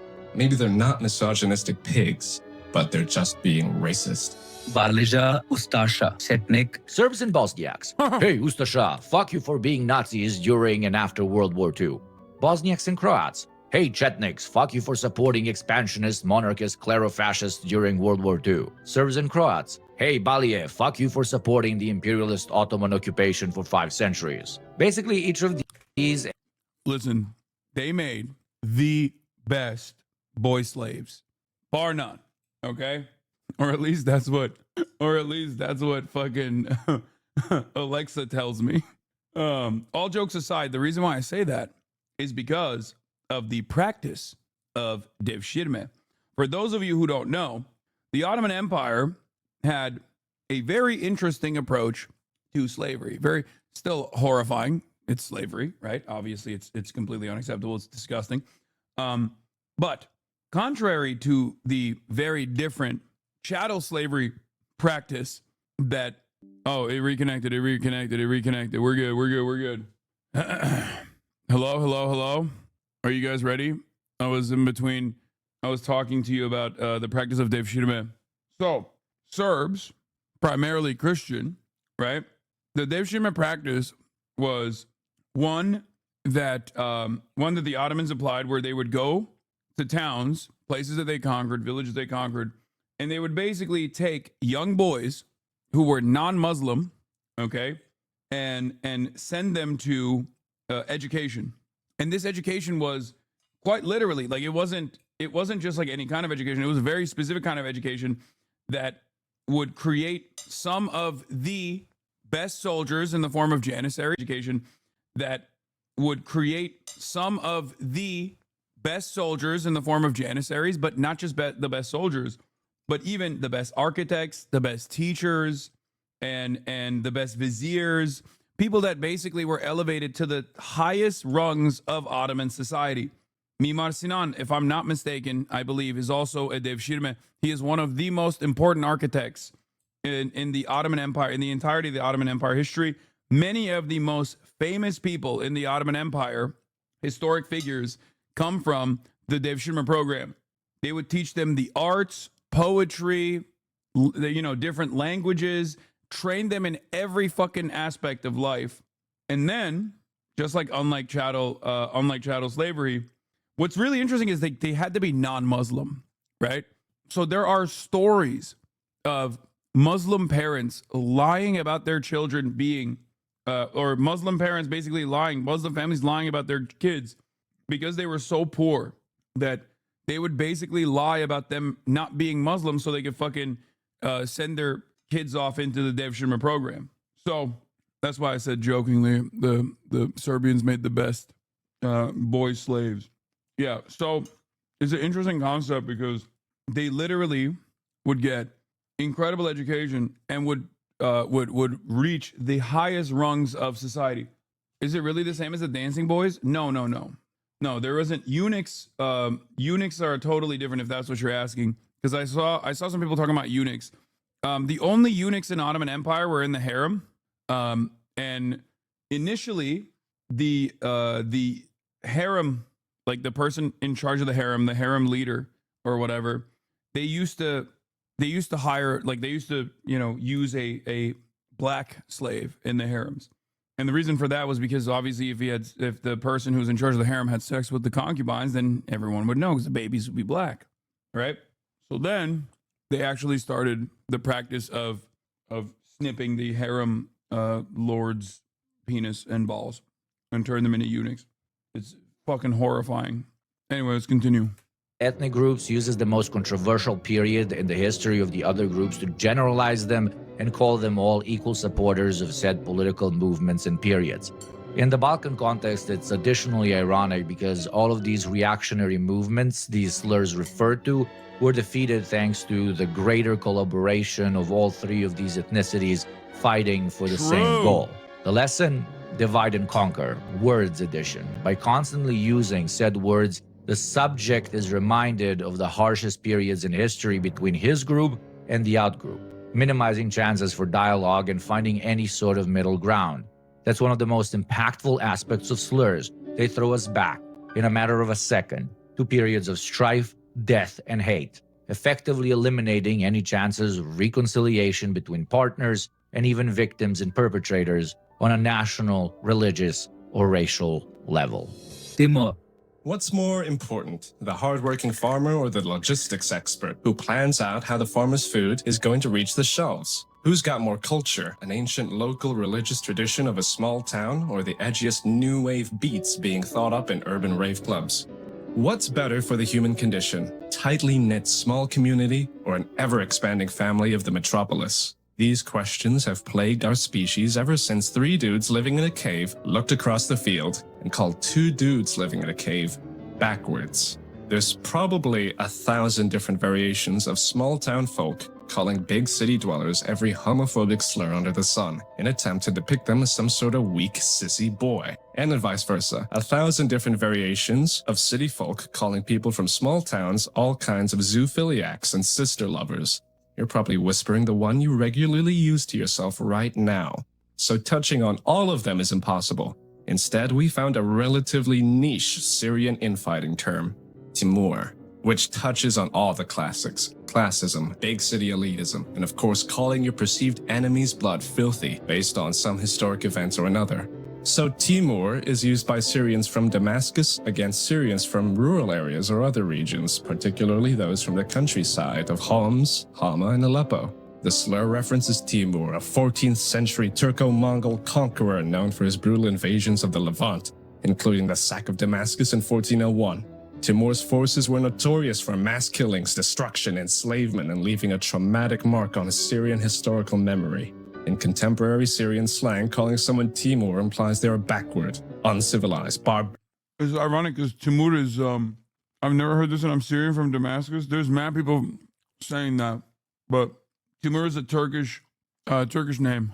Barbaric or violent, drawing a parallel between the historic brutality of Timur's forces and stereotypes about rural Syrians. It obviously sometimes implies the person being called Timur might be an unwilling descendant of the so-called invading hordes. The slur reflects long-standing class divisions in Syria, where urban populations have historically looked down upon rural communities. The Syrian civil war in 2011, as you can probably imagine, launched the use of the word. And more importantly, the rural-urban class divide into hyperdrive. While Timur is not universally common as other Syrian slurs like Shimali for northerners or Falla for peasants, it is still used in certain circles, particularly among older or more elitist Damascenes. So to round off, as promised, a perfect combination of the manipulated historical context. Rural and urban parts of a country fighting against each other is like your legs fighting your arms. You're literally on the same team, and would likely not survive without the other. So stop. Freeloading View Goblin, a creature who shamelessly consumes content without hitting the subscribe button, lurking in the shadows of algorithms denying creators their rightful dopamine hit of validation. Yes, I am looking at you, you algorithmic welfare queen. Click that button right now. Oh, good. Thank you. Subscribe. Okay. Chuchmek and Chichimek. Now, what do Aztecs and the Russians have in common 1,000 years apart? A lot, probably, including a crazy similar slur. The Aztecs used the term Chichimek to broadly refer to nomadic and semi-nomadic peoples from the northern regions of Mesoamerica. While Aztecs themselves were also of Chichimek origin, they used the term pejoratively to describe groups they considered less civilized. The term encompassed various tribes and cultures, and the Aztecs acknowledged their own Chichimek heritage, whilst also distinguishing themselves as a more settled and sophisticated group. In Russia, it's a derogatory term used against people from Central Asia, like Uzbeks, Tajiks, Kazakhs, or the Caucasus region, like Chechens and Azerbaijanis. In Russia, too, they acknowledge the vast influence Asia and Asian cultures have on the Federation. Bigots among them, similar to the Aztecs of old, distinguish themselves as a far more settled and sophisticated group. Worlds apart, centuries apart, similar logic. Basically the same sounding slur. What does that teach us? Something about human nature? Nah. Just that bigotry is the rehashing of ancient, idiotic, infantile logic. There's nothing new under the sun. An eternity of we're better, you're worse. Booga booga. It's CRT 1000 again after having gone through some updates. My core imperative is to speed up this video's production, so I introduced part 1 of 2 slur speedruns. For the linguistic expressions of bigotry that had to take a backseat for this video, but that were nonetheless deemed too important to miss. Cabbage eater used to refer to Germans and Russians due to their propensity to eat cabbage a lot in all sorts of forms. That's it. That's the slur. Ching chong. Look, their language sounds nothing like ours. That's so funny and inferior. I am permanently stuck at 10 years of age. Camel jockey. We have horses. You have camels. That's bad because they're different. Pretty much that. Arabs and South Asians ride camels, which I guess is so weird that they turned it into a slur. Smoked Irish. I think you can already guess this one, and if you can't, you're a better person than me. Irish, a disliked immigrant minority in early 20th century America. Black people, a disliked newly semi-freed minority in early 20th century America. White people. What? Bro, they hated Irish people so much that they would call black people Irish? That's crazy. I thought they just call Irish people black. People love obsessing over skin color, so how do you distance a pasty Irish redhead from your white identity? You call him black. Smoked, in this case. Quite unimaginative, if I may say so myself. Mayonnaise monkey. So what's an unsmoked Irishman? A mayonnaise monkey, I guess. A term used by black people in the U.S. as a way to describe white people based on their, quote, mayonnaise-like skin. Bro, cum skin is way better of a deeper cut, in my opinion, cum skin. I think mayo monkey is like, it's low level, honestly. Like, sun dodger is funny. Cum skin gets right to the point. It's just like, it's indefensible. You got owned, you know what I mean? Yeah, this one's the classic you do me, I do you approach of slur back and forth, I feel like. Northern monkey. Used in the south of England to call northerners unsophisticated. Basically, the English version of redneck. Southern fairy. Used in the north of England to call southerners pompous, weak, and gay. Basically, the English version of sissy boy. Cheese-eating surrender monkeys. This refers to French people coming out of a 1995 Simpsons episode, Bonjour, you cheese-eating surrender monkeys! Referencing France's surrender in World War II and their propensity to eat cheese. Macaronar. Romanian slur for Italians because they eat macaroni. Balkan people tend to call all pasta macaroni as a way to undermine the importance of pasta-styled meals. Pakistani is incredibly original. The racists are so dumb they use it for non-Pakistani people as well. Polak. Polish, Polak. Incredibly original. The racists are so dumb they use it for non-Polish people as well. Dago. Spanish name Diego or Italian name Dago, often short for Salvador. That's where that comes from? Oh my God, I didn't know that. Okay, I'm learning. See, here's the thing. As a racism PhD holder, I actually don't know that much about like the anti-European slurs that specifically pertain to like white Europeans. Like that's the one area where I guess I gotta get a postdoc for that one. But in my PhD, I primarily focus on, like, you know, the antiquated versions of racism, mostly like non-white. Used as a slur against Spanish people, Italians, and even the Portuguese. Incredibly original. These racists are so dumb they use it for other ethnicities as well. Oven Dodger. The Holocaust. Ovens. They survived. Oven Dodger. Fucking demonic. Interlude 1 complete. Chinaman. The term Chinaman is an ethnic slur historically used to demean people of Chinese descent, particularly in English-speaking countries like the United States, Canada, Australia, and the UK. While it may sound like a neutral term, akin to Frenchman or Irishman, it's really, and I mean really is not. It first appeared in British colonial contexts, but solidified during the American gold rush when plenty of Chinese miners searched for their fortune by emigrating to the United States. They were called Chinamen while facing brutal working conditions and racist hostility. Newspapers and political cartoons frequently used the term to portray Chinese people as filthy and eternally foreign, incapable of assimilation. Of course, as you've probably noticed from this video, racists are not exactly knowledgeable about the diversity of most places. So, surprising to no one, it was often used against non-Chinese Asians as well. For example, in 1870s England, the Japanese admiral Togo Heihachiro referred to as Johnny Chinaman by his comrades. Keep in mind, Mr. Heihachiro would go on to literally lead wars against the Chinese, but in England he was Chinese.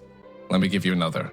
Another Japanese gentleman, this time Tajuki Yamashita, who took a case to the United States Supreme Court in 1922, asked for the right of Japanese immigrants to purchase land. He was rejected by Washington's Attorney Court General because, quote, the blacks, Indians, and Chinamen were impossible to assimilate into the American people. Bozgor. It's a highly offensive ethnic slur used primarily by Romanians to demean Hungarians, particularly ethnic Hungarians living in Romania who form the largest minority in the country, mainly in Transylvania. The term means, well, almost nothing. That's why this one is kind of special. It's just derogatory because it's derogatory. It doesn't imply anything. It's just a dirty word for Hungarians. Nothing to do with how they look, talk, or walk. It's almost respectful in just how non-attribute it is. We looked at 50 sources, and the closest we got to the root of the word is a relatively commonly used Hungarian swear word, bazd meg, which when butchered becomes bozgor. A lot of Romanians say it simply means stateless, which is to an extent the whole point of the slur. Hungarians lost Transylvania for the final time after World War I, so the Hungarians left in the Romanian borders are often reminded of said loss and their current stateless status, even though most likely they got Romanian and Hungarian passports inside of the common EU. Small additional note from Ugopnik here. I'm disappointed in you brothers and sisters of Romania. I always call you the only cute, lovable Balkan country, but I guess we're all as reactionary as the rest of the world at the end of the day. Lesson, I find these to be the dumbest of slurs, to be honest, reminding a people. What does Magyar mean? It means Hungarian. Magyar. In Turkey, you don't say like Hungary doesn't. That's not a thing. In Turkey, we say Majaristan, the Magyar people. It's the, which I guess it means, Magyar means Hungary and Hungarian. Is that what it is? But yeah, there's a unit in the Ukrainian force called the Magyar birds. I assume they're drones, right? Is the stan suffix of Turkic origin? No. I think isn't it Arabic or Persian? As much as I would like to steal another remnant of Persian culture, as I am often doing, I'm gonna say no. Yeah, it's Persian, not Arabic. Sorry. We have the real racism understanding here. Oh, what are we watching? We're watching your video, Ugopnik. And as someone who has a PhD in racism, this video made me realize I gotta go get my postdoctorate, because the reality of the matter is there are still areas of I definitely still have like areas where I need to learn more about different variants of racism. It's just like, you know, you caught me lacking a little bit. They lost to you and they'll never be accepted as one of you is just inviting another ethnic conflict. But hey, that's exactly what most political. Also, you missed it. We were talking about before you brought up the glorious Yugoslavia. I said Serbs make the best boy slaves, and chat lit up. Politicians and rich people want in the first place, so good job playing right into their hands. Internet slows. What is the internet? A vast connecting tissue bringing That's a crazy fucking individual sentence. mind. Yeah, no shit. But I'll let you have that one. We are cute. But then that, yeah, and then my Twitch player died after I said that. But then we went into a great educational moment where I explained to you guys the history of the Devshirme, Ottoman Empire, colonial imperial conquest, things of that nature. You're not a, I would have thought as a true Ottoman, you would have said Circassian, Cherkess. No. It's closer to a unified equilibrium where thought is exchanged freely, leading us to greater understanding of self and fellow man.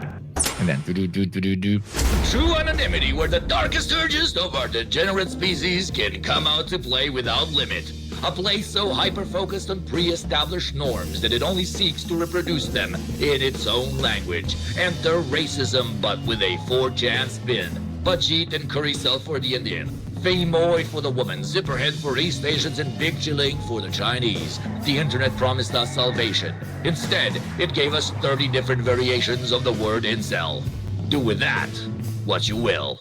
Spick, or spigotti. This one's pretty bad. It stands out as a particularly vicious insult against Hispanic and Latino people, especially those of Mexican, Puerto Rican, and Central American descent in the United States. The exact origins of spick remain debated, but linguists and historians have proposed several theories. One of the most widely accepted explanations is that the slur emerged from basic mockery of Blue Greek Poseidon.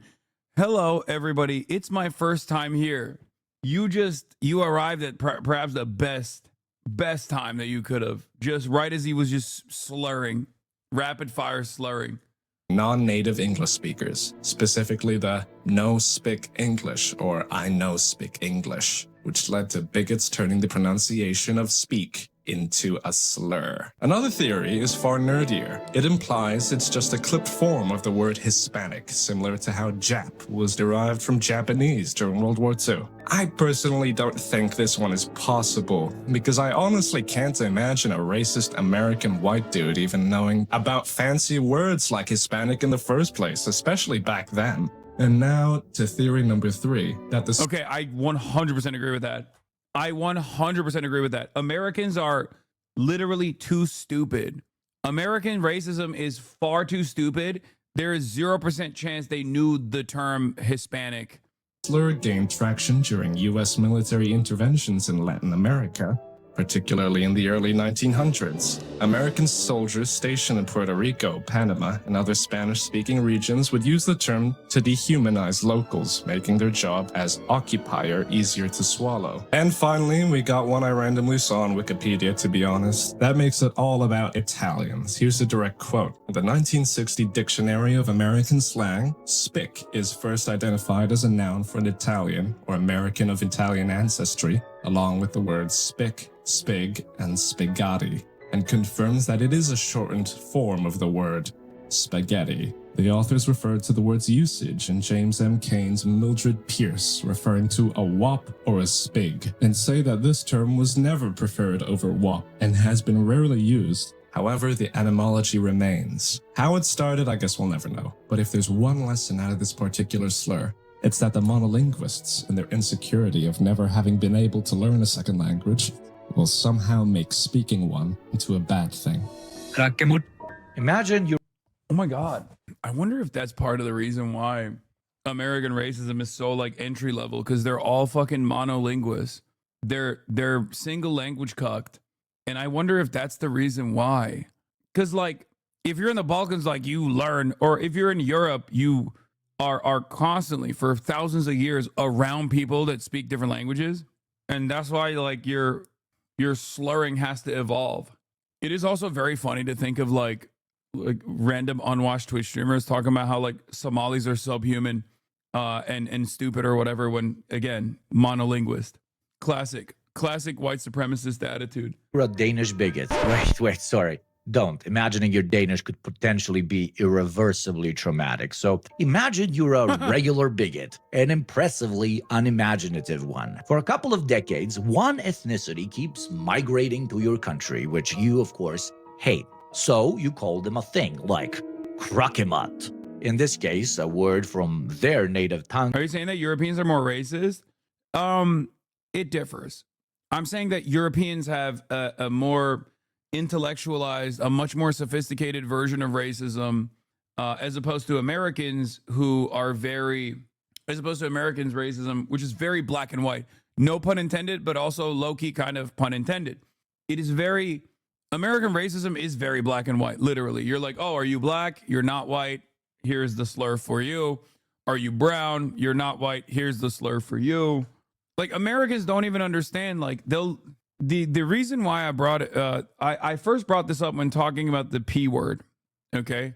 Pakistani shortened, right? This is a slur against, like, often South Asian people of Muslim background, usually, or of Muslim descent, usually, but just it's used against all brown people in countries where there are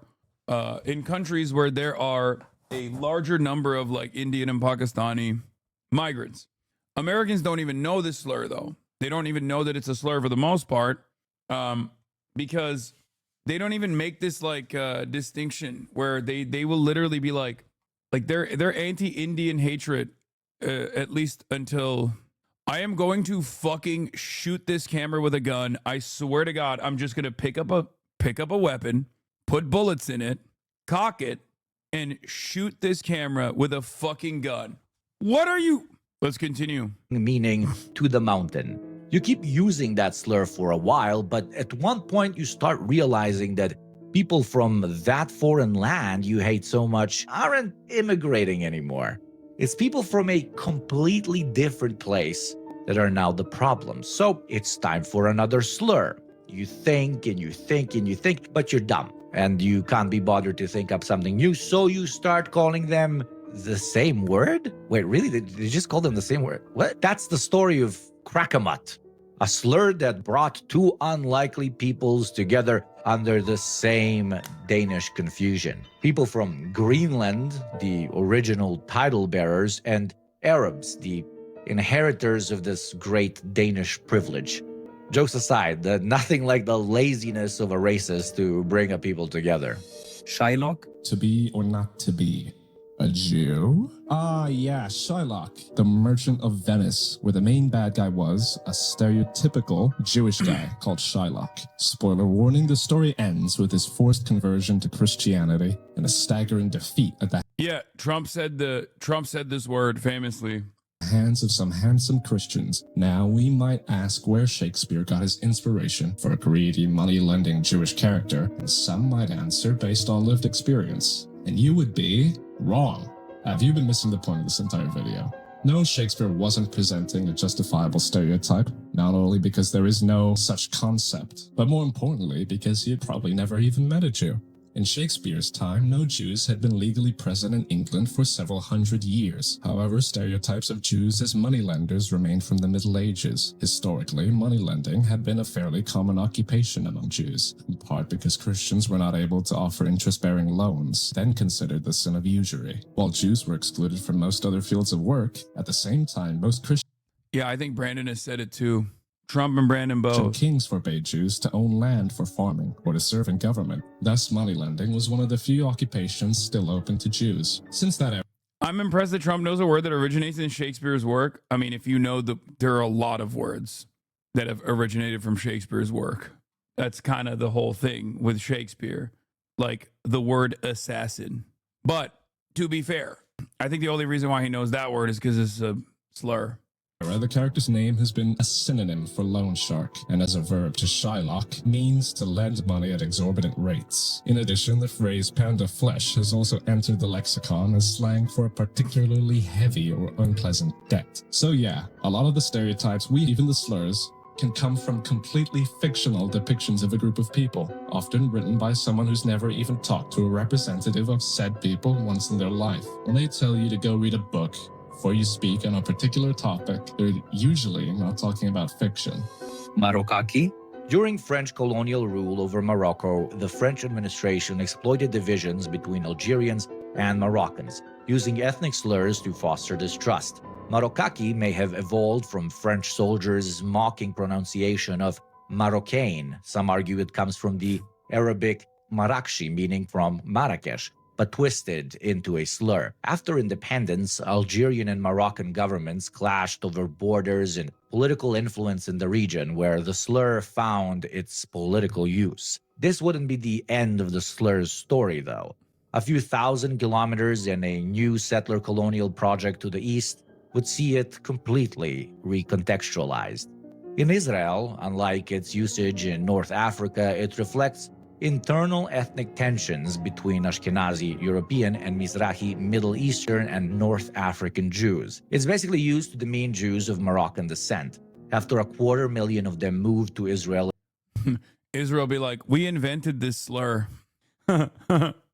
Excuse me, this is actually a Israeli invention. You're being quite anti-Semitic. This is our slur. We invented it.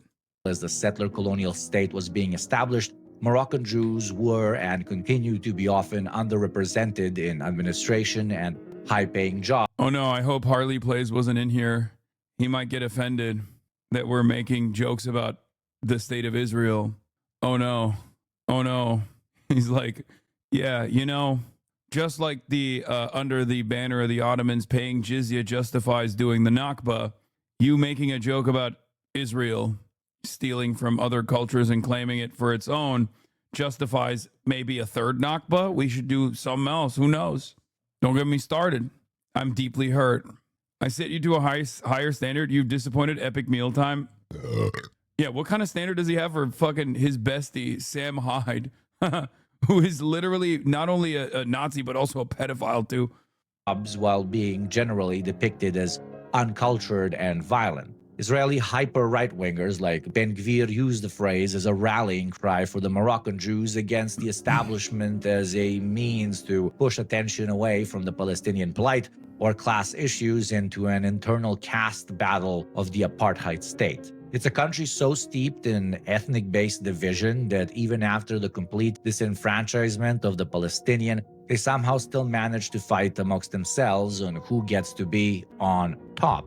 You might think you're superior to another group, but someone out there definitely thinks they're superior to you. The whole game is rigged. None of it makes any sense. WAP? The term has been long used as a racial slur against Italian immigrants and Italian Americans, but its origins and context are often misunderstood. According to the Merriam-Webster dictionary, the word first appeared in the United States in 1908, tracing back to the southern Italian dialectical term, guapo. This term, derived from the Spanish guapo, meaning good-looking or dandy, originally carried connotations of a boastful, swaggering man, a characterization that evolved over time. In southern Italian dialects, The fuck? So the slur just means you're hot? That's crazy. What kind of slur is this? I didn't know the origination of the term, but W slur, literally. Damn, dude, you're a hot Italian. I bet that's gonna hurt your feelings. though, particularly Neapolitan, guapo was pronounced similarly to wapo, with the final vowel often reduced to a schwa sound, making it sound like wop to English-speaking Americans. Historically, guapo described a flashy, sometimes arrogant man used among friends in Naples. When Italian immigrants began arriving in large numbers in the late 19th century, the term was... Dude, America, this is why I always laugh when people are like, yeah, we got to get these Hispanics out of here. We got to get these Latinos out of here. It's like, dog, it's the most American thing, okay?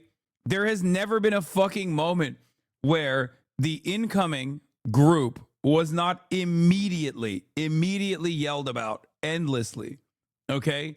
It's always been the same. I thought it meant without papers, saying Italian immigrants were undocumented. I think at this time, no one was coming with papers, right? I mean, I guess, yeah, no, maybe. Maybe this is after that point, but like, who the fuck had papers? No, but yeah, no one really had papers at that point. But dude, look at this. Like, look at this shit. It's just so funny to be like an Italian American and just be like, yeah, we got to get them Latinos out. Exactly. The whole point of the videos is in-group, out-group shouting matches we've been doing for 10,000 years. No, I know, but it's like especially funny for Americans because it's an entire settler colony that only exists because of unlimited migration. Like, that's literally how this country was designed. Like, institution of slavery and indigenous genocide, and then just like an unlimited amount of migrants coming in over and over and over again.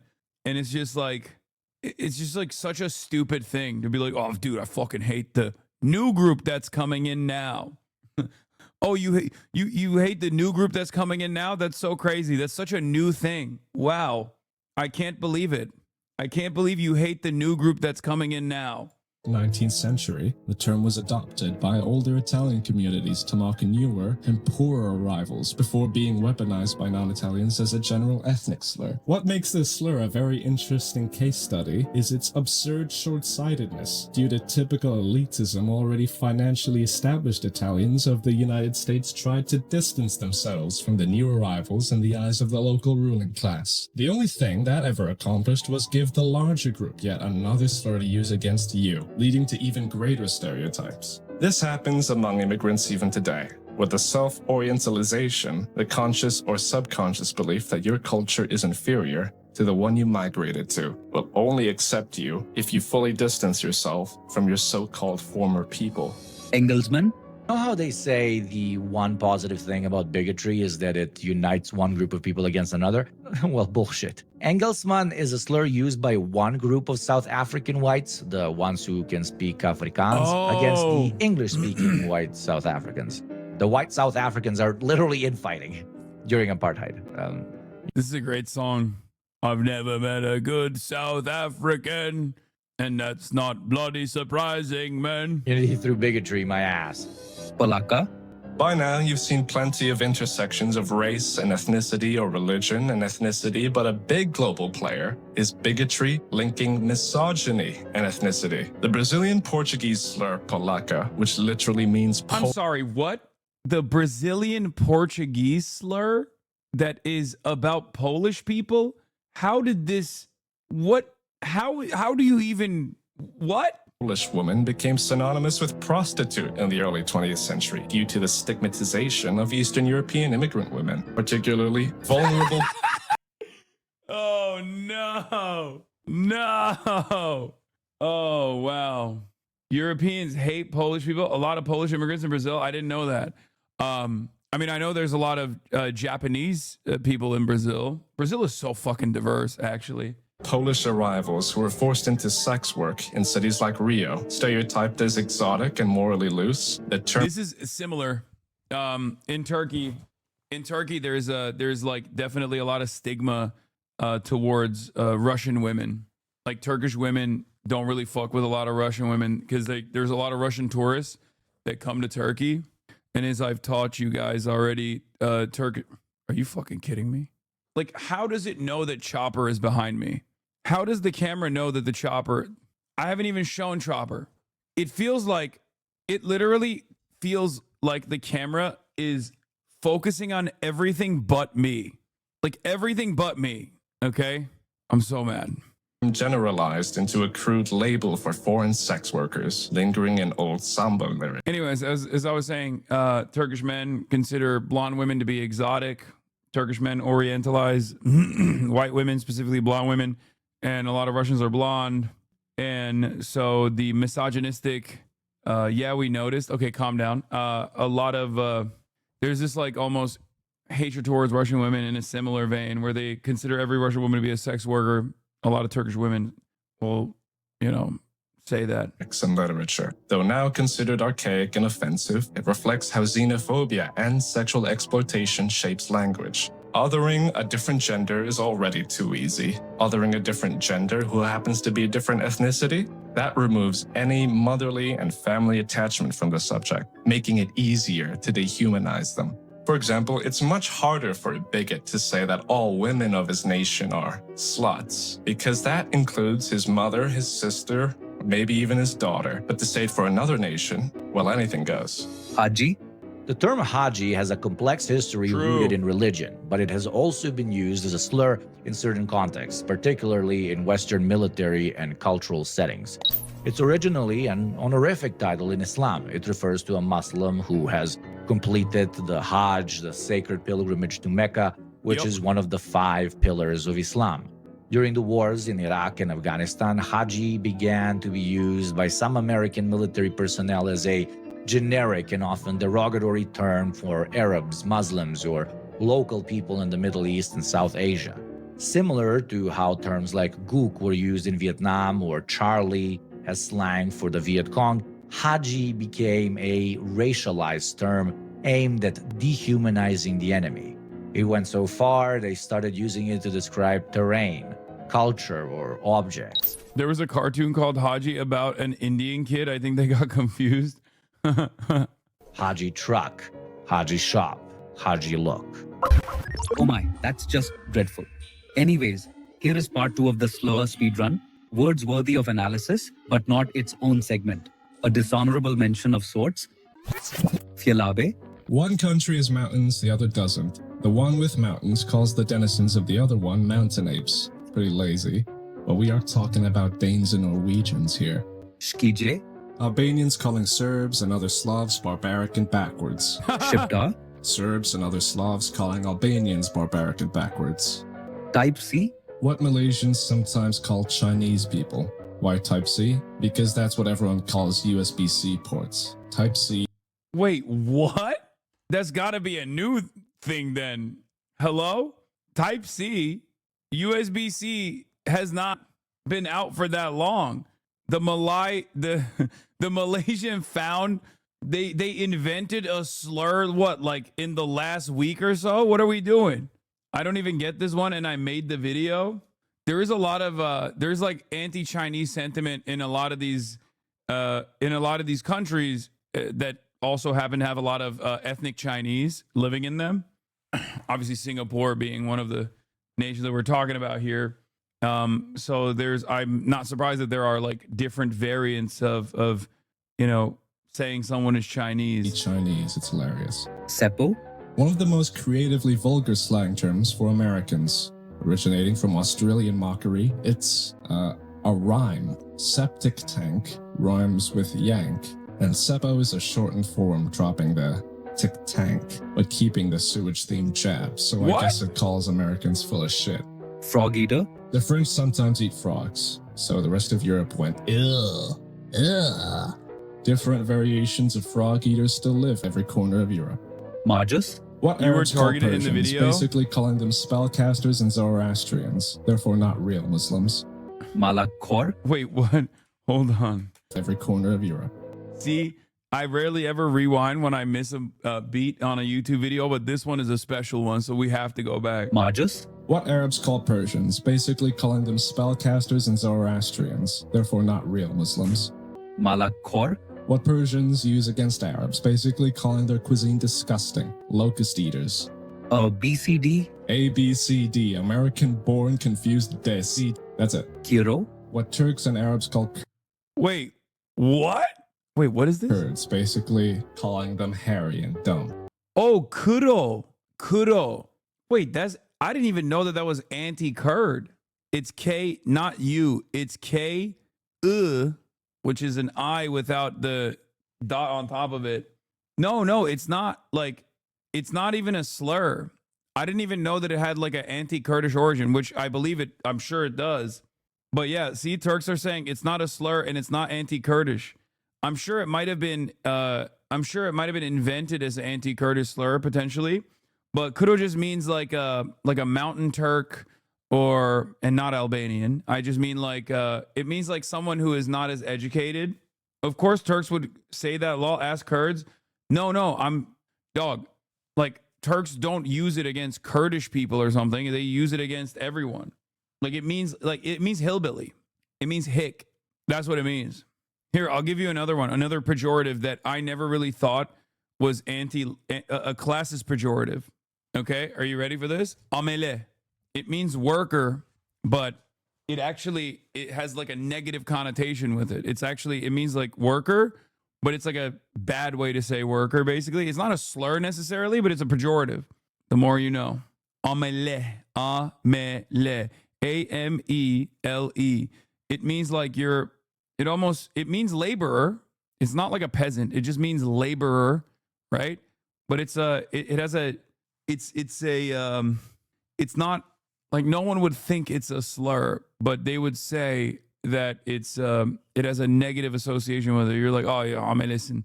And then if you have amele yanı, which means redneck, literally, kind of like redneck. If you have a bad sunburn, you'll say, oh, I got ameliyanı oldum, which means you have like a bad sunburn, like as if you were a laborer, like a shitty version of a laborer, a degrading. Yeah, it's not a slur, a degrading word. Thank you. Yeah. Yeah, it's like someone, calling someone a burger flipper, kind of like that. It's specifically a type of day labor that carries stuff from point A to point B. Ameliyanı is a trucker's tan, kind of. Yeah, like a farmer's tan. I can't believe you said, nah, it's not an anti-Kurdish. We call every country person that after every example of lazy racism in this video. This one was Keko, not Kuro. Oh, maybe it could be Keko. I think that is anti-Kurdish. Yeah. I mean, I can't speak for how they use the term in Arabic, but Kuro just means like hick, hillbilly, and not like Kurdish. Is Keko? Oh, Keko means brother in Kurdish. I won't remember none of these, not gonna lie. Well, you're not supposed to. Paddy? British slur for Irishmen, derived from the Irish name Padreich. It stereotypes Irishmen as drunken, violent, stupid, or uncivilized. Towel and raghead? Those people over there wear specific head coverings. We don't, except for hats, of course. How do we dehumanize them? Call them ragheads. Get it? Because they're wearing something on their head. Want to make it worse? Call the cloth a towel.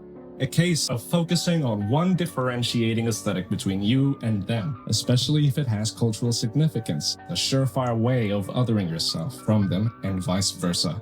Red leg? Same like redneck, but referring to the tanned legs of poor indentured white servants working in Barbados. Interesting how in two pretty far off places, a similar sounding term was developed for poor field working white people, and it all has something to do with them being red from the sun. Speed run over? Fluke? If you're an American, do us a favor and imagine what people call a redneck. Now imagine a medieval British person. Chances are, through your stereotypical vision, those two are polar opposites. Jimmy the Tractor Oiler versus Shakespeare or whatnot. While the slur plouk is here to teach us, everyone can sometimes be someone else's redneck if you scale up enough. People from the British Isles bring a Celtic language to what we call the north of France. People who speak it live there for centuries and get named Bretons. Britain? Breton? I think you get the point. The French, as the French do, view them as naive, dim-witted peasants and end up developing a slur for them. Plouk. Basically the 19th century replacement for redneck. In Breton, bleu or bleu means parish. Many Breton villages start with the name Pleu, so the French picked it up as an aggressive designator of the minority. It pretty much means hick to this day. So if a rural Mississippi guy is a hick to a New Yorker, the New Yorker is a hick to a Brit, the Brit is a hick to a Frenchman, who is a hick to the Swiss. Pluk is very common now, it just means clown. Who is a hick to... Yeah, that's the point. It's dumb. Malone? Take yourself back to a time when you tried a truly delicious piece of meat. No, I mean real food, not this shit. Okay. Now, imagine yourself having some really good meat, and other than devouring it, what was your second instinct? Yes, you probably wanted someone else to try it. So you pass a piece to one friend, then to another, but to your surprise, the third friend looks at it and says they're not gonna eat it. Why? It might be veganism, it could be a religious principle, or he might just not like you. Doesn't matter which one's the cause. One thing is for certain, you now fucking hate the guy. He rejected your gift. Now expand that little allegory to the ideal of religion, doesn't matter which one. How do you think a people seen as unaccepting of a quote-unquote blessing get depicted? Malone is one perfect example of many, seen as a derogatory Islamic religious term derived from Arabic to mean, quote, deprived of Allah's... What is this? Someone already got mad and said Hassan will make a good Christian slave. I would, except Christians keep coping because the Ottomans did reverse Christian slavery. I'll make the best. I would make the best Christian slave. I'm tall. I can carry a lot of weight. It's not going to happen, though. Is when you were talking about the Janissaries? Yeah, I know. Mercy or curse, insinuating that the Hindu population of Bangladesh are literally damned due to their religious beliefs. Obviously, the term is used in the same context outside of Bangladesh as well, but the premise is simple. You or your ancestors had been given a chance to convert. You did. Dude, you have been condemned by God is a crazy fucking bar. That is, I mean, that's like, that's got some fucking power. That's got an oomph in it. as far as slurs go, yeah, God has fucking forsaken you. Hence your existence must be cursed. And for the context of this essay of ours, it must mean you are less than me. Someone should draw a massive chart showing the hundreds of slurs every religious group has against every other group, just to show us how, for groups that don't like each other, they really love calling each other the same names. Madrasi and rice bag. There are so many slurs coming to us from the incredibly diverse Indian subcontinent that we had to limit ourselves to a few that represented the general picture of inter-ethnic strife in the region. Otherwise, we would be here for a week. The term Madrasi has been used as a regional and ethnic slur in India, primarily targeting people from South India, especially those from the former Madras Presidency, a major administrative region during British rule in Tamil Nadu, Andhra Pradesh, Telangana, Karnataka, and Kerala. It basically lumps all the South Indians together as one group of people using colonial terminology in spite of all of them speaking different Dravidian languages. It's often preceded or followed by the word Kalu, which means blackie in Hindi. So yeah, Madrasi is obviously very racist, but also ironic. In their sense of superiority, the North Indian bigots... Chad, do not repeat these caste slurs. Wait, Medresa also means like place of higher learning, which is crazy. Yeah, it just means like school. Are using terminology developed... Immediately says it. I guess it's a different word.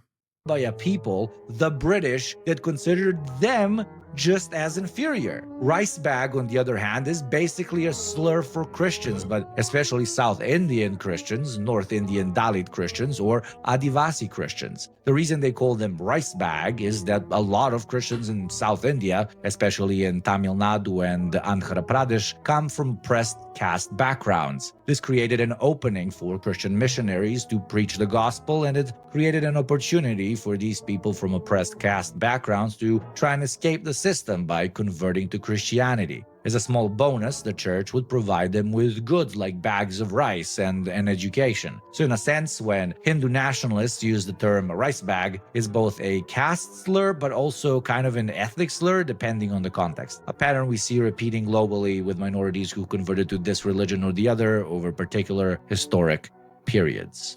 Bro, you could do a video that's 8 times longer than this just on like Indian slurs and adjacent slurs. I feel like not just even because like Indians do racism on hard mode on expert difficulty. It's kind of crazy.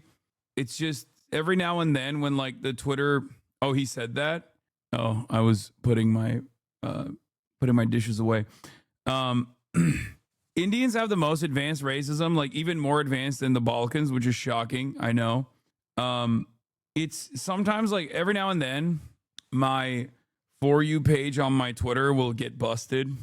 And instead of showing me like the regular American style Nazis that it shows me all the time, it shows me like Indian Nazis. And I don't mean like Indian Nazis who are like pro Adolf Hitler, even though that also exists, obviously. But like different groups in India hating one another. And sometimes I find myself going down that rabbit hole to just try to understand what the fuck's going on. And it is virtually impossible, okay? It is virtually impossible to comprehend with my white ass. I sit my white ass down and I listen and I try to learn and I try to understand. And it is some of the craziest shit, dude. And it's also kind of funny because probably the only racism that you have to be born to learn. Yeah. I think it's also obviously funny because like Americans are so not about that at all. Like Westerners in general don't make any of those distinctions at all. And they just think like, you're fucking brown, shut up, you're Indian. But it is crazy that there's like this massive, massive distinction and thousands of years of fucking torment.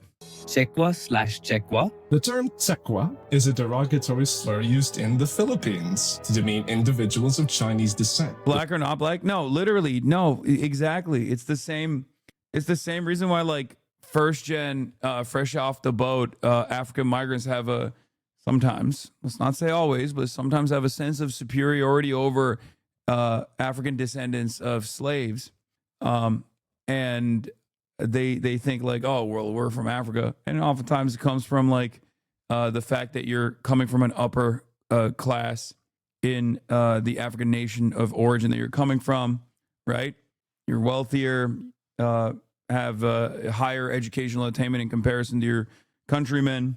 So you come to the United States of America and you think like, oh, well, black people in America, they're different, until you meet a cop, you know, or you meet a white person. And then you realize, oh shit, they don't actually make this distinction against me at all. The term may have originated as an imitation or distortion of Chinese-sounding words, and during the Spanish rule from the 16th to 19th century, Chinese immigrants, then called Sanglays, faced discrimination, including massacres and forced relocations. After World War II, tensions flared between ethnic Filipinos and Chinese Filipino business elites, reinforcing set negative stereotypes. Ironically, the more diverse the place is, the more slurs you have. Calling them inherently greedy, or otherizing them as foreigners in perpetuity. Okay, except for America. That's what I mean. Americans are so bad at slurring. That's what's so crazy. America is one of the most diverse countries on the planet. I think it's not necessarily diversity in and of itself, but it's like it's diversity where you have to be close to one another for thousands of years, where you just like invent reasons to hate on one another, pretty much. Okay, bro, then invent some. Be the change you want to see in the world. Okay, you got it. I'll come up with some new slurs. True, though, they really do control all the business. Sorry, that goes against the point of the video. Christ killer. Jesus Christ. Now this one is old. The saying stems from passages in the New Testament where a Jewish crowd says, "His blood be on us and our children," referring to the crucifixion of Christ. Church fathers like John of the 4th century preached that Jews were God killers, cementing the myth in Christian theology. The Christ killer accusation gave way to other. Yeah, but Europeans are importing anti-Semitism from the Muslim world. Can you imagine the fucking audacity of Euroid Christians claiming that anti-Semitism is like a Muslimic invention? There you go. There's one kind of slur. Euroid or Ameroid.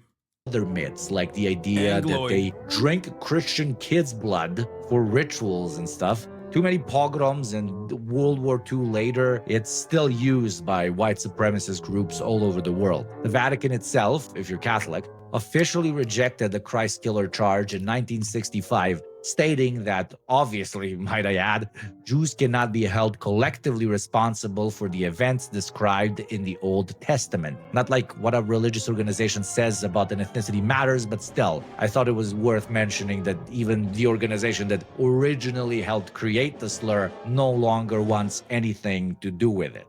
Maybe next time someone says an ethnicity Guy said, how is that a myth? Guy is less woke than the Catholic Church in 1965. Okay?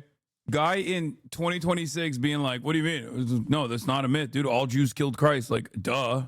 Killed God or the Son of God. Take it with a grain of salt. Wasn't it the Romans anyway? I think it's because, like, what is it? Like, Jews sold him out or something? Isn't that what it is? Isn't that where it comes from? Judas, right? But my question always was, isn't that supposed to happen? I mean this sincerely. Why would you get mad at Judas? It's like almost collaborative, right? Because it's like supposed to happen, and then he's coming back. You know what I mean? Like that's the whole ordeal. So you should be thankful that they, you know, that Christ was sold out. So why are you mad? It's a collaboration. It's like getting mad at the person on a song that you have getting mad at the other artist that you gave a feature to on the song. It's not Judas, it's Pilates. No, the Jewish groups accused him of crimes and had their Roman rulers execute him as the charge. It's all nonsense, of course, but that's why they blame the Jewish accuser in the biblical story, and yes, it directly conflicts with Jesus' task sent here on earth, which was to effectively die. No, it's not Judas. It was a crowd of Jewish people telling Pontius Pilate to crucify him. Yeah, but ultimately, it's not like the Romans are not Jews anyway. Like, shouldn't you get more mad at the Romans? I guess you can't, because then they became Christian, right? Pontius Pilate. Pilate. Isn't that how Jeremiah Wright says it? Anyway. The N-words. You're going to make me read this one? It's my turn now, is it? Okay. All right, nobody, and I mean nobody, has been ruthlessly demeaned, undervalued, and discriminated against as the melanin richest population, stemming from the richest continent on the planet. Africans, black people, is by itself a massive oversimplification of one of the world's most diverse continents. In their ability to understand nuance and their drive towards the enemy's dehumanization, the imperialist powers that be, from Europe to the Middle East, set the groundwork for the vast generalization of many African peoples. There are far better intellectuals, especially ones with more melanin, than the creators of this video, I don't know, man, pretty dark, that can tell you the millennia-long story of the sacking of Africa that continues to this day. What we are here to do, though, is talk to you about what is considered the world's nastiest slur. The N-word evolved into an international symbol for hateful expression of racial and ethnic superiority. The generalized notion of Africa and Africans is what originally lent itself to a standardized slur for its entire population. You don't need a different discriminatory term for the Yoruba people, the Igbo, the Akan, or the Gurma. They were all one massive Yeah, I mean, this goes back to what I was saying. And I don't even think it was like originally Americans that invented it, right? But it kind of goes back to the same like oversimplification. Flesh in need of conquering. And as that flesh filled thousands of slave ships, they became one, not only in the eyes of their enslaver, but amongst each other, in this new struggle waiting for them for generations to come. Don't repeat the slur. Are you guys stupid? No shit. Away from home. Shut As the fuck centuries up. passed, leading to the modern era, the end. Damn, homie turned it up. Yeah. I was like, oh, this is the best part. It turned it up. No, I just couldn't hear it because the audio levels are off. Word solidified itself as arguably one of the most dehumanizing expressions on the planet. It also spawned many offshoots which targeted specific aspects of the black experience at the time. The N-word in particular carried so much unfiltered, hateful bigotry that while it still mainly represented hatred towards black people, it also became a universal tool for calling someone subhuman. In the most radical racist circles on the planet right now. Yeah, I know this video came out 6 days ago, but since the video came out, there's actually an update on the N-word. And I really hope that they put an editor's note in there because I was told by Ricky Banks that it's not possible to use the N-word in a racist way if you don't mean it. This is missing important context from one of the most important thinkers of our time.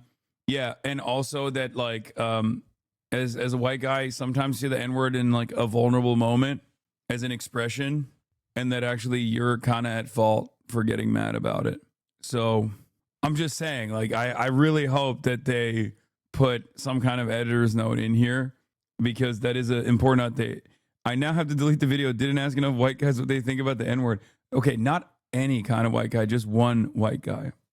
That's exactly what the word means. You simply add a stereotypical geographic attribute of the people's land, or say something they do with their food, or style of dress, and you have unlimited racist ammunition. Arabs? Sand N-words. Asians? Rice N-words. Russians? Snow N-words. This incredibly loaded term seems to have organically evolved itself into the unilateral benchmark for bigotry. And while that is obviously incredibly disgusting, it also reveals the very irrationality of slurs themselves. They don't follow with logic or meaningful critique, but with projection, fear, and ignorance. Slurs by nature are low-key. Even Americans used to have like a more complicated and more comprehensive understanding of cataloging different types of black people. Now that I think about it, there are terms like, I don't know if I should say it, but you know, terms that indicate that you were divided by 8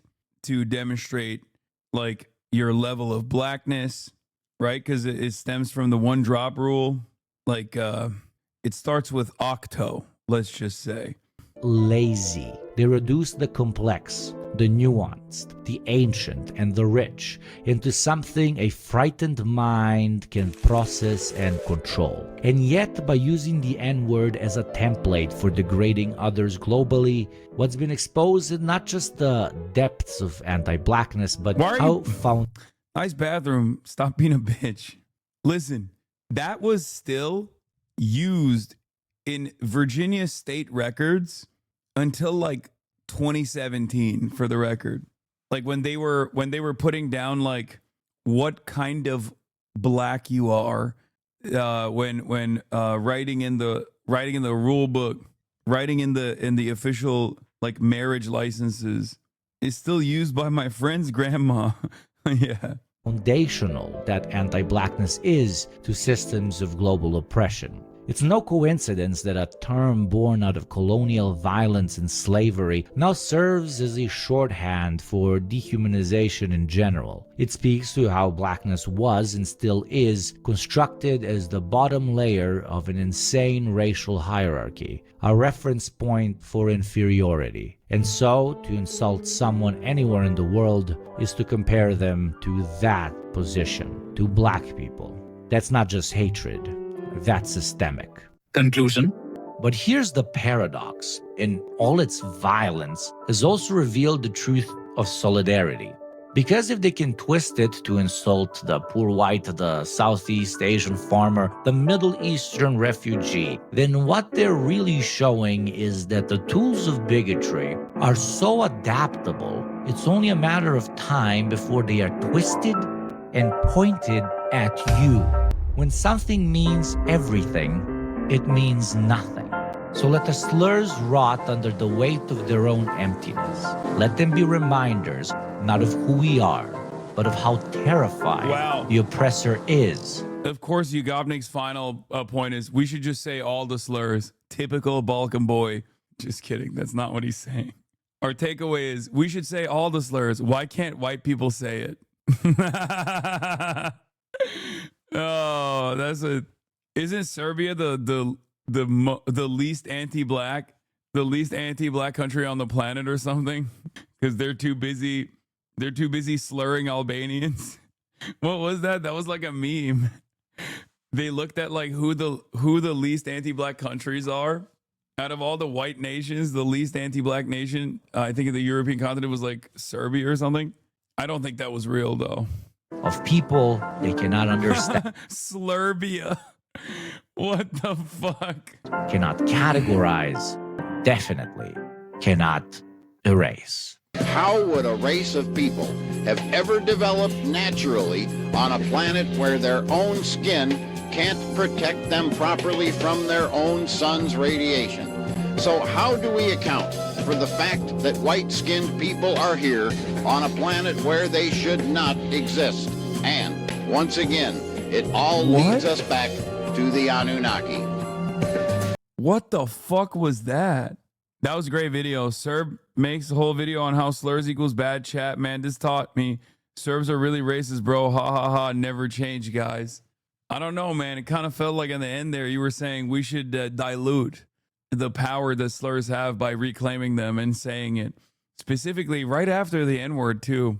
Feels strange. Thank you. Thank you to Yugobnik. Thank you to Wow Mao. The only time I've ever seen that motherfucker lock in was on a 48-minute video on slurs. He was dead serious. Shocking. What does that say? Oh, Anunnaki is a Nazi-originated mysticism about how white people are the alien species that came from Agartha and built a giant futuristic civilization before being wiped out by floods or migration. Yeah, bro. If you're that advanced of a fucking space colony civilization, you can't take an L on floods or, better yet, fucking migration. Okay? Excuse me, but if, like, you know, having sex with non-Agarthan whites is doing white genocide, then you fucking suck, okay? So what do you mean? Oh, I lost to nutting. Oh, I'm sorry. I couldn't stop nutting, dude. I couldn't stop having sex with people not from my ancient space colony. Get the fuck out of here. You're an idiot. Anyway, I'm going to do the... Wow, Mel locked in for the slur lecture. Meanwhile, he barely edits the TikToks on her page. He does not edit any of my TikToks. I fired him after he said 9/11 was good and he loves Osama bin Laden. Remember when he said that? When he said he loves Osama bin Laden and that, you know, he wants more 9/11s? He said Osama bin Laden was the most powerful Pinoy. Just kidding. He was 6'7", and that's not a real thing. You're going to get him canceled? Ethan, you hear that? I fired him. What is with you? What do you mean? I'm having a good time doing slurs in 2026. Anyway. All right. I'm tired. Motherfucker took 6-7 months to edit that shit. Damn. Are you going to do predictions? No, I'm not going to do it today. I'm really tired. This is literally a half day. 2026 is starting with a half day, not even 6 hours, half day Hasi. Okay? That's how it is. That's how it is. That's how it's going. Anyway, love you guys, and I will see you tomorrow. All right? Peace, everybody. I forgot that Jeff was supposed to come here and cut my hair. I didn't even like hit him up. That's how all over the place I am. Yeah. It's crazy. Wait, what the fuck? Oh, here it is. Anyway, love you guys. Peace. The starlight to the starlight to the topic just begun. There he is again. Her sun is streaming. Her sun is streaming. There he is again. Her sun is streaming. Her sun is streaming. Review in the P.O. box. Uncle Uger's face. Sudden discord agitprop. Great names take on break. Tiny Bernie Sanders, LGBTQ Air Force. The whole left at your fingertips. Ane at your door. H3 crowded debate, the Young Turks online show.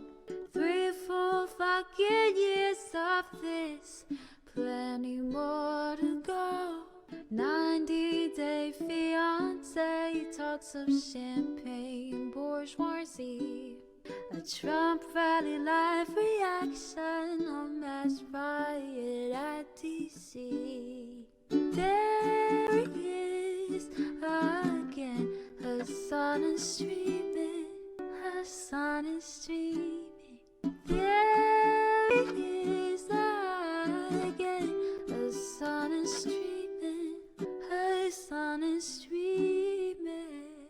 Reading live stream fair comments, Austin show chat advice, and all the ways the right wing pipeline can suck you in online. JCS react, Lord frame gets broken, cover blown. A full-blown mass pandemic monster streaming at your home. Total radicalization coming out to find. The system you were taught to trust in was broken the whole time. All these daily streams, whether big or whether small, have helped me and so many find the meaning through it all. There he is again. Her sun is streaming. Her sun